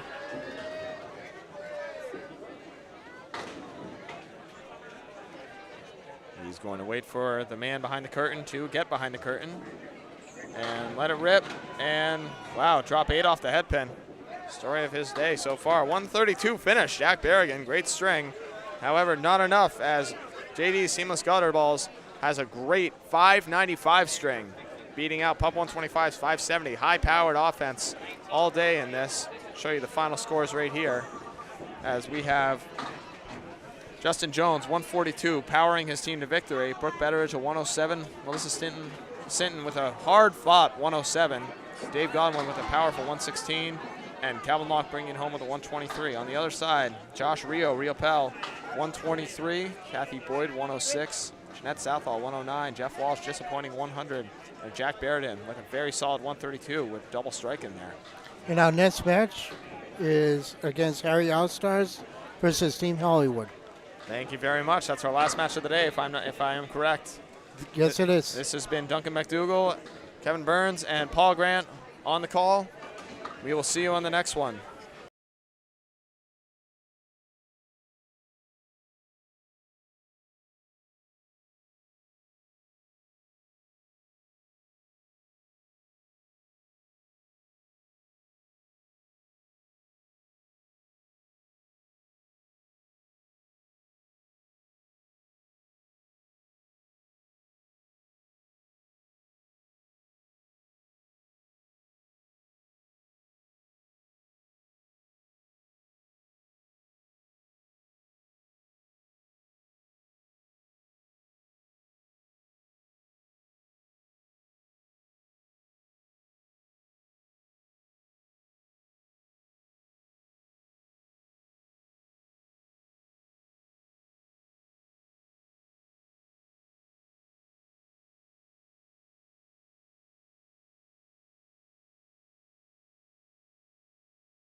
Hey, folks, have an announcement to make. Coca-Cola is still undefeated. Kevin, what was the margin of victory again?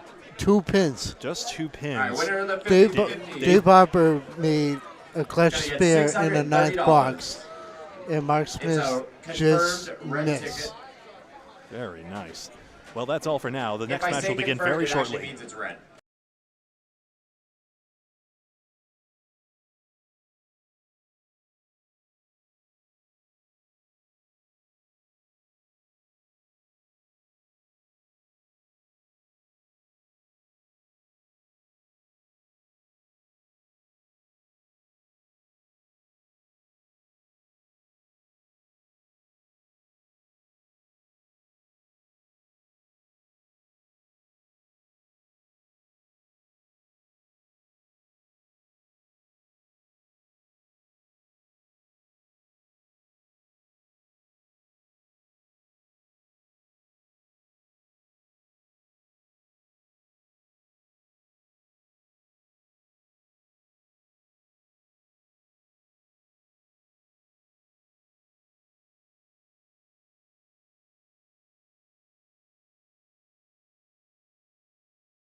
Sorry, longer delay than usual, but now the computer's finally firing up, and we will get underway with the final match of today, Saturday, in just a moment.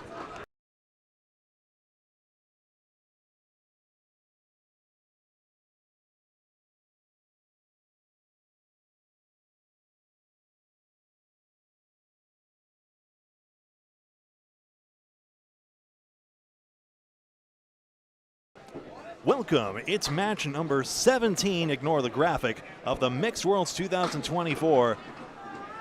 Patriot Paving on the right, Team Hollywood, also known as, and Harry's All-Stars Laura Dorfler on the left. An early 9-pin drop for Corey. And a spare for Cooper. Laura's right in the pocket, drops 8 on that spare attempt.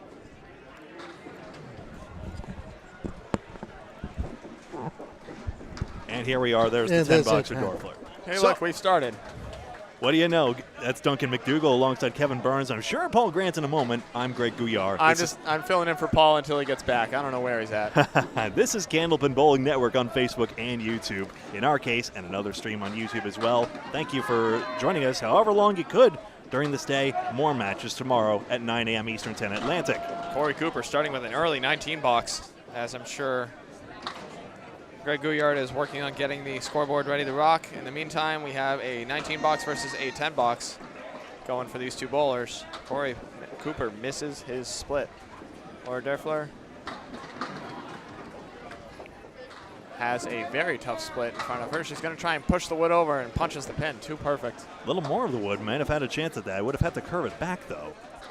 I just want to say one thing. The last match that Team Hollywood faced was against Coca-Cola. They lost by 2 pins going to the last box. Absolutely heartbreaking. That one's going to be uploaded to the other stream after this match, the end of that match. So tune in over there after this one's over if you want to catch an epic finish.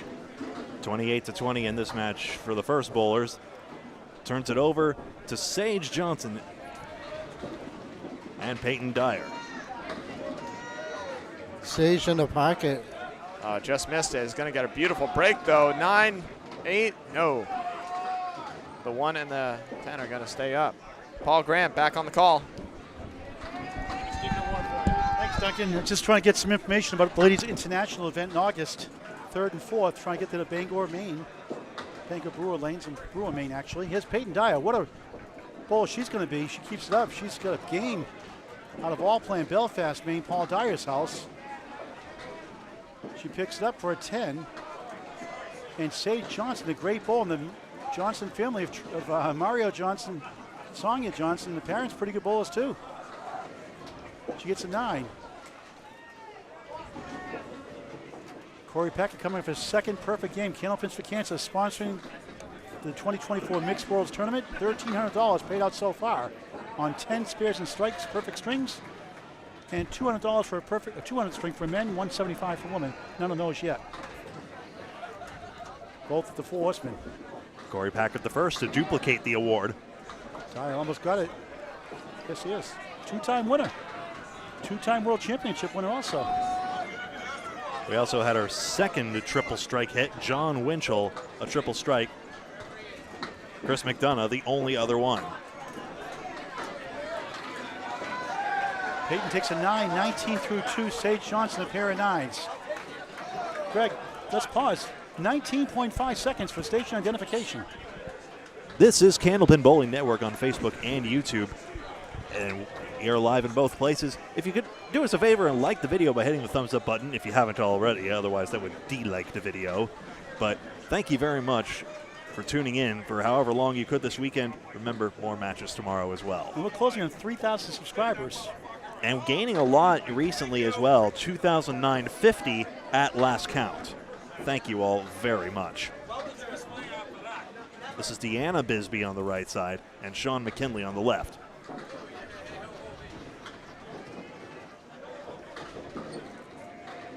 Her first ball hits straight down the middle, right down Route 125. She was in the main state open eliminations against Amanda Carroll. She bowled over average, but Amanda won all 10 strings. She was very competitive. runner-up in the main state open eliminations. Coverage you can watch on Candlepin Bowling Network on YouTube in high definition. McKinley crossovers leave kings, and that's all. Back to you, Paul. Bisbee, good pitch, just missed inside, 2-3-6-10. Here's Sean McKinley. Spare.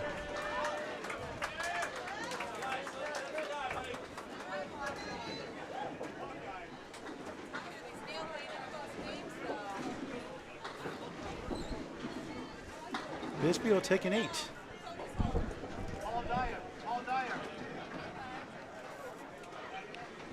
Looking to get an interview request, he refuses. So, 23 matches, most wins, and Coca-Cola dodges a bullet. They come away with a 2-pin win on the end against this very Team Hollywood. And right now they're down by like 30-something. Which means that Coca-Cola can now still afford to lose 3 matches at least. We're going to talk to Paul Dyer, the owner of All Play in Belfast, Maine, here in just a moment as McKinley drops 7. Let's talk to Paul right now. Paul, how you doing? Good. How are you? Good. You're the owner of All Play in Belfast, Maine. You can hold the mic if you want. Yes, I am. Talk about your daughter Peyton, how good she is, and what she's been doing in her game. Well, she bowls a lot. 2 or 3 nights a week, gets in all these tournaments as much as she can. Improved a lot over the last 3 or 4 years, going from youth to the adult. Talk about All Play in Belfast, how you got started in that, how you got interested, you're leasing it, now you own it? Yep, we actually got it a couple of years ago in our own name, and it's been going pretty well. We got 3 leagues, 3 full leagues. We got 8 alleys, arcade. Revamped arcade too, a relocation arcade. Yeah, a lot of them too. We also got 6 new pool tables, and we have a kitchen. Yeah, pool leagues also. Yeah, 4 nights a week now, so pool's going pretty well too. Good. You're a classy guy, Lynn Dyer. Your wife also awesome there. You get Stephen Ashe, an 18-year-old, 19, 20-year-old now, right? Time's flying. He's got the house record, 188. He beat you by 1 pin. How dare he? I know, absolutely. I don't know. A couple months ago, he also went 452 on a league. He's really getting a lot better. And your brother Lewis Dyer, pretty good bowler too, especially a 9-pin. Yeah, once in a while. I have to give him a little bit of credit. Who's the better bowler out of you two? I always tell him I am. He has me on a couple pins by average, but every time we bowl, I beat him, so, Do you say it again? Who's the better bowler out of you two? That would be me. Okay. Yeah. Talk about how people can get food in your place, what you offer for services, and birthday parties, corporate events, things like that. Yeah, we do birthday parties, Christmas parties. We have pool leagues. We have open bowling. We do galactic bowling sometimes. We pretty much do everything that all the other alleys do. We do takeout and you have a things like website that. and a phone number to give the audience? Yep. Actually, we're actually on Facebook. We don't have a technical website, but and the phone number is 207-218-1100. That number again, please. Is that 207-218-1100? Okay, and Facebook, All Play. Yep. Okay. Search All Play on I'm going to Facebook. put you on the spot. We get Peyton, the women's doubles event, Candlepin for Cancer, sponsoring September 7th. Yeah, we'll try to get her up there. We'll have to kidnap her if not. You might have to. That's the week before the league starts, so we're That's pretty busy. Give But her we'll see what we can do. Good tune-up for her. All right, she's good for the game. Thank you. Thanks, Paul Dyer. Thank you. Owner of All Play in Belfast, Maine. Great facility, fast house also. Jonathan Boudreau against Scott LaPierre. Boudreau gets the first mark by taking out that 4-pin. LaPierre pins out a split for 8. They've lost 5 tough matches this weekend. Some by 1, 2, just a lot of heartbreakers. That's strike. Scott 18 plus 2 through 2. Boudreau wills the right side down. 17 through 1. Sweeping wood to the right of the 2-4-7. And Mark Hollywood Smith, Hollywood time in the on-deck circle. 3-pinners there. Yes, we can tell. John Winchell. Oh, there has to go high or something on the red line. Maybe just a bit too low. That's harsh. And that's Candlepin. And when Mark is in a good mood, he's pinning really well. He'll be waving to the camera, showing off. Hollywood style. And we'll look for that. Jonathan, good pinning as always. 10, 27 through 2. Here come the ankle bowlers. John Winchell, Hall of Fame eligible. And last year, 2023, Mark Hollywood Smith was your Maine State Open Elimination Championship winner. So Did the team name switch partway through? I had it as Team Hollywood in my program, but now Patriot Paving sponsoring them, obviously. I've just put down both names. Well, Patriot Paving is sponsoring them, but they call it Team Hollywood, kind of like Coca-Cola, Team Craig Holbrook. So let's give Patriot Paving some advertising for free. You got They it. do a great job. Hope they can come to Haverhill, Massachusetts. Free advertising that they paid for, no doubt. Bundle of 6. Here's John Winchell out of Exeter Lane Shooter Sports Pub, New Hampshire. He lives in Brentwood, New Hampshire. Richard from East Boston, Mass. Bowling since 1975. It's 9. Top of the 7 holds up. Hollywood, nice ball. Oh, the king won't go. Peace Wilkins flying back halfway down.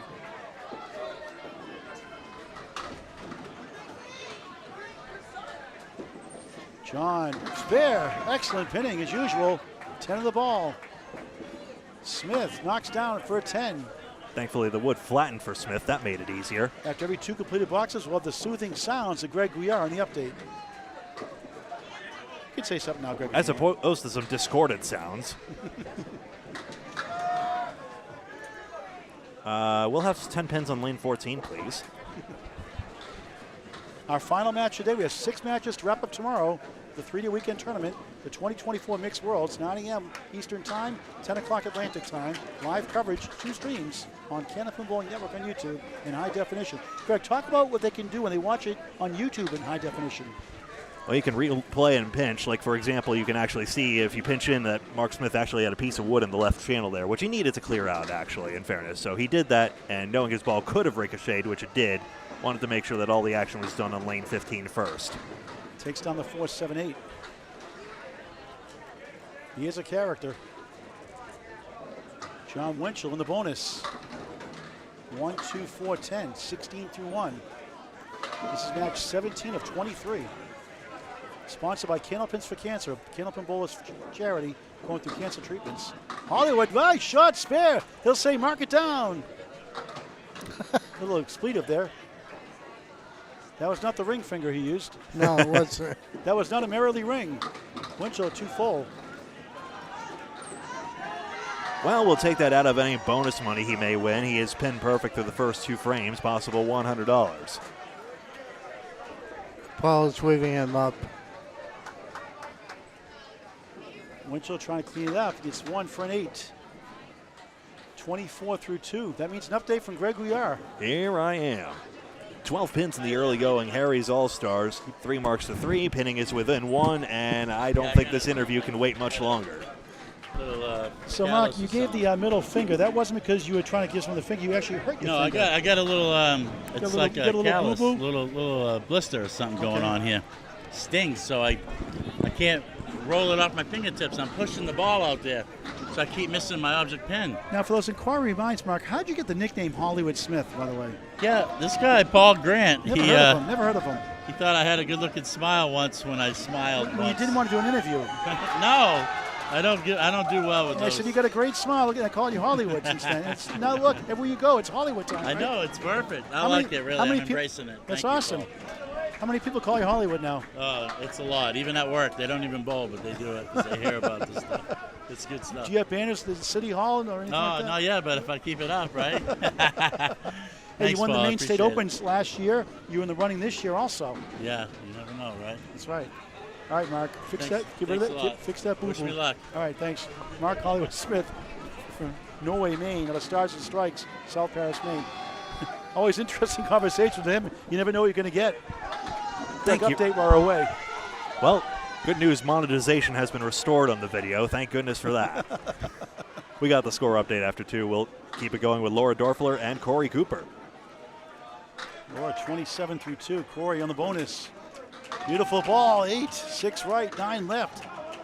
Has a spare 9, a 9, and a spare 8. 46 through 3. What a start for Patriot Paving.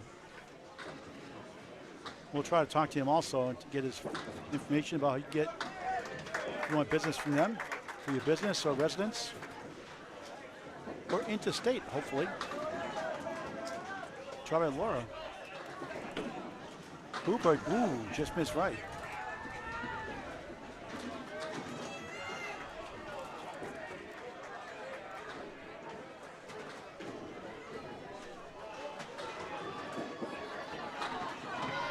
Morris settles for 9. 36-4. Cooper, 9. Excellent start for him. 55-4. Great to be here at Academy Lanes in Haverhill, Massachusetts. 44, formerly 48 lanes here across 3 different rooms. Apparently 3 different Haverhill zip codes. Hey, there are lanes open for you as well. We're going to talk to Corey Cooper here in just a moment. Both balls not on marks. Corey Cooper, how you doing? Good, how you doing? Good. Talk about Patriot Paving. It's our first year in business and coming out strong. Just like us in this string, hopefully we get a win. So you do residential and business? Yes, residential and commercial. Mostly residential, but we do both. Okay, how do they get a hold of you? The website or a phone number to call a couple of times? We have a website, patriotpavingmaine.com. That's all spelled out, patriotpavingmaine.com. My number is 207-312-4335. So patriotpavingmaine.com. And the phone number again? 207-312-4335. All right, thank you very much, Corey Cooper. Back to Greg. Thank you very much. Second ball's. No, excuse me. Yeah, second ball's coming up for each. It's the third. Okay. That was the third. You're starting to sound like me, Greg. I messed you up. Yeah, sorry. The interview timings are throwing me off here, but it's a pleasure to hear from everyone. And that's right. A lot of sponsors making these mixed worlds possible. It's great to hear from them, including from the members of the team. Absolutely. Promote the sport, promote the bowlers, ventures, promote the charity, promote the houses, the centers. Sage Johnson, she is terrific. Very quiet, very unassuming. Unlike Mario Johnson, Sonia Johnson, she's the quiet one in the family. She's the quiet one. Yeah. Nice pinning there.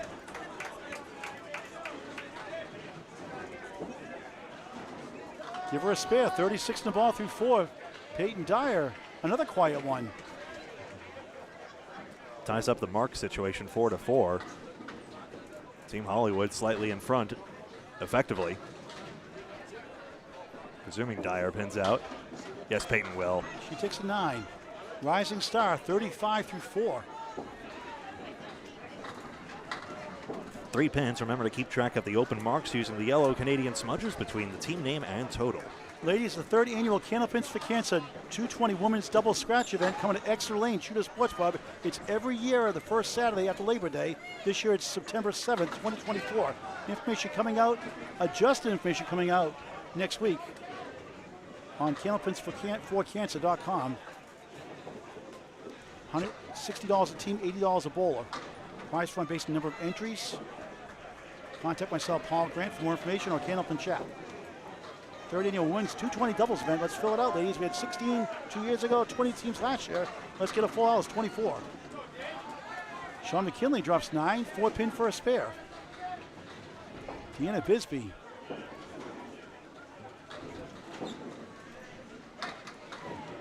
Thin hit, just 3. She is very intense in the lane, very deadly on the lanes. Getting better and better. The older sister, Michelle, with 1 L Bisbee.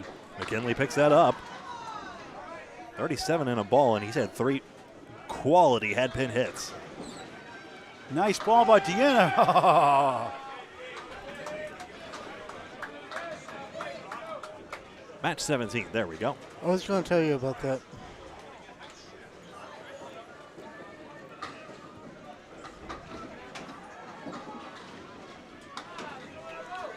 There's the 10. Deanna's only left 1 pin standing so far. 3 pins the advantage now truly for Harry's All-Stars. Already a close one in the early going in basically every regard. All lanes 13 through 36 here in the blue room in use. McKinley's fill is 5. 42 through 3. Last match today. 10 today, 7 yesterday, 6 more tomorrow to wrap it up. Coca-Cola looking good right now for the title. Still time left for teams to catch up. Beautiful ball by Deanna. 3-1 split, make it a 2-1 split. 3rd split for Bisbee. Too bad. Very focused in lane. She just blocks out the distractions. Throws a pretty darn good ball. Great cadence on the lanes. That one got away for 7. The ball to go, actually. And McKinley gets a 10. Pin perfect. $100. We get some perfect string, 10 spares and strikes. Candle Pins for Cancer sponsoring the 2024 Mixed Doubles World Tournament. Improving the prize fund as well in Mixed its own Worlds right. teams, I should say, not mixed doubles. Look at that. 10. It's a wild 10, 39 through 4 without a mark. That's great pinning. And 9, 3 10s. That's how you do it, folks. So Mixed 2024 Mixed Worlds Tournament, team tournament, 2 women, 3 men, not doubles, of course. I mean, pinning is one of the ways Coca-Cola Holbrook won their match on our lanes. It was just so good on so many levels. And I think if more teams get more of those pins, they might be able to compete for the title next year as well. Even though it's not over yet, still 6 matches scheduled for tomorrow as well. Jonathan Boudreau, still young and growing in his game. He's a force on the lanes. Talk about being locked and loaded. Had a spare 7 to 10. Here's Scott Lapierre. No relation to Jeff Lapierre, Jerry Lapierre. Jerry, the father of Jeff Lapierre. Jonathan 2 in the 6. 4 horsemen and the 9, the Christie Apper special we called in Maine. Excuse me. Just missed the head pin. 6 in the strike, 24 through 2. Jonathan gets 1 for a 9, 36 through 3.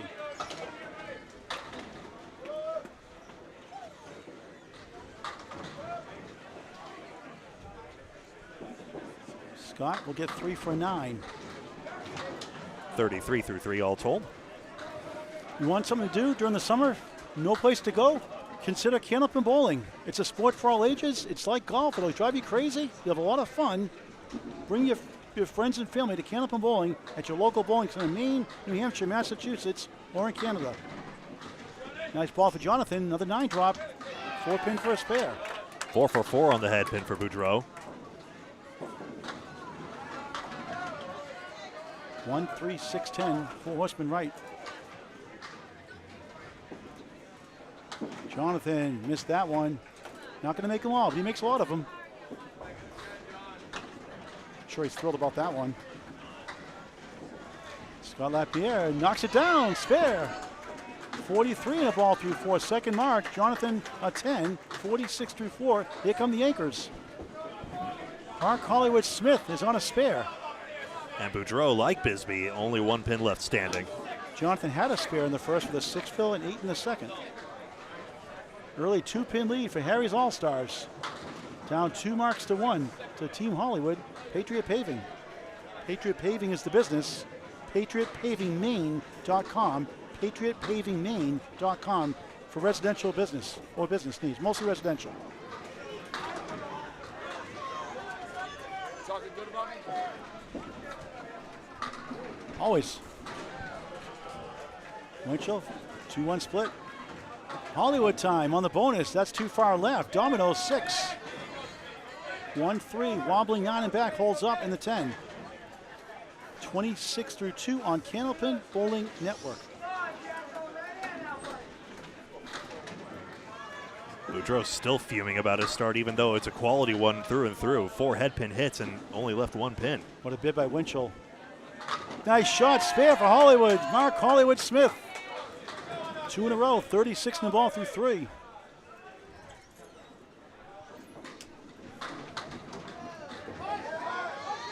Excellent pitting as usual. No surprise there. 10. 34 through 3. Final match of the day. Pinning is exactly even right now. 11 pins left standing on each side.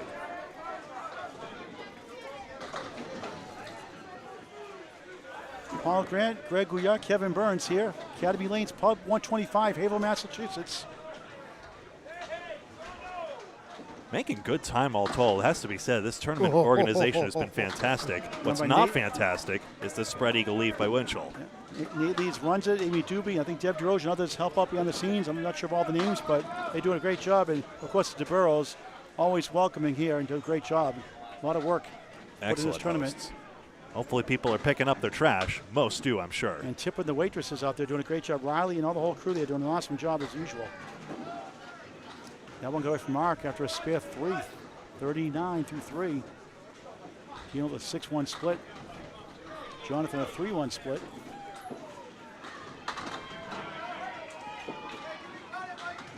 Nice out. 9 the hard way. 43 through 4. Hollywood Smith, the 7. Mark is at 46 through 4. That means it's time for an update from Greg Gouillart. 5 pins up right now for Team Hollywood and Patriot Paving. It's a true 5-pin advantage right now, 1 mark on each side. Corey Cooper, 2 marks in his first 4 boxes, leading the way, as is Sean McKinley, 52 through 4 for Harry's All-Stars. His business, Patriot Paving, sponsoring his team. Again, patriotpavingmaine.com. Maine as in the state of Maine. That's right. The Maine attraction. Love going to Maine. Cooper right in the pocket. Beautiful ball, but only 6 somehow. 2, 7, 8, 10. Some wood to work with. Even if everything is so far apart as Tim Matero laments on our broadcast. 55 through 4. Laura Doffalo looking for first mark. 36 through 4. That was delightful to have the host of Ripping the Rack podcast, or one of the hosts of Ripping the Rack podcasts. Well, we had 2 out of the 3. Brian Athern came on, and Calvin Locke was here a moment ago. Yeah, I mean, was he? Yeah, but we didn't interview him. Okay. Yeah. And happy birthday to Brian Athern, number 39 today. Corey on the nose, nice 9. 64 at the half. Laura threw it away for a 7. Unlike herself right now, just 43 through 5. Mark situation, 1 spare for each side. It's a 7-pin lead for Team Hollywood. Sponsored by Patriot Paving. Tight string still waiting to see if one team breaks away, if we're just going to have a nail biter right down to the end. We haven't had many of those. Off to right, Amanda Carroll, 63 at the half. Cooper, parallel pins plus the 9, 5 standing.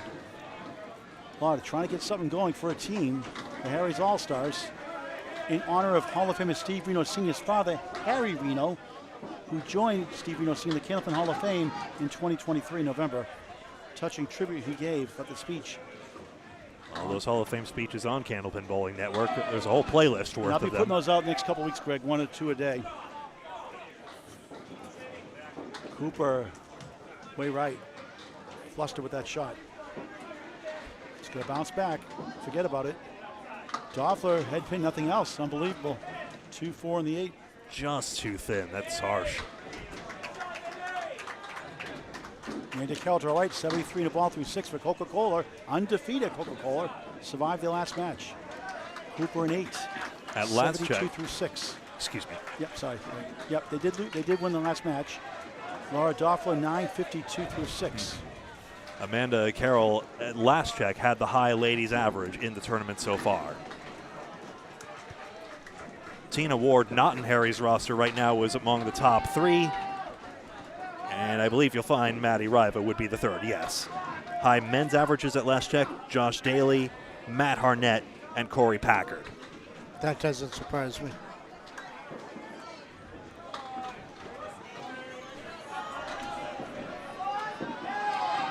Nice shot for Peyton Dyer, got it.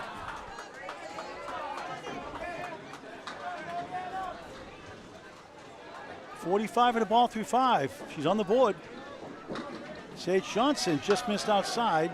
5 spares for Team Hollywood after missing the head pin the first time. Good resilience, sticking to the object pins even if you miss it the first time around and getting the mark. Sage Johnson, spare 4, 40 through 4, 8, 48 through 5 on Candlepin Bowling Network. Help us get to 3,000 subscriptions. We're almost there, on the doorstep. Subscribe free, always. YouTube, Candlepin Bowling Network.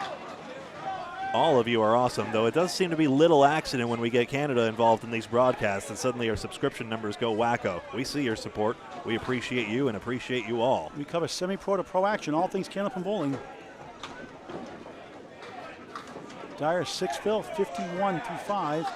Johnson nice goes. Shot. Nice shot by Sage. 58 the ball through 6. All told, a 3-1 split conversion. Doesn't show a lot of emotion. She's very, very quiet. She's was like that during her kids' days. Peyton Dyer ends up with an 8, 59 through 6, 1 below the minimum. Middle bowl is Deanna Bisbee. Dee Marie, 39 through 4, 9 3/10s. Excellent pinning that generally leads to good things. Sean McKinley, a good start, 52 through 4, has a spare 7 in the first, a spare 5 in the third. and a pair of 10s. Perfect start. Try to get $100 in bonus money for perfect strings. 10 spares and strikes.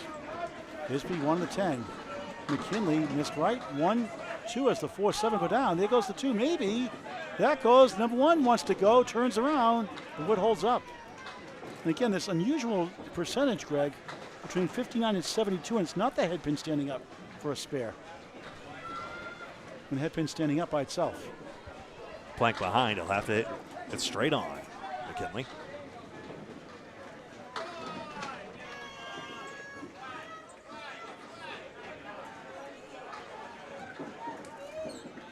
Bisbee, nice shot. Ah, just missed a 10, not by much. McKinley for a spare. Missed it. Wood spins around doing the curly shuffle. Where's Casey McCool? Lakeside Lanes, Manchester, New Hampshire. Loves the three On his way to New York at last check, he said in chat. Yeah. He loves banana splits. He loves the curly shuffle. He was on his way to a hotel in New York. Yep, and then going to Ohio. Bisbee a 9. Deanna's at 48 at the half. Great pinning. Slinky is so perfect.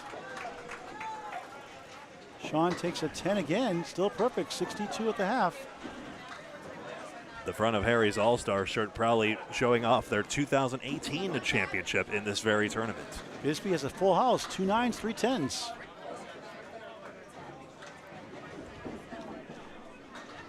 She has a poker face in the lane. She's all business. Blocks out all the distractions the way it should be. That one got away. Just a 7-pin. Been there, done that. Even worse. But she's pinning regardless of the circumstances. Let's see. Cross it over. 3 right, 5 left. Trying to stay perfect. Same goes for McKinley, who's still pin perfect. Exactly, excuse me. Yeah, a nice recovery. 4 left, 5 middle. That's the queen pin I call for the ladies. McKinley, spare. Still 72 perfect. to the ball through 6. Still perfect, like you said. Wants $100. 200 string is $200. 175 string for ladies, also a $200 bonus. Courtesy of Candlepins for Cancer. Well, we all won $100. We're just not all international talents. I love $100 right now. I'll take it in either currency, heck. Deanna 57 through 6. McKinley 72 through 6. Fourth bowlers. Jonathan Boudreau 46 through 4. Scott Lappy on a spare 43 through 4. Winding down here at Academy Lanes, Pub 125, Haverhill, Mass. Effective tie in this string right now. Academy Lanes celebrating 61 years, 1963 on. Scott 1368. Jonathan breaks up the diamond for a strike. Tick-tock, pendulum swing won't go. That close. Unless this were 9-pin, we can't round up, sorry. Scott 49 through 4. 9-pin, a common variant, which we have covered on Candlepin Bowling Network before. Paul, in fact. 9 pins become 10 on either a strike, a spare, or a 10. Which is a fun game. Yep. Higher scores. Jonathan, spare. Wood took it. Candlepin Corners sponsors a 9-pin tournament, which Paul has broadcast for them. 56 in the ball through 5. I told them I did the 9-pin tournament at Parsonsfield, Maine, and they got the idea and they did the Candlepin Corner based on that. So good for them. You can subscribe to the YouTube channel, always free for now. Candlepin Corner on YouTube. Between that and skins, the all-new Candlepin skins, it's great to see the ideas they're coming up with. And they're high going quality to be too. on WN Sports along with Candlepins for Cancer broadcast as well. Mm-hmm. WON Sports based on New York, 35 stations across the country. Oh my word! But now I have deliverables. I'm behind on to Jonathan Rios. Lapierre, nice pocket shot, but a 3-2 split. He's at 58 the half. Boudreau, beautiful ball, 9 again. Taps the 6. 65 through 5. Boudreau 6 for 6 on head pins and now getting his due. Double wood angled. Scott just missed the object pin, the 2. For another one, yes. Back to back, 75 of the ball through 6. It's only just now going into the 120s, but Boudreau's string has been so fundamentally sound. Lapierre and 8, Scott 66 through 6. Here come the ankle bowlers, the 5th bowlers. It's Hollywood time. Mark Hollywood Smith, 46. John Winchell, 43 through 4, not on marks. And basically amid that sequence, now Harry's All-Stars a massive advantage.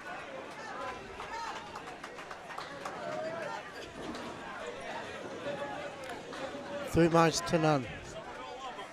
Gain 3 on the mark, gain 3 in pinning alone. Kevin, when's the next match tonight? We're done after this. I know, just checking. Do you have the lineup for tomorrow we can tell the viewers about for tomorrow? No, I only did up to tonight. You didn't do your homework, huh? You're grounded. I did do my homework. When I get home tonight. 1-3-6 for Smith. Remember, Paul doesn't know people need to sleep. Well, Paul doesn't think I need to sleep. Yeah, I do. Smith's try. Doesn't get there. How come you're still grouchy then? I'm not a morning person. I know. We can tell. Oh, look at that 3-1 conversion. 3, split. 4, 6, 7 by John Winchell. Vintage John Winchell, 53 in the ball through 5. Hollywood gets 9. Mark Smith fires a while, 55 through 5. YouTube people, double tap on the left side of your screen. You can go back 10 seconds. And you can see that replay. That was a beautiful shot. We'll get a replay machine one day as soon as I can figure that out. We really need one.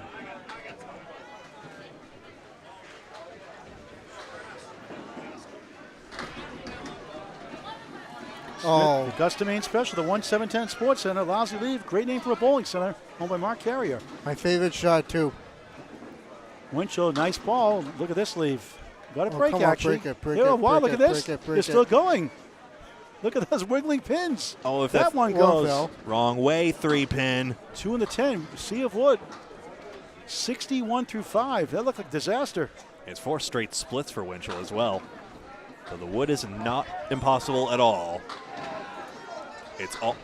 The piece is behind the 2 pin. There's another one in front of the 10 pin and 2 more in the back. He got it. Swept over to the 10. Back to back. 3 in the string. 71 the ball through 6 for John Winchell. Hollywood, good bid. A 9. 64 through 6. Another update from the soothing sounds of Greg Gouillart. 10 pins plus 4 open marks. Sage Johnson, Sean McKinley, Jonathan Boudreau, John Winchell. And this is going to start piling on for the team named after the late, great Harry Reno, father of Captain Steve Reno. Both of them Hall of Famers.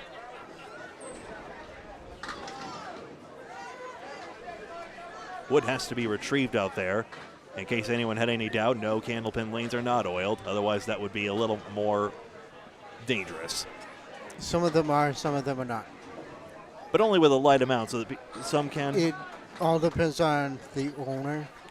Some places over-oil them, and they're not supposed to be oiled to begin with. Don't retrieve your own wood without asking the front desk first. That's for certain. Laura Dorfler looking for a mark. Look at this leaf. Unbelievable. Unless you know the machines. Once you know, you can go. Yeah. Cooper, 4 spin, and the 9. In Maine, it's the Christy Hapworth Special. Everywhere else, it's the Bob Coleri leaf. But the remaining teams will call it the Christy Hapworth Special. Everyone loves Christy Hapworth out of 1-7-10 in Augusta, Maine. Well, it gave it a ride. Wood's rolling, but it runs into the pit. Cooper, nice ball. Nice ball. He couldn't get the 9. Holy smokes, the velocity. Where's the radar gun when you need it? Well, Bob is doing the match next to us. Laura 10, 62 through 7. Corey Cooper 10, 82 through 7. Close match. Final one of the day. 6 more tomorrow. 9 a.m. Eastern Time, 10 o'clock Atlantic Time. 4 marks to none for Harry's All-Stars and a 10-pin lead.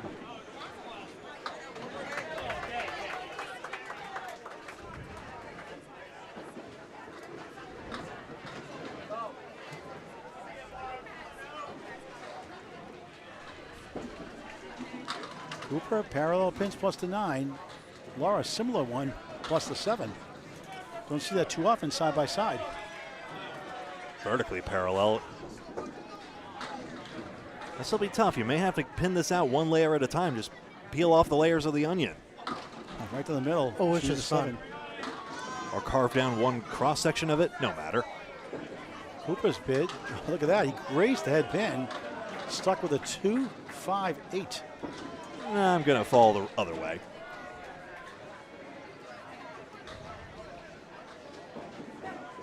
Draw floor takes a 9. Laura at 71 through 8. Not herself yet. Couple of marks for the Century Club.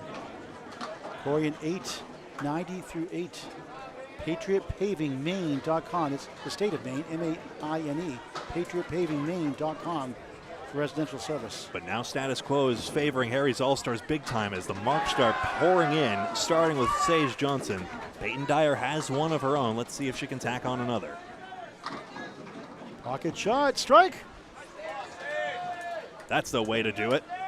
That was smooth sailing. Peyton, that one got away, just one, but not on the mark. Sage up to 78 plus 2 through 7.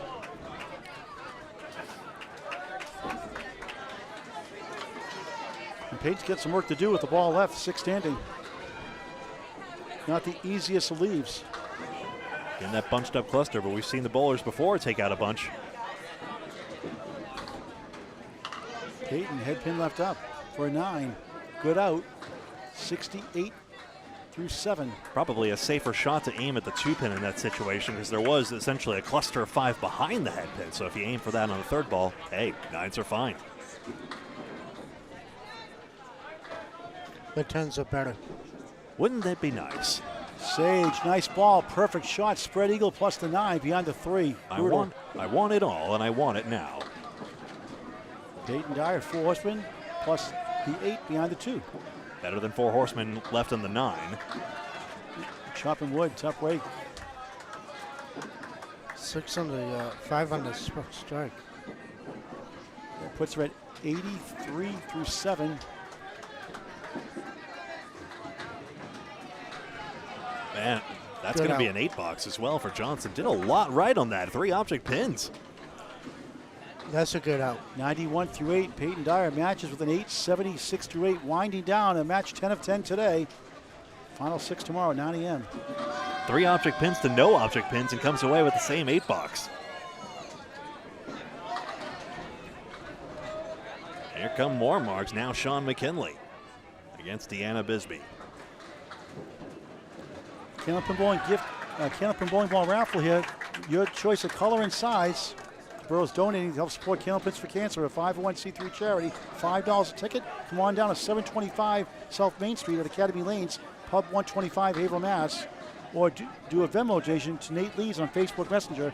Nate Lees, L-E-E-S, Facebook Messenger, via Venmo. 8 for McKinley on that spare fill. He's getting the job done. Bisbee carves out 3. The 3, 6, 9 go. What a shot by Slinky. Wow. I think he got on the back wood more so. He did. He did. His 4th spare of the string. And he's still perfect. 90 to ball through 7. Get a smile to that one. So as Harry's All-Stars starts pulling ahead, the intrigue is how high will they go? And Sean McKinley, will he stay perfect? There's the out. It's a 5-box. Tough break for her there. 62 through 7. Tough when the 2 and 3 pins don't do their job. Her and her sister Michelle with 1L Bisbee joining the 3rd annual Candlepins for Cancer Women's Scratch 220 doubles event September 7th, 10 a.m. Extra Lane Shooters Club Sports Bar.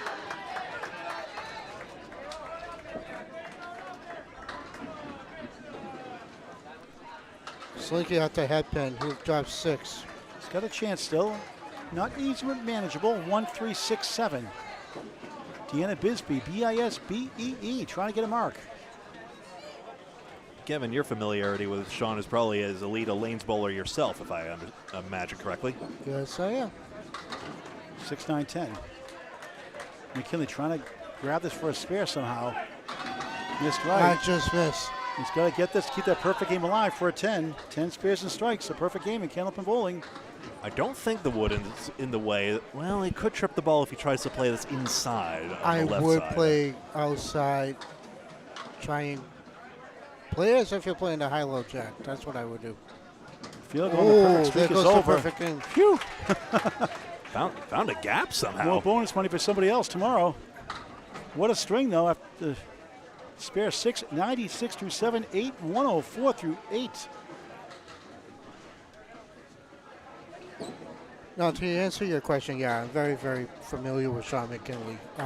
This being 8, 70 through 8, back to Kevin. He is somebody I look up to. He's been there. I know how he feels because he's coming back from an injury and stuff like that. So doing quite well for himself, 24 ahead of pace. If you assume 10 a box is a good pace, he's at 104 through 8.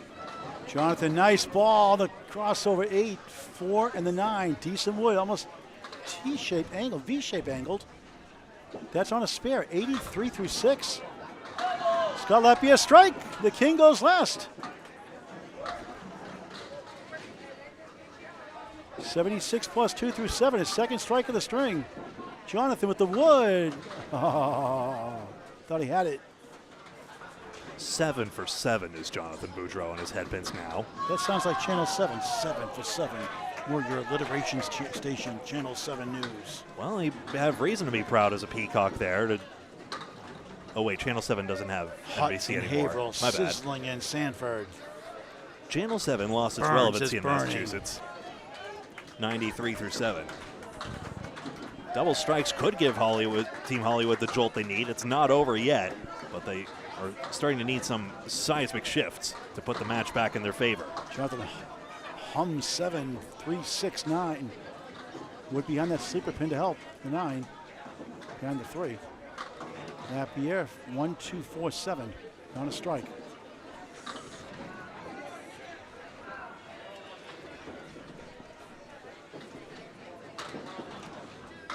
Another mark for Boudreau.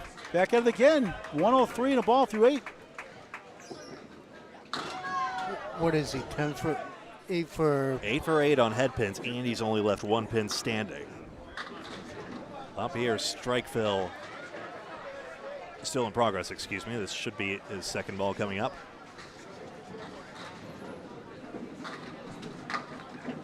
And there it is, a spare.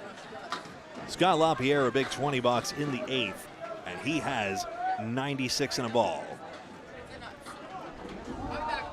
Jonathan 71 on the ball on the right.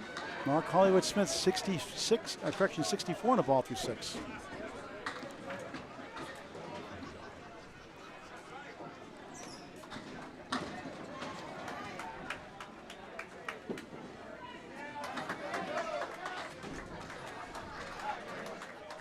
You okay there, Paul? I'm doing fine.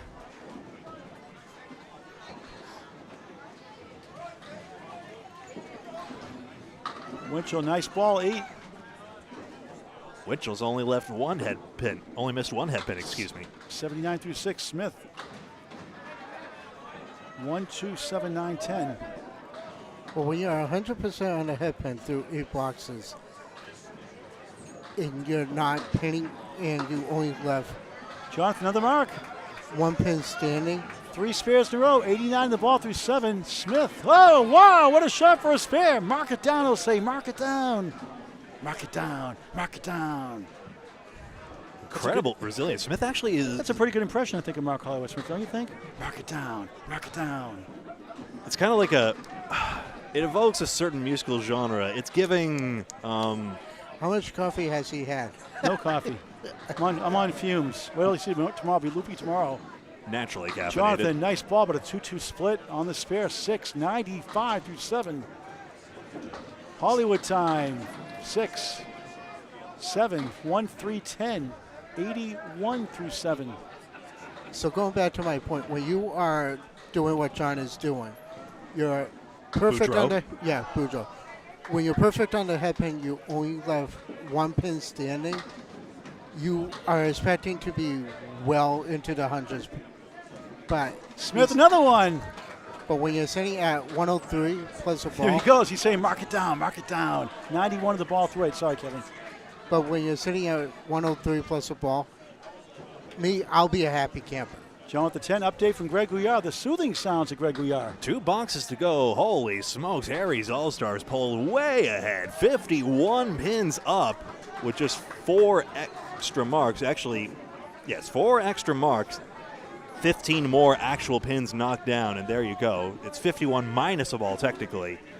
So the questions here, can Boudreaux keep his head pin streak going, and can McKinley had that 8 box, so there that went, I remember. Greg, take a look at this text. Patriot Paving sponsoring his team. Corey Cooper, the owner, his first year, 5 in that ball.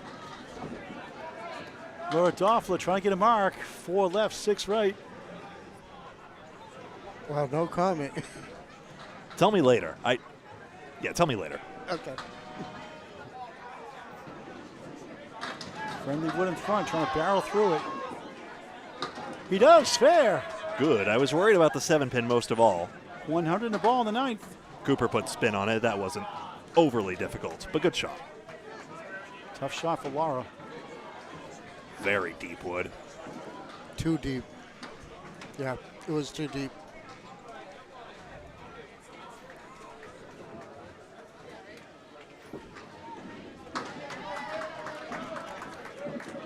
Chance to pin out for 9, though. Got the pin. There it is. 80 through 9. 50 pins still up for her squad.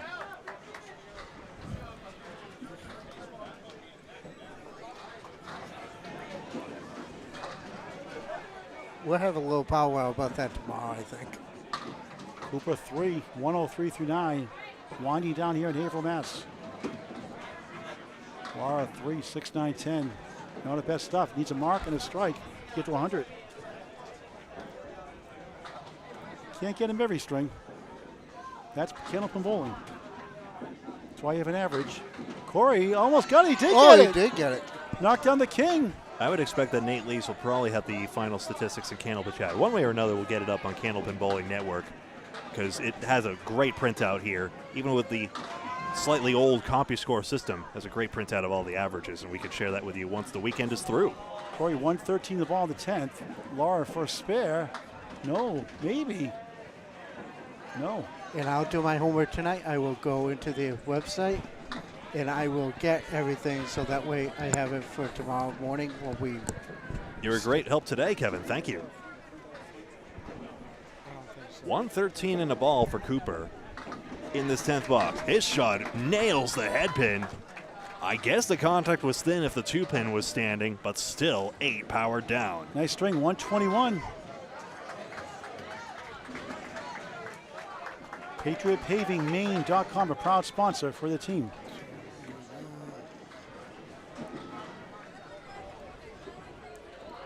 Eight boxes to go. Thanks for watching. 2 young rising stars, 1 from Maine, 1 from New Hampshire. Reverse triangle for Sage Johnson. That puts her 98 right now with those 7 down. Peyton 76 now with those 6 down to 82. Triangle 2, 4, 5 in the 10. Miss left.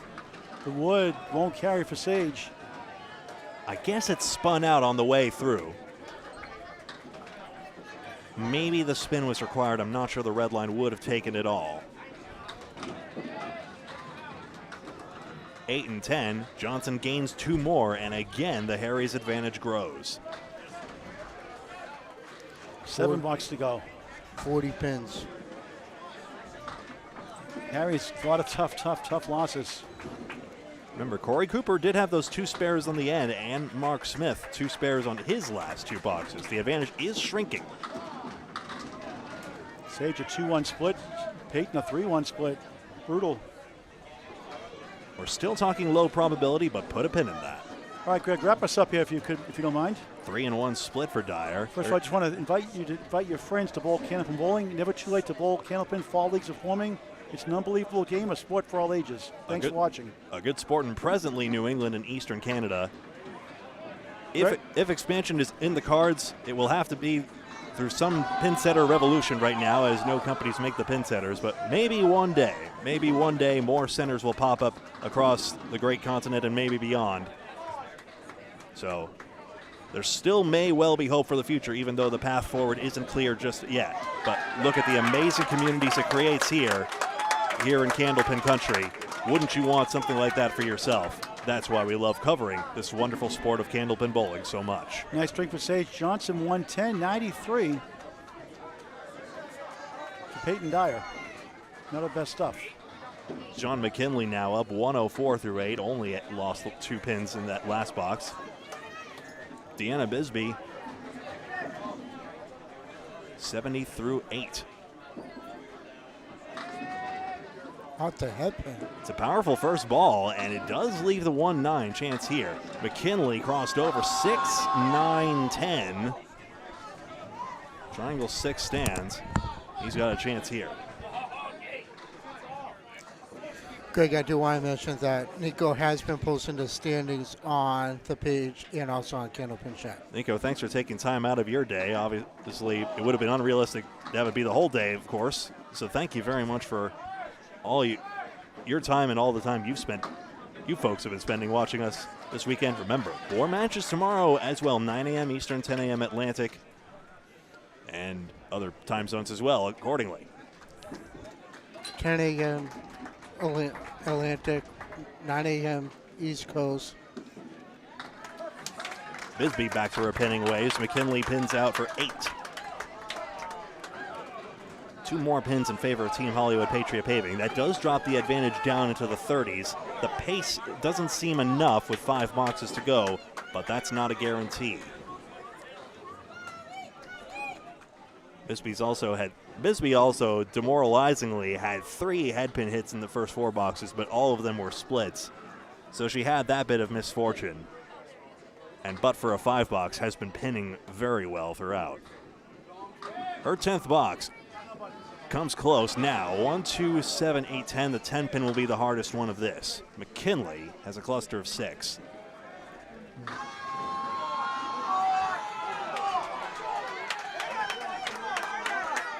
There's clamoring on lane 15. I'm taking a look over there.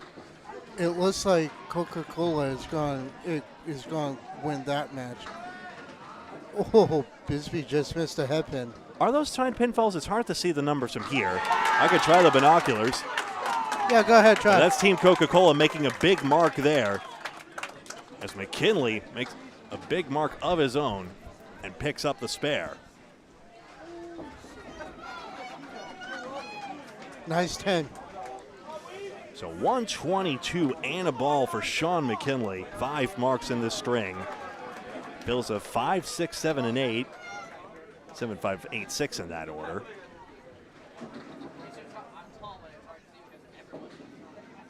And to finish this string, got just on the 3 pin, takes out 4, and for Sean McKinley, 126. That's the Sean McKinley I know. Now Jonathan Boudreau and Scott LaPierre. Now the 4 and 5 positions for Team Hollywood Patriot Paving.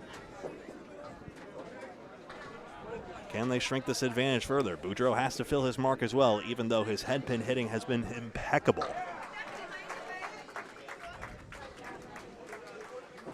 Just keep doing what you're doing. LaPierre, 2 strikes and 2 spares in his string.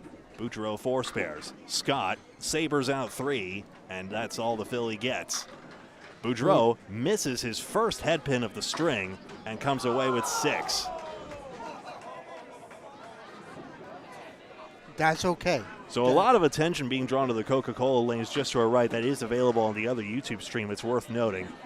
Major implications for the standings, because if it holds, Coca-Cola will have at least a 3-loss cushion to work with going into tomorrow, Sunday.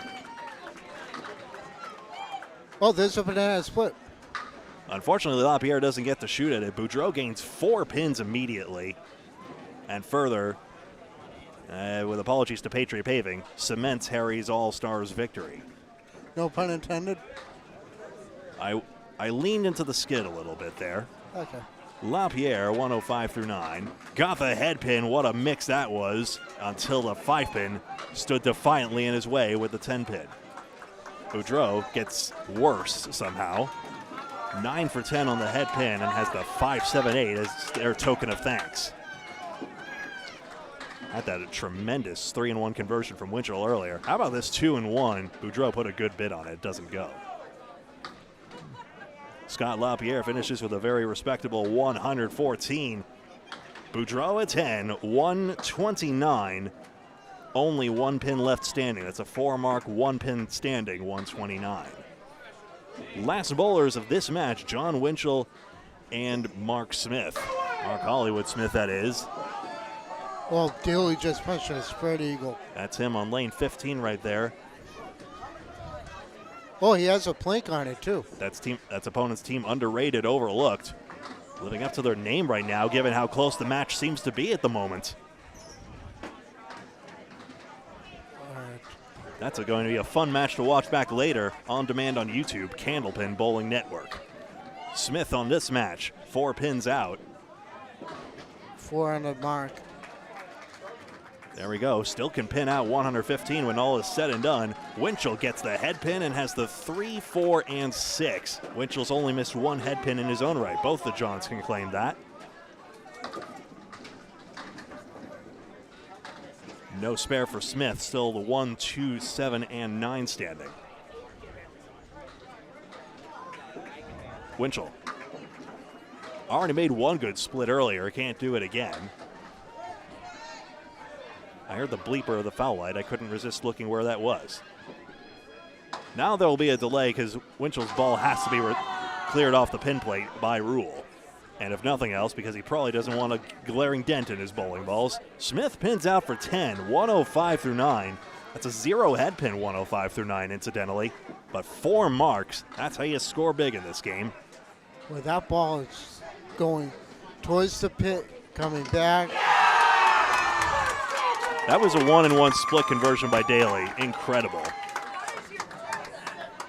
I said this to a couple people. I can see Daly challenging a lot of Tommy Osa's records. Quote, one spectator, how does he do that, unquote. I have no idea, but there's really no TV for him to do it. But his records alone, just out in tournaments, you're probably looking at a couple world champions. You're looking at a couple internationals, stuff like that. Josh Daly has a following for a reason. Tremendous career very early on, and a great guy off the lanes as well. And I know that's something Paul says a lot, but you see him interacting with family a lot as well, and he's just such a delight. It puts a smile on your face just to see it offhand. Third ball for Winchell. He almost put a bid on that, I swear. 9 box, 114. Oh. A 110 straight for Josh Daly. A little full on the head pin, but nothing sneeze at. Last box in this string, Mark Smith takes out 6 pins. 1, 3, 6, and 7.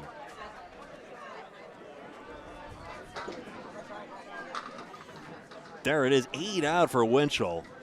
And he is indeed 9 for 10 on the head pin, the 610. Smith got on the head pin, rang it around the 3 pin. And there we go. Harry's All-Stars will be the victor in this final string on this pair of lanes, 13 and 14 for the day. Winchell does not get the spare, unfortunately. Best he can do is 124. Smith, 10. 115. For 533. For Team Hollywood and Harry's All-Stars winning total will be 577 as Winchell gets a 9 box for 123. Here you see it. 44 pins is the margin of victory. Checking in, that is confirmed officially. Sean McKinley, 126. Jonathan Boudreau, 129. John Winchell, 123. Corey Cooper leading the way for Team Hollywood Patriot Paving with a 121. Sage Johnson, 110 as well. Winning it for the ladies as well for Harry's All-Stars.